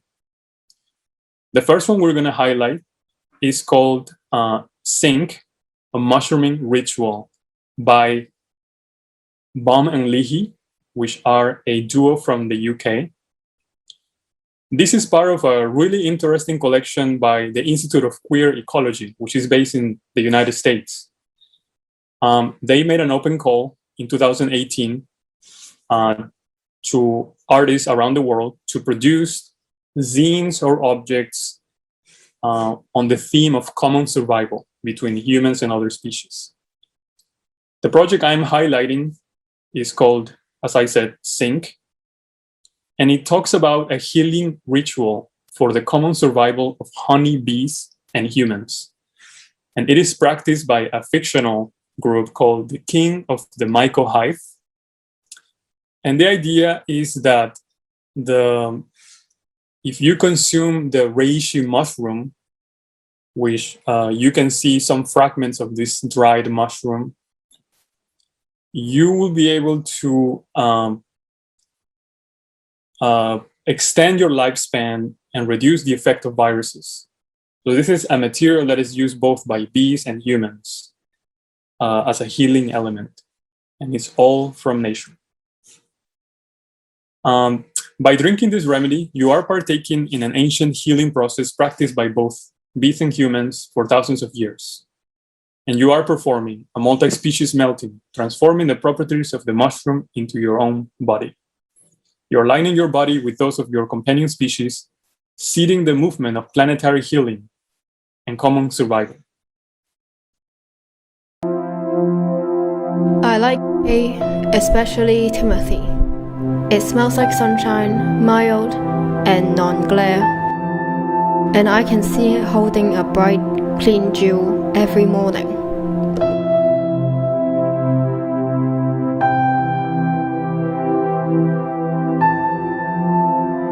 My name is Hua and I was born in Beijing. Recently I turned 40. When I was 20, the trade war between the US and China ended. People came to a consensus deal with food and energy crisis. At the time, they conducted a population census over the globe and cleared unlivable areas. Due to the extremely harmful air quality, Beijing is one of them, so we were driven away from the city. Before we left, we received a genetic checkup. According to the report of their examination, I was assigned to New York. A couple years ago, the new law announced each of us should insert a chip into our wrists in order to make sure we're resistant to extremely frequent fluctuations of the supply of food. They said, the chip is a new type of external mRNA which doesn't trigger transplant rejection. It transmits a steady and continuous signal to the human brain and somehow helps us digest more efficiently. After that, I gradually began to eat more and more hay. Somehow, I feel like I'm a rabbit. The recent food conditions are relatively stable. It is a suitable day for traveling. Tickets are not difficult to buy. Instead, food preparation is more difficult. I redeemed my citizen points for traveling package of food. It took me a lot of effort to get the point. I love my parents, but I don't love what they eat now. So I always prepare my own food when I go visit them. We used to eat together and share dishes. It was a common custom here. After we changed the food that we eat, we still eat together and even exchange nutrition from each other. I ate 7 kilograms of hay today, but I still need more protein. I asked my parents extracting and exchanging the usable resource with me. After digesting, the food converts into another format. The nutrition is discovered in bubble, which is protected and then transferred via optical tweezers to another person directly. Nature cannot accommodate the population we have now. So we eat the food from the bottom of the ecological pyramid and try to operate on every use. It's easier to feed more people on food at lower trophic levels rather than higher ones. No one is an outsider. This is how we live together in 2070. Beyond 100%.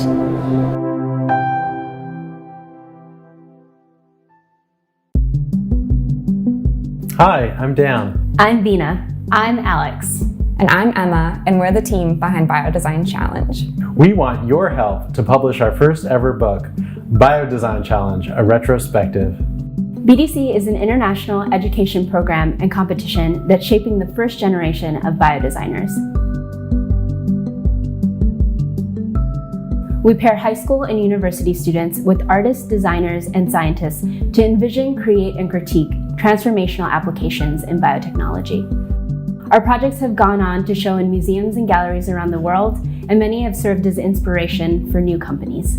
The book will be a full-color celebration of work produced by the BDC community over the last 5 years. It will feature 28 projects that bridge art, design, and biotechnology. Not only will it include essays by our alumni, but perspectives from eminent practitioners in the field. Newcomers will find a primer on biodesign and how it's shaping the future of sustainability. For those already familiar, the book will offer insights from thought leaders, including biologist Paul Fremont, curator William Myers, and many others. It'll also include a foreword by Paula Antonelli, Senior Curator of Architecture and Design at MoMA. BDC has collaborated with organizations including Science Sandbox, the National Endowment for the Arts, the Parsons School of Design, and the Museum of Modern Art, where we hold our annual summit. We're publishing the book in partnership with the University Science Center in Philadelphia. So, if you're interested in learning more about innovative and fascinating topics, or if you just want to be awesome and support the next generation of biodesigners, then this book is for you. Every pledge, no matter how big or small, helps bring us closer to our goal. Thank you for your support. We can't wait to share the retrospective with you.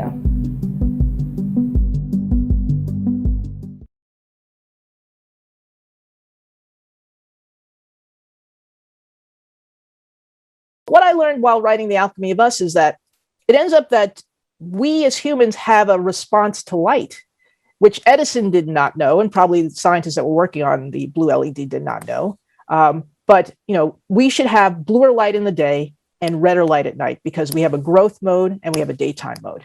And if we're in growth mode, where we have a higher metabolism, temperature, and the amount of growth hormone in our bodies, our cells are going to respond to that. So there's a whole range of health ailments that have been linked to having the wrong kind of light. So what I discussed in Issues is that the blue LED is this wonderful invention, but it also highlights a deficiency in science itself, which is that we don't look at the broader issues of our invention. When the inventors were working, were they aware of the impacts of blue light? We as scientists tend to be so siloed, like, the person who was working, the gentlemen who were working on blue LEDs, and there were hundreds of people working on it. They're at the Materials Research Society conference, and they're at the American Chemical Society conferences, and they're there to kind of get more information about how to make these bulbs better. They may not be talking to, health physiologists to figure out what may be the impact of the light. So we're very, very silent. They're doing great work. It was extremely hard to make the LED, but now we have to figure out how to live in a healthy way with this wonderful invention.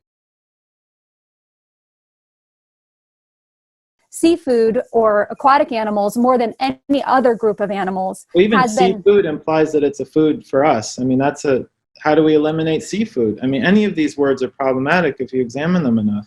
Yep, and the word seafood is really problematic. It's suggested that this is necessary sustenance, when in fact a lot of these animals are destined for luxury markets where it's really not about food security. It's not, about 3% of global fish catch is actually subsistence fishing. 3/4 of the global fish catch is actually globalized traded commodity. Oh yeah, it's industrial.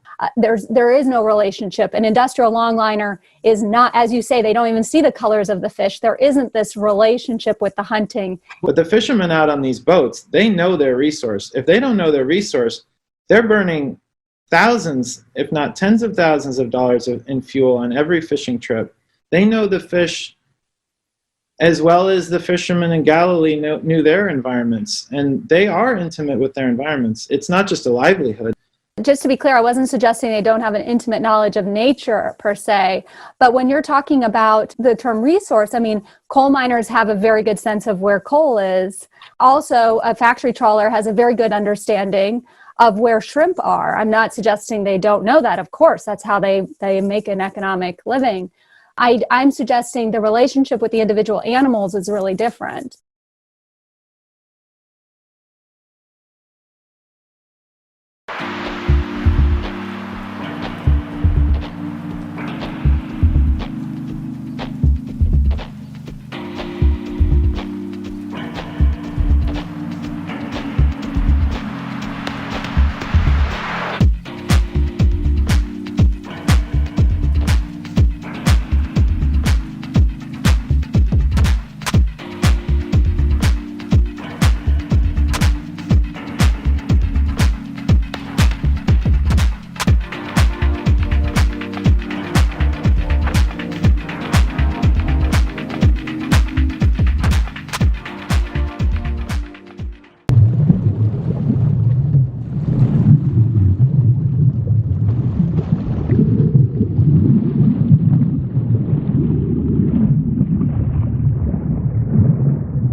All right, welcome back, everyone. Welcome to the final session of BDC 2021 for student project presentations. We are going to jump right back into videos, and the first one is going to be Universidad de Buenos Aires. This is Mix a Globe project. We are an interdisciplinary group from University of Buenos Aires, formed by Aldana Benitez, graphic design major, Daniela Garavito, fashion design major, Paula Bianchi, biology major, and Carolina Vera Vilke, industrial design major.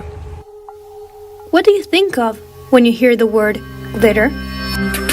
parties, festivals, marches,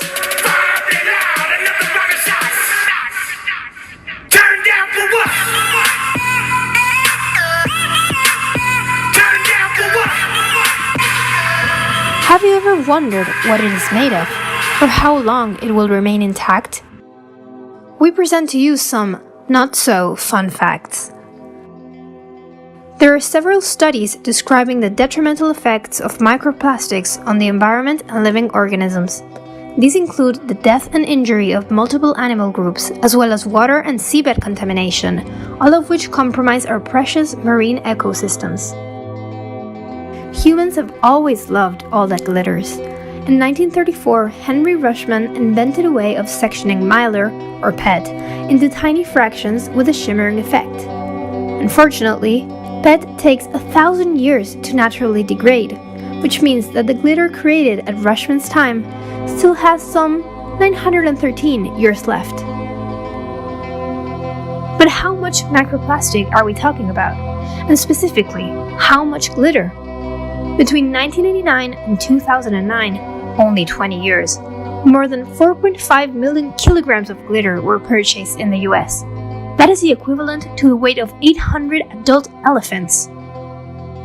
Another not-so-fun fact about glitter is that it contains mica, and about 80% of all mica extraction is done through illegal mining and is closely related to child labor. While several cosmetic brands have decided to switch to synthetic mica, natural mica is still used globally. So what about biodegradable glitter? Well, there's always more than meets the eye.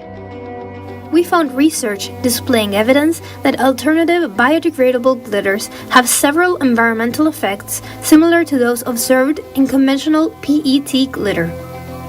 In summary, traditional glitter is made primarily of PET, a type of plastic used as a base, as well as aluminum and/or mica, which provide its characteristic appearance.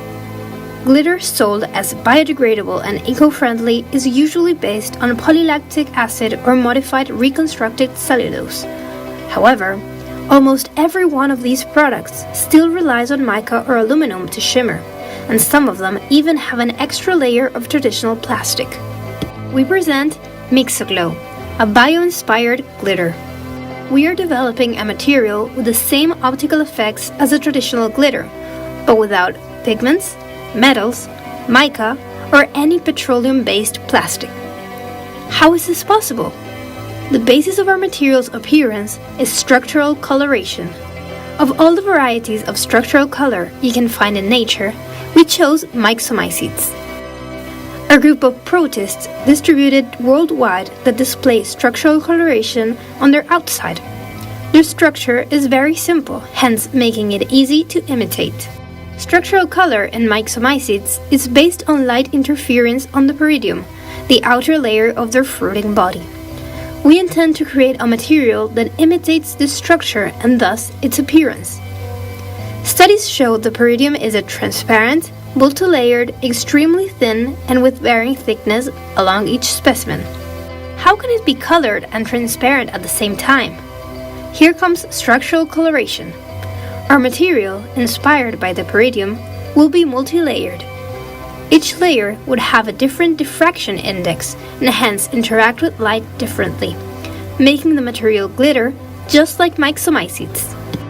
The production would be carried out through simple and already existing nanotechnology techniques, using bio-based raw materials to make a nano multi-layered film. Could be carried out through immersion, spray, or spinning techniques. Mixoglow's future applications could include various areas like cosmetics, fashion, and design.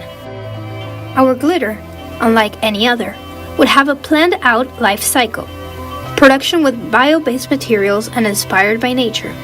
Users will have the possibility of composting it after usage, degrading at a high speed compared to the traditional glitter. It will be commercialized in refillable packaging, an alternative to traditional glitter committed to achieving sustainable production and consumption. So why choose Mixoglow? Because our glitter will be bio-inspired, lacking any kind of petroleum-based plastic, mica, or metals, and will have a sustainable life. So next time you choose glitter, let nature inspire you. Choose Mix It Glow.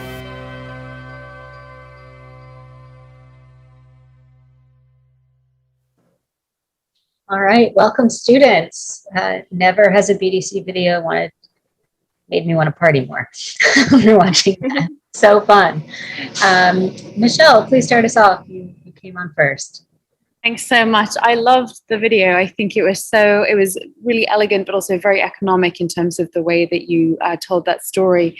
I just wanted to have some clarification on where you are in the prototyping process here, where your experiments have led you, and where you're at in terms of developing this as an idea, because it seems extremely compelling in terms of the way in which you describe the science behind it, and the many possible applications. I'm sitting here in the middle of doing an exhibition myself, and we're always looking for different types of material to achieve certain effects. So yeah, can you talk a little bit more about where you are in the prototyping process itself? Sure. First of all, hello everyone. Thank you for your question, Michelle. So far, we haven't been able to start the prototyping process. We haven't been able to go to the lab, so it's still, we're still researching and deciding what material we will use to do the assembly of the nanofilm.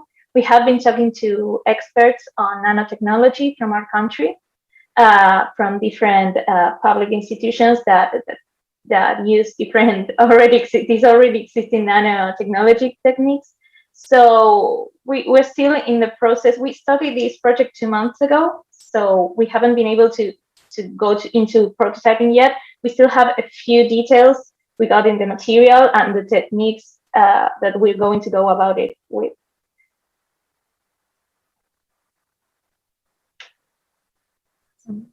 Minji. Yes.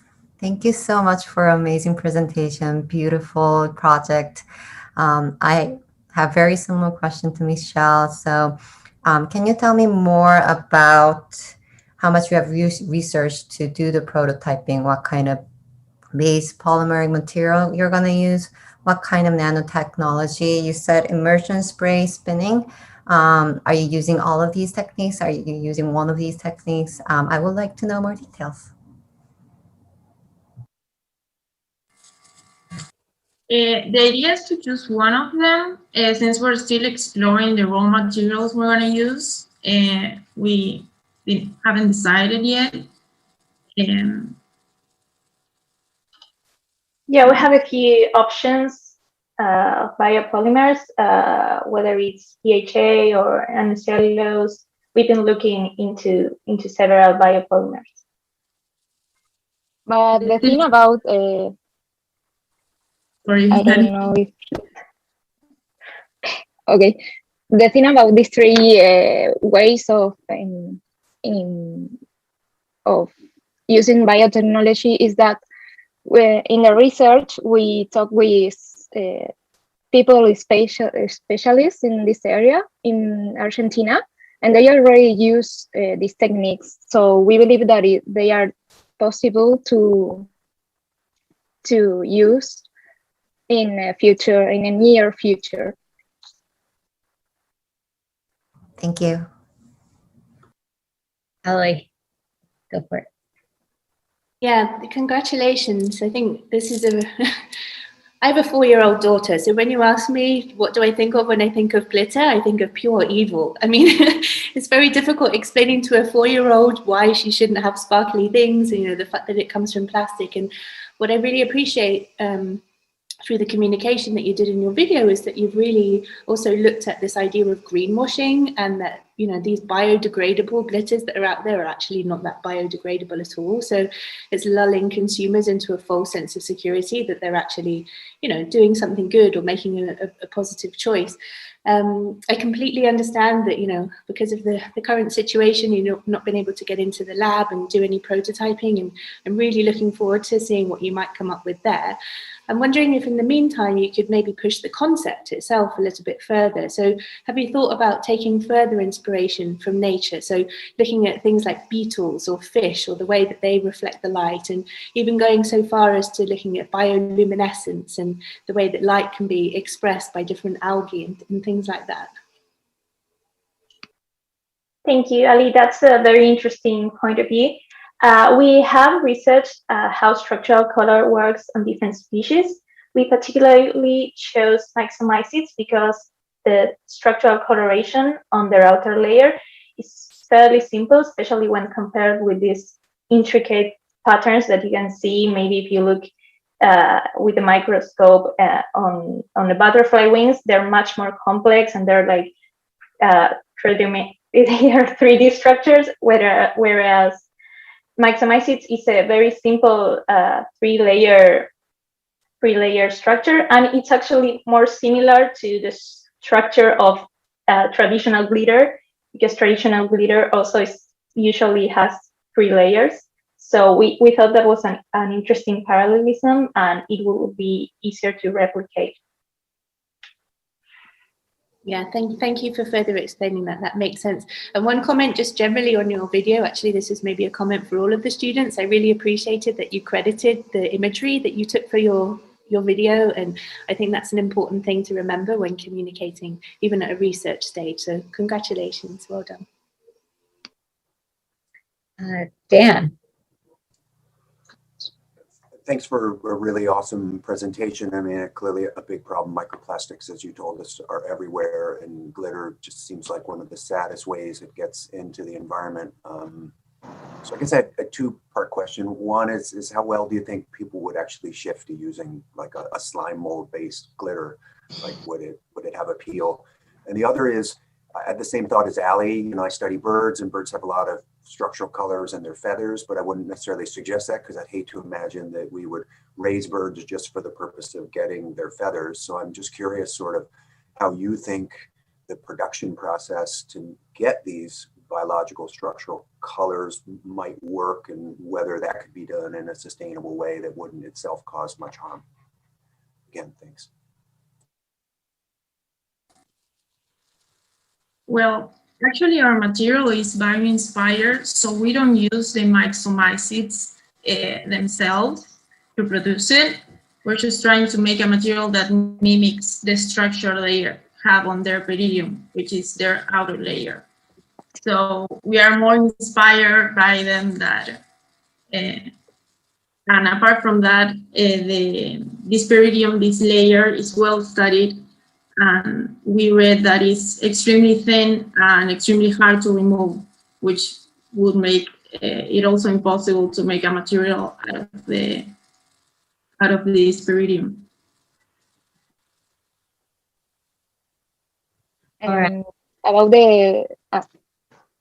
About the community switching to MyXoglow, when we started the project and communicate to our relatives or through Instagram, people started getting excited about this. So we think we've been getting a lot of requests to let people know when we have an actual product that they can use. Yeah, a lot of people have been telling us, "Oh my God, please let me know when there's a prototype, because I really want to try it." We got the demand, and we do not have the product yet. So great. Thank you. All right, we are really running on time. Elaine, you have a very, very quick question. Okay, really quick. Okay, I'm just going to make it a comment then. Your project made me think of work with me, like lollipop sticks that have seeds inside. And so it's like when you were talking about oh, this problem is 800 elephants, super, terrible, but people use glitter when they're happy. So it's just a request, when you actually get the product, could you please coat seeds so that every single time we're throwing this glitter in the world, that it's actually doing good. Thanks, that's it. Thanks. Nice. Thank you so much, students. Really excited. Can't wait to see next steps. Our next video is going to be from Parsons School of Design. Looking forward to it. My name is Veronica Banas, and I am an industrial designer. I worked across design fields internationally and eventually realized that only nature could help us design our future. Since then, I have been trying to understand and translate the complex language of biology and propose new systems for industrial design. Nowadays, we need changes on multiple levels, from replacing materials with innovative solutions to rethinking the waste and current production processes. I believe that teaming up with nature will help to reduce the negative impact of the Industrial Revolution. Currently, we are overusing natural resources, operating mostly in the linear model, while in biology, everything is circular. William Mayers said that biodesign takes advantage of the tremendous power and potential utility of organisms and their natural interaction with ecosystems around them. While designing anything, we should always define the possible interactions of the design product within its ecosystem and living organisms. This way of thinking is fundamental in waste management, especially the most problematic waste, like plastics. In nature, there is no waste. Everything has its place, and different organisms rely on each other. Environmental issues and their potential solutions are often presented as very complex. But if we introduce innovative biological systems, things like recycling can be relatively easy and straightforward. Successful recycling depends on a few fundamental issues. One of them is matchmaking. Who can use it? Who wants it? If we think about it, waste is just a material without identity. I started my research by analyzing different waste streams' chemical composition and properties to find their identity and place within the ecosystem. Afterward, I've created a nature-inspired recycling method and applied it to the commodity item. Let me introduce you to the Bioverse, buttons designed by nature. Bioverse is a practical example of a product created out of 3 different waste streams: expanded polystyrene, citrus peels waste, and discarded oyster or eggshells. This everyday item that we do not think much about, together with other accessories like hangers and labels, is overlooked as part of waste generated by the fashion industry. If we make these elements out of waste materials, we can reduce the environmental impact of fashion. A new sustainable fashion brand is currently testing this environmentally friendly solution in their new collection. Transforming artificial and organic waste into the buttons or other higher value products for different applications introduces recycled materials into new markets. In this system, we can maximize the use of once extracted material. When we cannot create more value, it's time to engage the living organisms. The bacteria from the mealworm's digestive system can break down the material. Then, byproducts of digestion can be used in the mycelium growth process, closing the loop in the product life cycle. Moreover, we can use this robust and waterproof material in other applications. I started testing the system, producing commodity items with an impact, like buttons. But currently, I am testing new fields of application for polystyrene waste, like fibers, made with the method of rotary spinning that can be reinforced with different materials to improve their qualities. The liquid polymer can also be the base of a waterproof coating. Introducing new nature-inspired, closed-loop system that might be applied everywhere will help improve responsible production and consumption. This project is a step towards more sustainable cities and communities. If we can transform polystyrene waste effortlessly, why we are not using this solution yet? Polystyrene is a durable, fully recyclable polymer, but the current recycling system is inefficient and highly energy-consuming. 60 years ago, mass production of plastics began. Since then, we've produced 8.3 billion tons of plastic, and over 90% of it isn't recycled. Expanded polystyrene is part of a much larger global plastic waste problem. This chemically stable material consists up to 98% of air, so the transport to the recycling facilities is unprofitable. Material that's such light and bulky breaks apart easily. is contaminating other recyclables. I searched for the solution that could stimulate local manufacturing based on the waste material without compromising quality. It is crucial since it's easier to find a market for recycled materials if the quality is close to the original. I wanted to involve as many waste streams as possible, so I started by analyzing the chemical properties of different types of waste.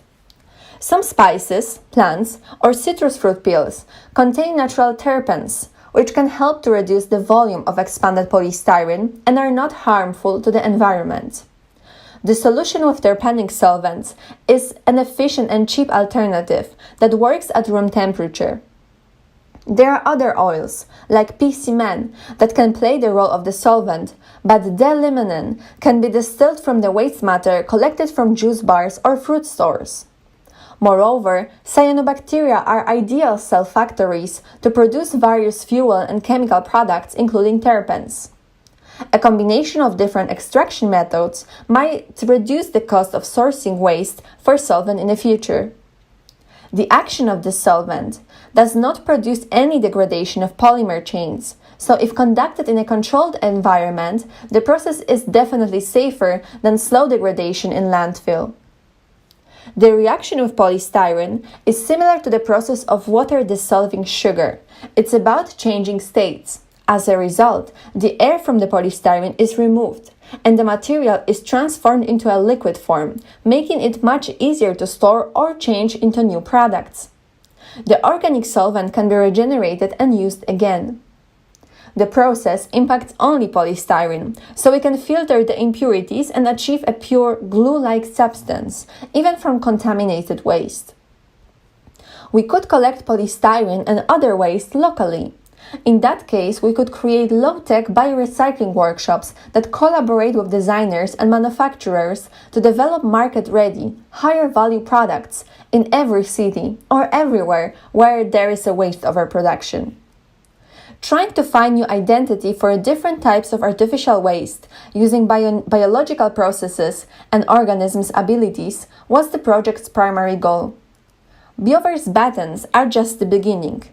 To bring the change, we need a more circular solutions with the availability of scaling up. I hope to continue developing the different products and biological systems that will help stimulate local economies and reduce the environmental impact of the design. All right, welcome, Veronica. We're going to take questions from some judges. I did want to just say there's a line you have in your video that I love, which is waste is just a material without an identity. I think that asks a lot of questions. I'm super excited to dive in. Michelle, please start us off. Yeah, there were so many good lines in there, Veronica. I also really like the hangers of the straws of the fashion industry. So true, and a really succinct way to get across the stakes at play. I have loads of questions, and some of them actually pertain to me not having any kind of background in science. So it was a really dense video. You had so much in there, which I congratulate you on. It was incredibly well researched. I have a very simple question to start with, though. Can you tell us a little bit more about your background? I'm so curious as to how you came to this particular problem, and I assume sort of interdisciplinary background that you have in order to be able to link the various questions that have come to bear on your research. Right, so thank you for these questions, because actually the materials and the waste and everything for me started around 6 years ago. I was there working in a completely different industry. I was there during the fashion week, working as a model, and I've seen the huge overproduction. I've seen a lot of waste, not only from fashion industry, but I was already then studying design, and my consideration was that I'm a designer, so I'm producing products as well. So in other words, I'm producing the waste. So I started from analyzing the fact that when it comes to landfill, it's not the product that ends up landfill, it's the material from which this product is made. So that was my first realization. And from then I started to learn more about the material structures and different identities. My background is not in science. I'm not a scientist from education, but by heart. So that's, I just dive deeper into scientific researches around how things are produced, how the system works. So that's how I started to see the different types of production globally. And I started to see different problems, and some of them were really the same. And when it comes to the waste, like when I arrived to New York, I'm originally from Poland, and I always wanted to be in New York. But one of the first things when I realized when I went on the streets was the fact that the waste is up front. So this is something that we see on the streets of New York. And that was something that really got me thinking that this waste is so visible. This is really next to us. So why we are not thinking about it as a resource? And also with this project, I'm trying to open up the conversation, not only for the cities, but also for the communities when the waste is only resource. So that's also another way of thinking, that there are places when the waste is a real problem. And of course, I'm just now in this project talking about the fraction of this problem that we have.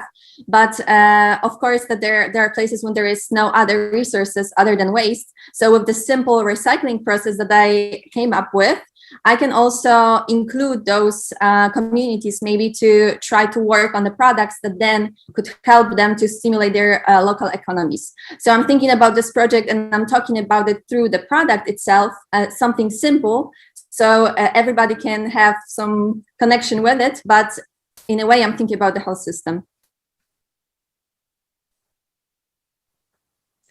Minji, please ask your question. Hi, Veronica. Thank you for such a great project. I work at Aalto, so I can really resonate on the pollution in the fashion industry and materials around it. I'm curious, as a designer, when you make your material, how does it feel? Does it have mechanical properties that you would love to use, or is it similar to something? Can you describe me more about how the material actually feels? Of course. So with this material, like, you know, it's polystyrene, like part of it, it's using the polystyrene waste. And the first stage is the glue-like substance. So I managed by myself to create like 3 prototypes. One of them was the base for the paint, the waterproof paint, by adding pigments to it. So it can still be in a liquid stage. But then also I managed to create the fibers in the method of rotary spinning. I mean, at the end, it still has the material, it still has the properties of plastics, but I'm just trying to operate it with this material differently, because the current problem with polystyrene, although it was banned in many places, in many states, in New York as well, is the fact that it can be recycled. It's just we do not have the right method to bring it back to its clear liquid polymer state. It's already expanded. So I'm reducing this air, I'm removing the problem from it, because the air is an actual problem with this material. And I'm using on the remaining substance as a base for different material applications. So it still needs some research. Those are basic prototypes. But for example, for buttons, I managed to produce 400. And now I gave them to this one small brand. And I'm trying to see if they can really use them and how they will really operate in a real world with this material, if we can make something out of it. So I'm still researching what is the best application, because maybe those are still a bit misleading, but I managed to do 3 of them, and it's still work in progress. Amazing. Thank you so much. Thank you. Emma. Hi, I love how comprehensive and holistic a view you have, including sort of using a product to change a system, you know, rooted in sort of a waste byproduct.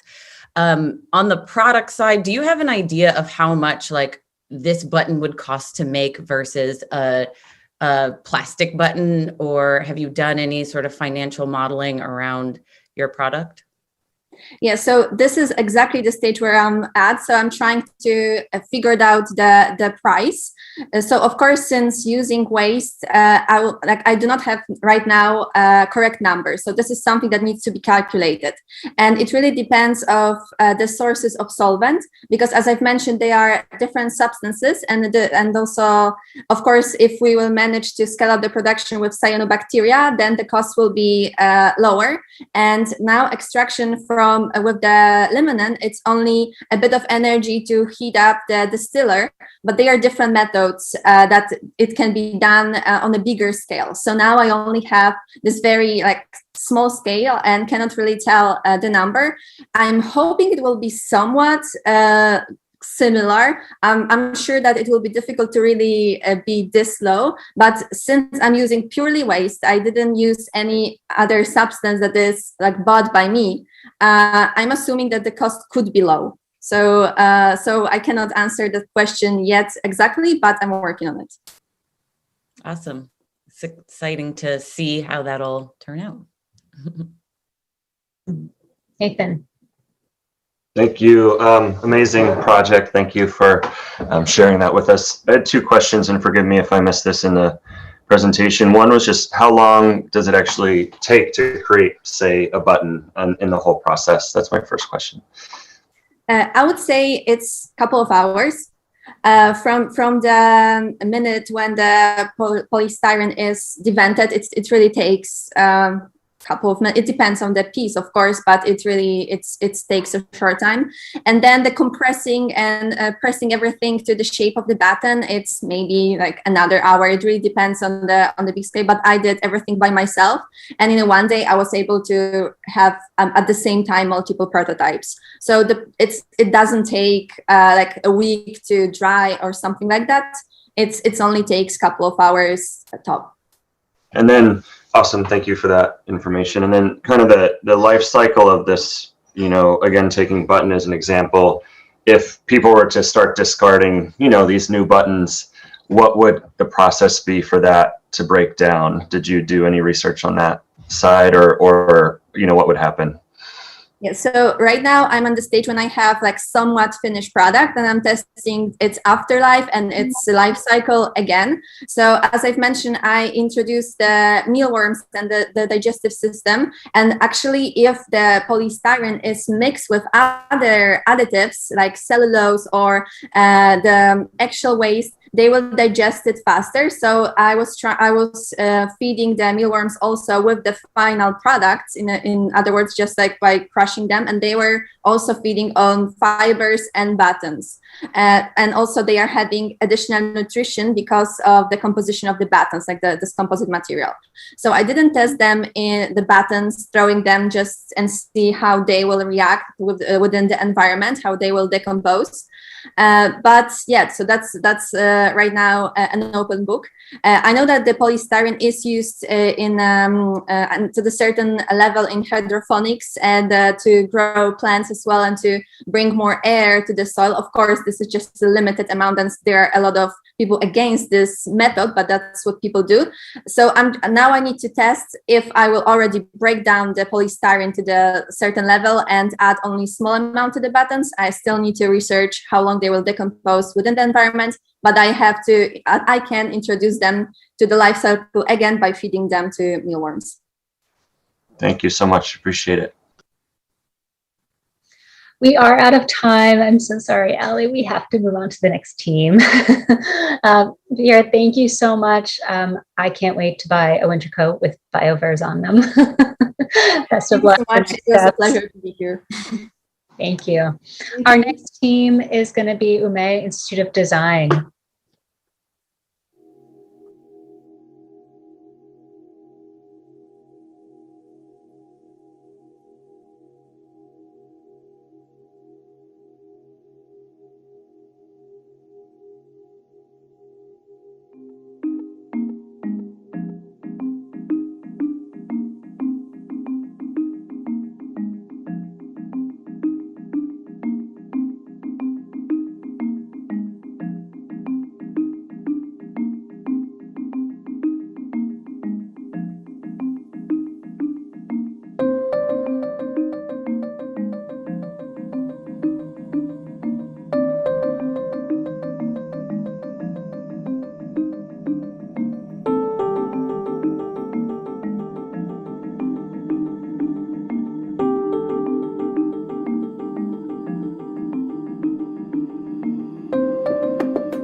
Looking at the trends of development in synthetic biology and genetic engineering, we can start to picture a future where organisms can be created with basically any purpose or function.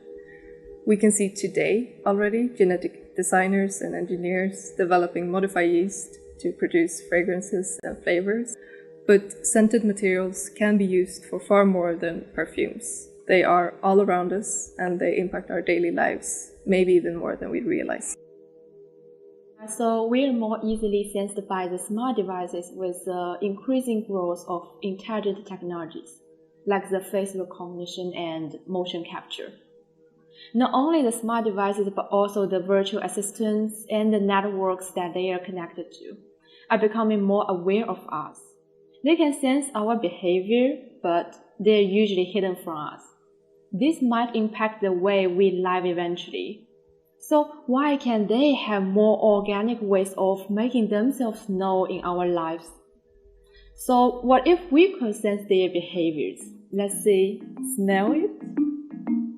We were inspired by the nature and smell of kombucha scoby, as well as other symbiotic organisms like lichens, and also the fact that microbiomes of different kinds are essential but usually overlooked parts of human life, our surroundings and our well-being as well. We developed All5, this biological olfactory interface concept, to give smart devices an expressive microbiome of their own.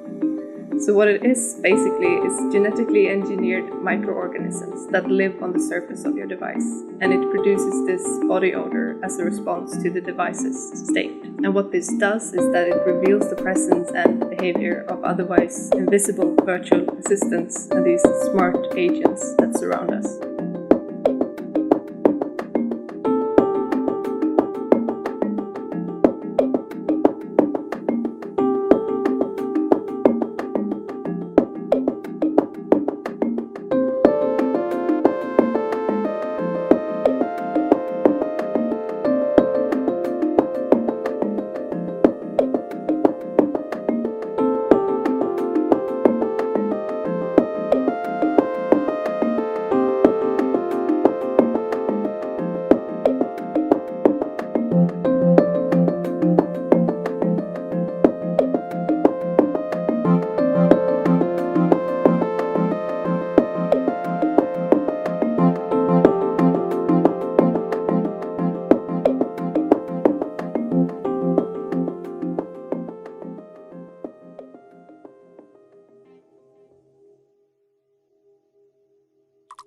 So how did we end up there? We wanted to take you through our process quickly.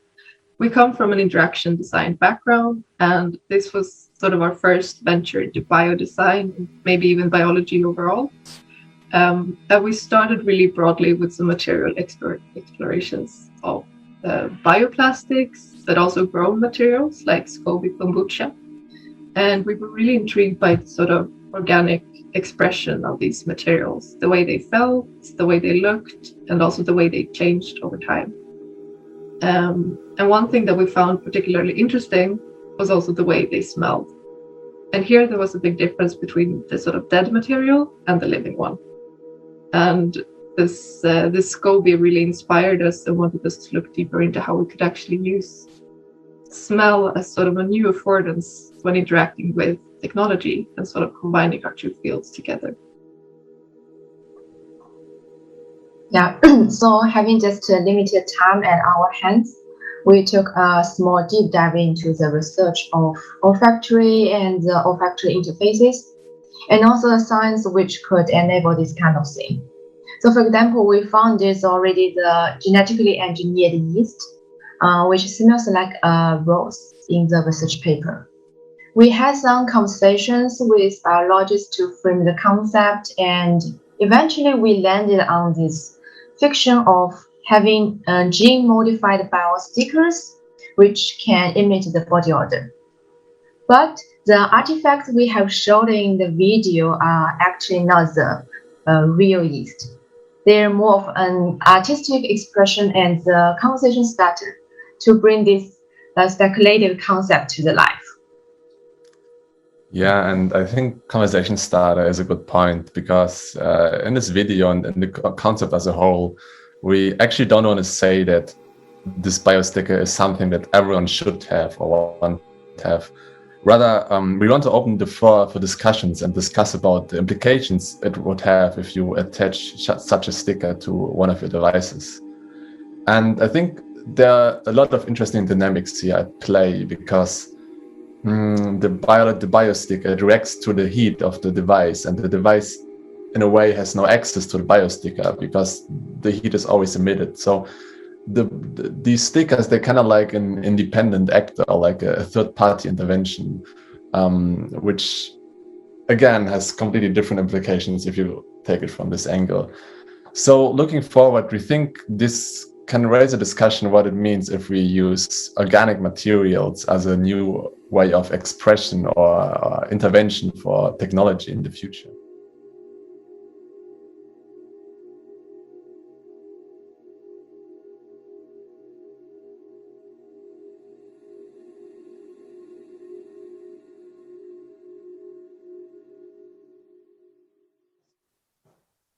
All right, Cornelia and Yanni, I cannot wait to hear this conversation. We have some questions already. Judges, Ali, you popped up first. Please take it away. Yes, thank you for sharing. I guess I'm probably closest to your background, coming from an interaction design school, and I'm very familiar with the projects that you do at Umea. So congratulations on pushing this into the olfactory realm. I think that there's a reason why olfactory products are not yet widely available on the market, and there's numerous reasons for that. You know, when we talk about graphical user interfaces, people are very used to reading visual signals. When we talk about tangible user interfaces, even when we're talking about accessibility projects, people that can't see or you know, have visibility problems, they can still touch an interface. When we talk about smell, when we talk about this kind of olfactory process, I don't think there's really a kind of recognized cohesive view on what smell means. So my question to you is, what information are you actually trying to convey, and how could we educate people on how to read that information?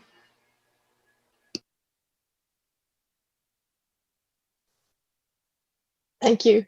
So exciting to hear. Thank you for the good question. I think primarily it's about maybe just giving the presence of the thing. Like, all of our technology today is very visible, and you can feel it and you can see it like on your shelf if it's an assistant, for example, and you can see your laptop and it's there physically. But then the sort of agents behind them aren't really there. So it's more about the giving body and just communicating presence primarily, I would say, and in a different way. But maybe, Yanni, you want to add something? Yeah, so actually initially we proposed some like the experience model in our video. So it's kind of like there's a unbalanced sensory gap between the smart device and the human. And also this will cause some like the IoT privacy, these kind of issues in the future. So that's why we propose this kind of olfactory interface, and we think about maybe the biomaterial can be one of the interesting pathway we can think about to maybe solve this kind of problem. So it's kind of like we, for example, make use of or employ these the biomaterial to fill in this kind of gap between the smart device and the human. So it's kind of like we can sense them and they can sense us as well. But what I think would be left to do is to be able to make an actual experience prototype. So actually be able to get people's reaction on what they think the smell would be, because we haven't been able to really test that right now. So that's sort of still there to see what people would actually have for connotations or what they would think the smell communicates. That's sort of something we would have to explore more. Michelle. Ali, first of all, thank you very much. It was a really fantastic project, and the video was really enjoyable to watch. Ali asked a much more sophisticated version of where my question was going to go, so I really appreciated your question, Ali. I wanted to ask you to talk a little bit more about the olfactory profiles, the types of smells that you were thinking, even in discussion, might be part of this experience, and exactly what triggers them. I think you started talking now about to what ends they might be triggered, and I really loved the way you ended your video in terms of thinking about the many different implications of that, and you were speaking about it just now too. So yeah, I'd be really curious to know more about the conversations in terms of the olfactory profiles that you discussed, if any, as being part of this particular experience. I think for now, like the scenarios in the video, it might be like, if by olfactory profile you mean like the smell or like what it would be smelling like, right? Yeah. Yeah, I mean, I started to really scatological places, whereas like, would it smell bad? Would it smell good? Like, and you started off in terms of thinking about body odor. I went even further. It's probably not right for polite discussion, but I think there's, smell can be really fun. It can be really humorous. It can engage in lots of different ways, which I really loved the idea of these smart devices in our homes, not necessarily having to very literally or metaphorically smell like roses. But yeah, I was interested to know if you had, even in your discussions, not necessarily having applied it in any way, but had thought about the different types of profile the smell might take.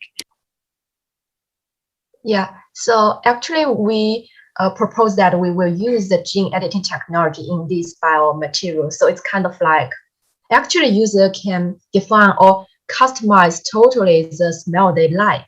And also actually we say it is body odor, and this word maybe it will be a little bit negative tone when we say this, but we make this body odor in the video kind of like the neutral, not such negative things. But the type of the smell, what it is, will be good or bad. Actually, we discussed it in the process, but we decide to keep it open. So we don't decide, okay, there will be kind of like very bad smell or very quite good, pleasant smell. I mean, it depends on the scenario and depends on users' emotion, users' demand for this one. Yeah, and it could also be different depending on where this patch would come from. Like say it's like a biohack where you want to reveal something, like we say, or something that maybe Amazon provides that they want to have on the device, and then it might be a different, like very lovely smell that's produced. So it would also depend on where it would come from, I guess. Thanks, Michelle. Elaine, I think you're going to be our last question, so we're on time. Cool. My question or comments sort of floating on top of both the comments from Ali and Michelle. And I'm glad that Yanyi, you brought up the fact that in the video you do say it's body odor. And so for all our questions of like, well, what does it smell like? And, you know, like there's some people I love the way they smell, but some people it's just like it couldn't be further from the truth. So this idea of like, what are you hoping that this smell will convey about the device? Because you put it on so many different devices that I was thinking, I'm like, is it possible, for example, like the mood of your cell phone, you know, could you communicate the mood of it according to, let's say, oh my God, I have to charge my phone, and there's a smell of like, oh, you know, it's telling me it's low, I should plug it in. Or, you know, you got slammed with a lot of messages, or there's like an urgent call from, you know, your loved ones. Could it smell that way to be like, oh my God, you know, like a crying baby, for example, but you could communicate these things through what it smells like. And also, as you were talking about smell, it's such a powerful memory making sense that, you know, well, what if as a user, I know for me, it's like, well, hey guys, like, could I fall in love with my phone? Like, could you incorporate pheromones and stuff like that? And so have you thought about these types of communications, or what you would communicate? Yeah, I think the idea of that sort of this kind of intimate sense of smell came quite early, and that's sort of where we started with smell, actually, like connecting data and memory storage, and what would you actually want to communicate if you could communicate in a more organic way with technology, and like memory and more intimate, like family connections and being with friends and like communicating with loved ones was something that came up quite early in like short online service on Instagram, I think we did. So yeah, and this like that we actually do have quite an intimate relationship with our cell phones and our technology as well. It's an interesting thought of like falling in love with your phone or the smell of your phone, like you said. Yeah, and I think it is possible because, I mean, it's the kind of like the CRISPR we proposed in the video, the gene editing technology, and actually we proposed that the bacteria will be stimulated by the device activity, for example, the heat or the different electronic signal. So they will have the different reaction to it. I mean, it's still kind of like very science fiction and also a little bit speculative, sounds like.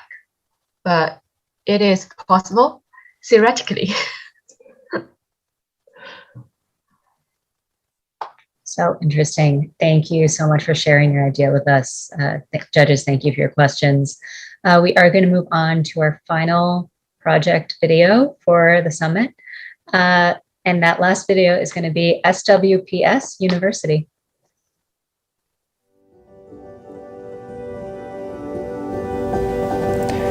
Do you wash the dishes? Do you wash your hands? The answer is certainly yes. Each of us uses cleaning products. However, we're not thinking about what happens to them later on, nor what their environmental impact is. The average consumption of soap in a household ranges from 6 to even 12 liters per month, while the consumption of water is estimated between 100 and 150 liters per person a day, which in a month gives up to 3,000 liters of water. Strong detergents and cleaning agents such as formaldehyde, ammonia, and sodium hydroxide in soaps and bath lotions are difficult to break down and eliminate, leading to negative consequences for biodiversity and the aquatic environment. Our solution to this problem is Soapalizer, a natural washing agent that is safe for the environment after use. The collected wastewater after adding a microbial activator becomes a fertilizer. Soapalizer is created from local plants, and it is designed to be used in a closed circuit. It is a safe alternative to traditional washing agents. Soapalizer incorporates nutrients found in local plants, returning them to the soil and positively influencing plant growth. Our natural resources are finite and will eventually run out of them. Phosphorus, fossil fuels, and fresh water supplies are valuable, and we need to treat them as such. The closed-circuit economy is one of the ways which can help us to manage them responsibly. Phosphorus is an element essential to modern agriculture. It allows plants to grow faster, better, and more efficiently. Unfortunately, due to the increased production and high consumption of chemical fertilizers, phosphorus deposits will end in approximately the next 50 years. The heavy metals that reside in the ground bind phosphorus in insoluble compounds, making it non-absorbable for plants. Unused, phosphorus contributes to the soil contamination and blooming of water reservoirs. The specter of the impending phosphorus crisis and the disappearance of naturally occurring raw materials inspired us to create the Soapalizer.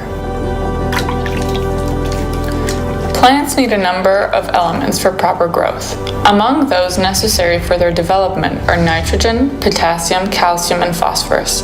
These elements can be found in wild plants, some of which we used in making our product.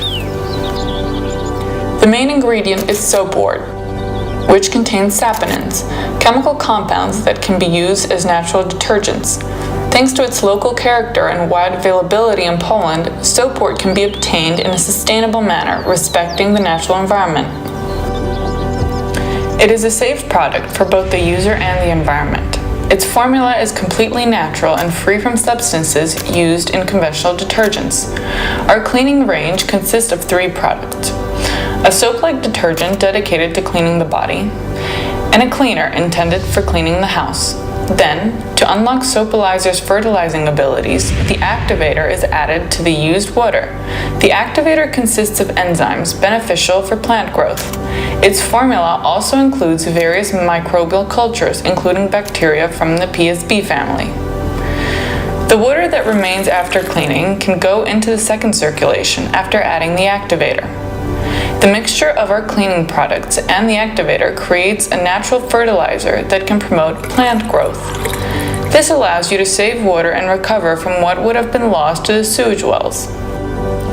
Thanks to our cleaning products' beneficial composition, water mixed with the activator provides nutrients to plants.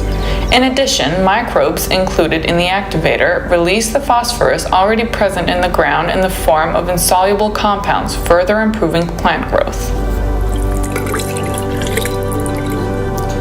Soapalizer can be a useful solution for various users. It will find its application at a campground, in a home vegetable garden, and on a municipal farm. It is also an interesting choice for places with a closed water cycle, such as spacecrafts, buildings outside the sewage system, or areas subject to desertification, where the water level is severely limited and the soil is barren. Soapalizer can also be helpful in developing countries where access to clean, running water is extremely scarce and the level of environmental pollution is high. The circular economy on which Soapalizer is based is a solution that can extend the life of raw materials as well as a chance to make use of something that usually goes to waste.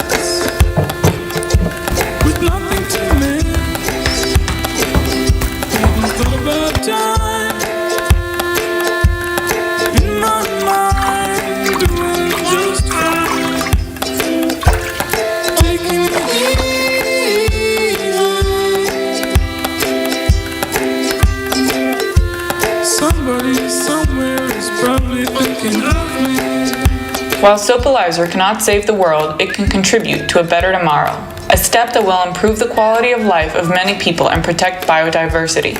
We believe that together we can take more reasonable actions that will make a positive impact.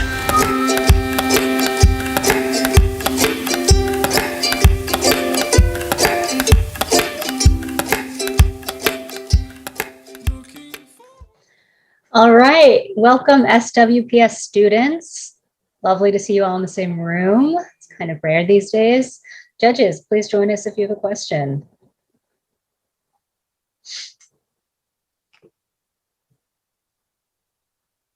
Allie. You're muted. I was going to say, if Minji wants to go first, I think she's going to be coming from a more scientific perspective, so I can follow after. Okay, Minji, start us off. Sure. Thank you, team, for a brilliant project. So beautiful. I love the concept, and at the same time, curious, have you tried to theoretically calculate how much plant you need to make a bottle of soap, and how that calculation contributes to better sustainability, or if there are some challenges that you need to overcome? Okay, so thank you for your question. This is the aspect of our work that we didn't count. We counted, we did experimental prototypes that we did, that we measure for each, like, like a bottle of product, but actually we didn't count it for, like, like a production scale. So we have measures just for, like an experimental scale, not for the mass scale. Thanks. So does that one bottle of plant we see now, does that convert into one bottle of soap?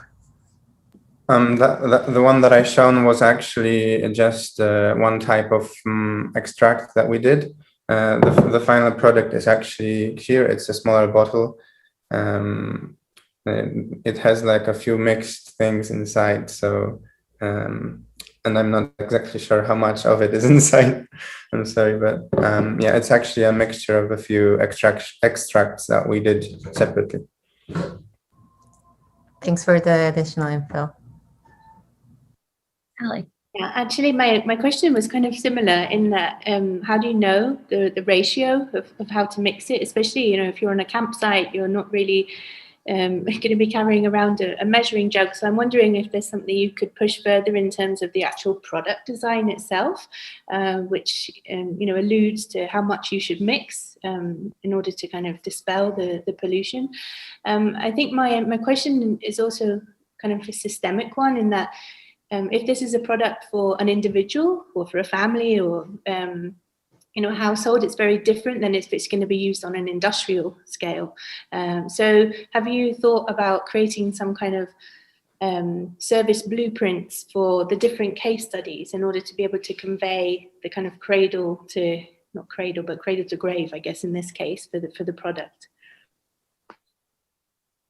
Okay, thank you for your question. So what we did with this product that we have here, we used local herbs that we have in Poland, but the elements that are necessary for the product are actually common. They could be found in plants around the world. So you could make such extracts from plants everywhere, actually. What you need is just knowledge about what plant has an element inside, and so the proportions in which you mix everything together we did experimentally, and we actually have previously discussed that we all liked projects that were open sourced, so we would definitely would like to think about something like that, sharing our discoveries about the mixture with everyone. Yeah. Thank you. Thank you, team. Judges, any other questions for Soapalizer? Dan. One of the questions I was going to ask you was how broadly other plants have these properties, but you answered that. So, one major source, I mean, I like the way you frame the problem, and laundry detergent is, I think, from households, the most important contributor to eutrophication. So I'm wondering whether you think the properties of your soap would work well for washing clothes and things like that.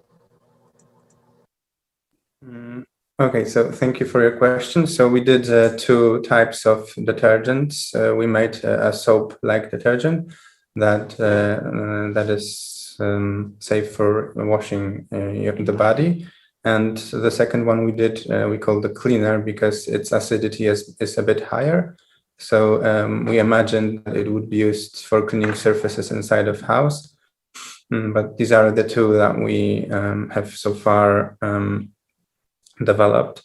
And as far as washing clothes goes, we would have to maybe think about even a third type of detergent that could be used in that manner. Thanks.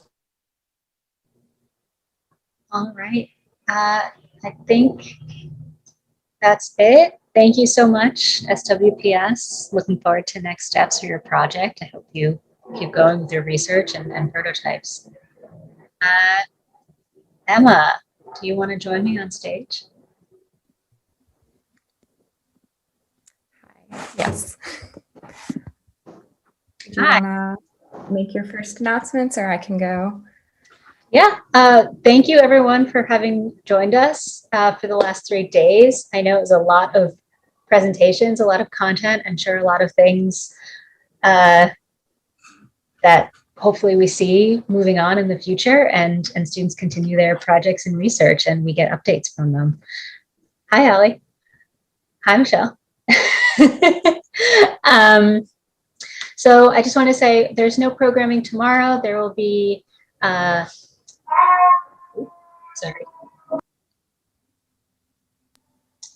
judges will be meeting tomorrow and our students have a meeting with each other, but there will be no public programming. We'll be back all together on Friday for some of our speakers.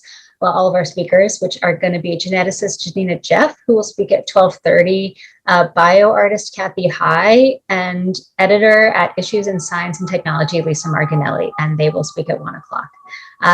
Looking forward to welcoming them to the stage. You can read all about our speakers and their bios and learn more about them on our BDC Summit page.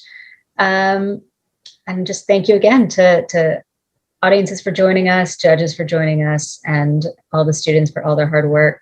Over to you, Emma. All right, one more announcement for our online audience. Just don't forget to cast your vote for this year's 2021 Community Choice Prize. You can do that on our website, on the Biodesign Challenge Summit 2021 section of our website. Just be sure to cast your vote by tomorrow at 12 p.m. Eastern Time. And yeah, thank you again to all the students that have presented throughout these past 3 days, and to all the judges that have joined us this week and today. We will see you back here on Friday at 11 a.m. Eastern for some great keynote speakers and also our award ceremony. So looking forward to seeing you all then. Bye. Yay. Thanks, everyone.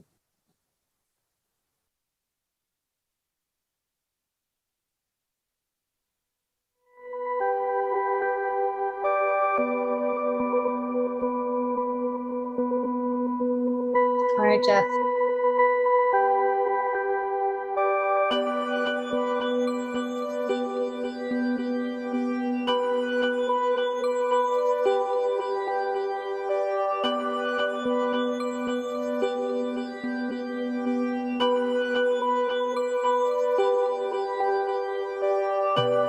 Thank you.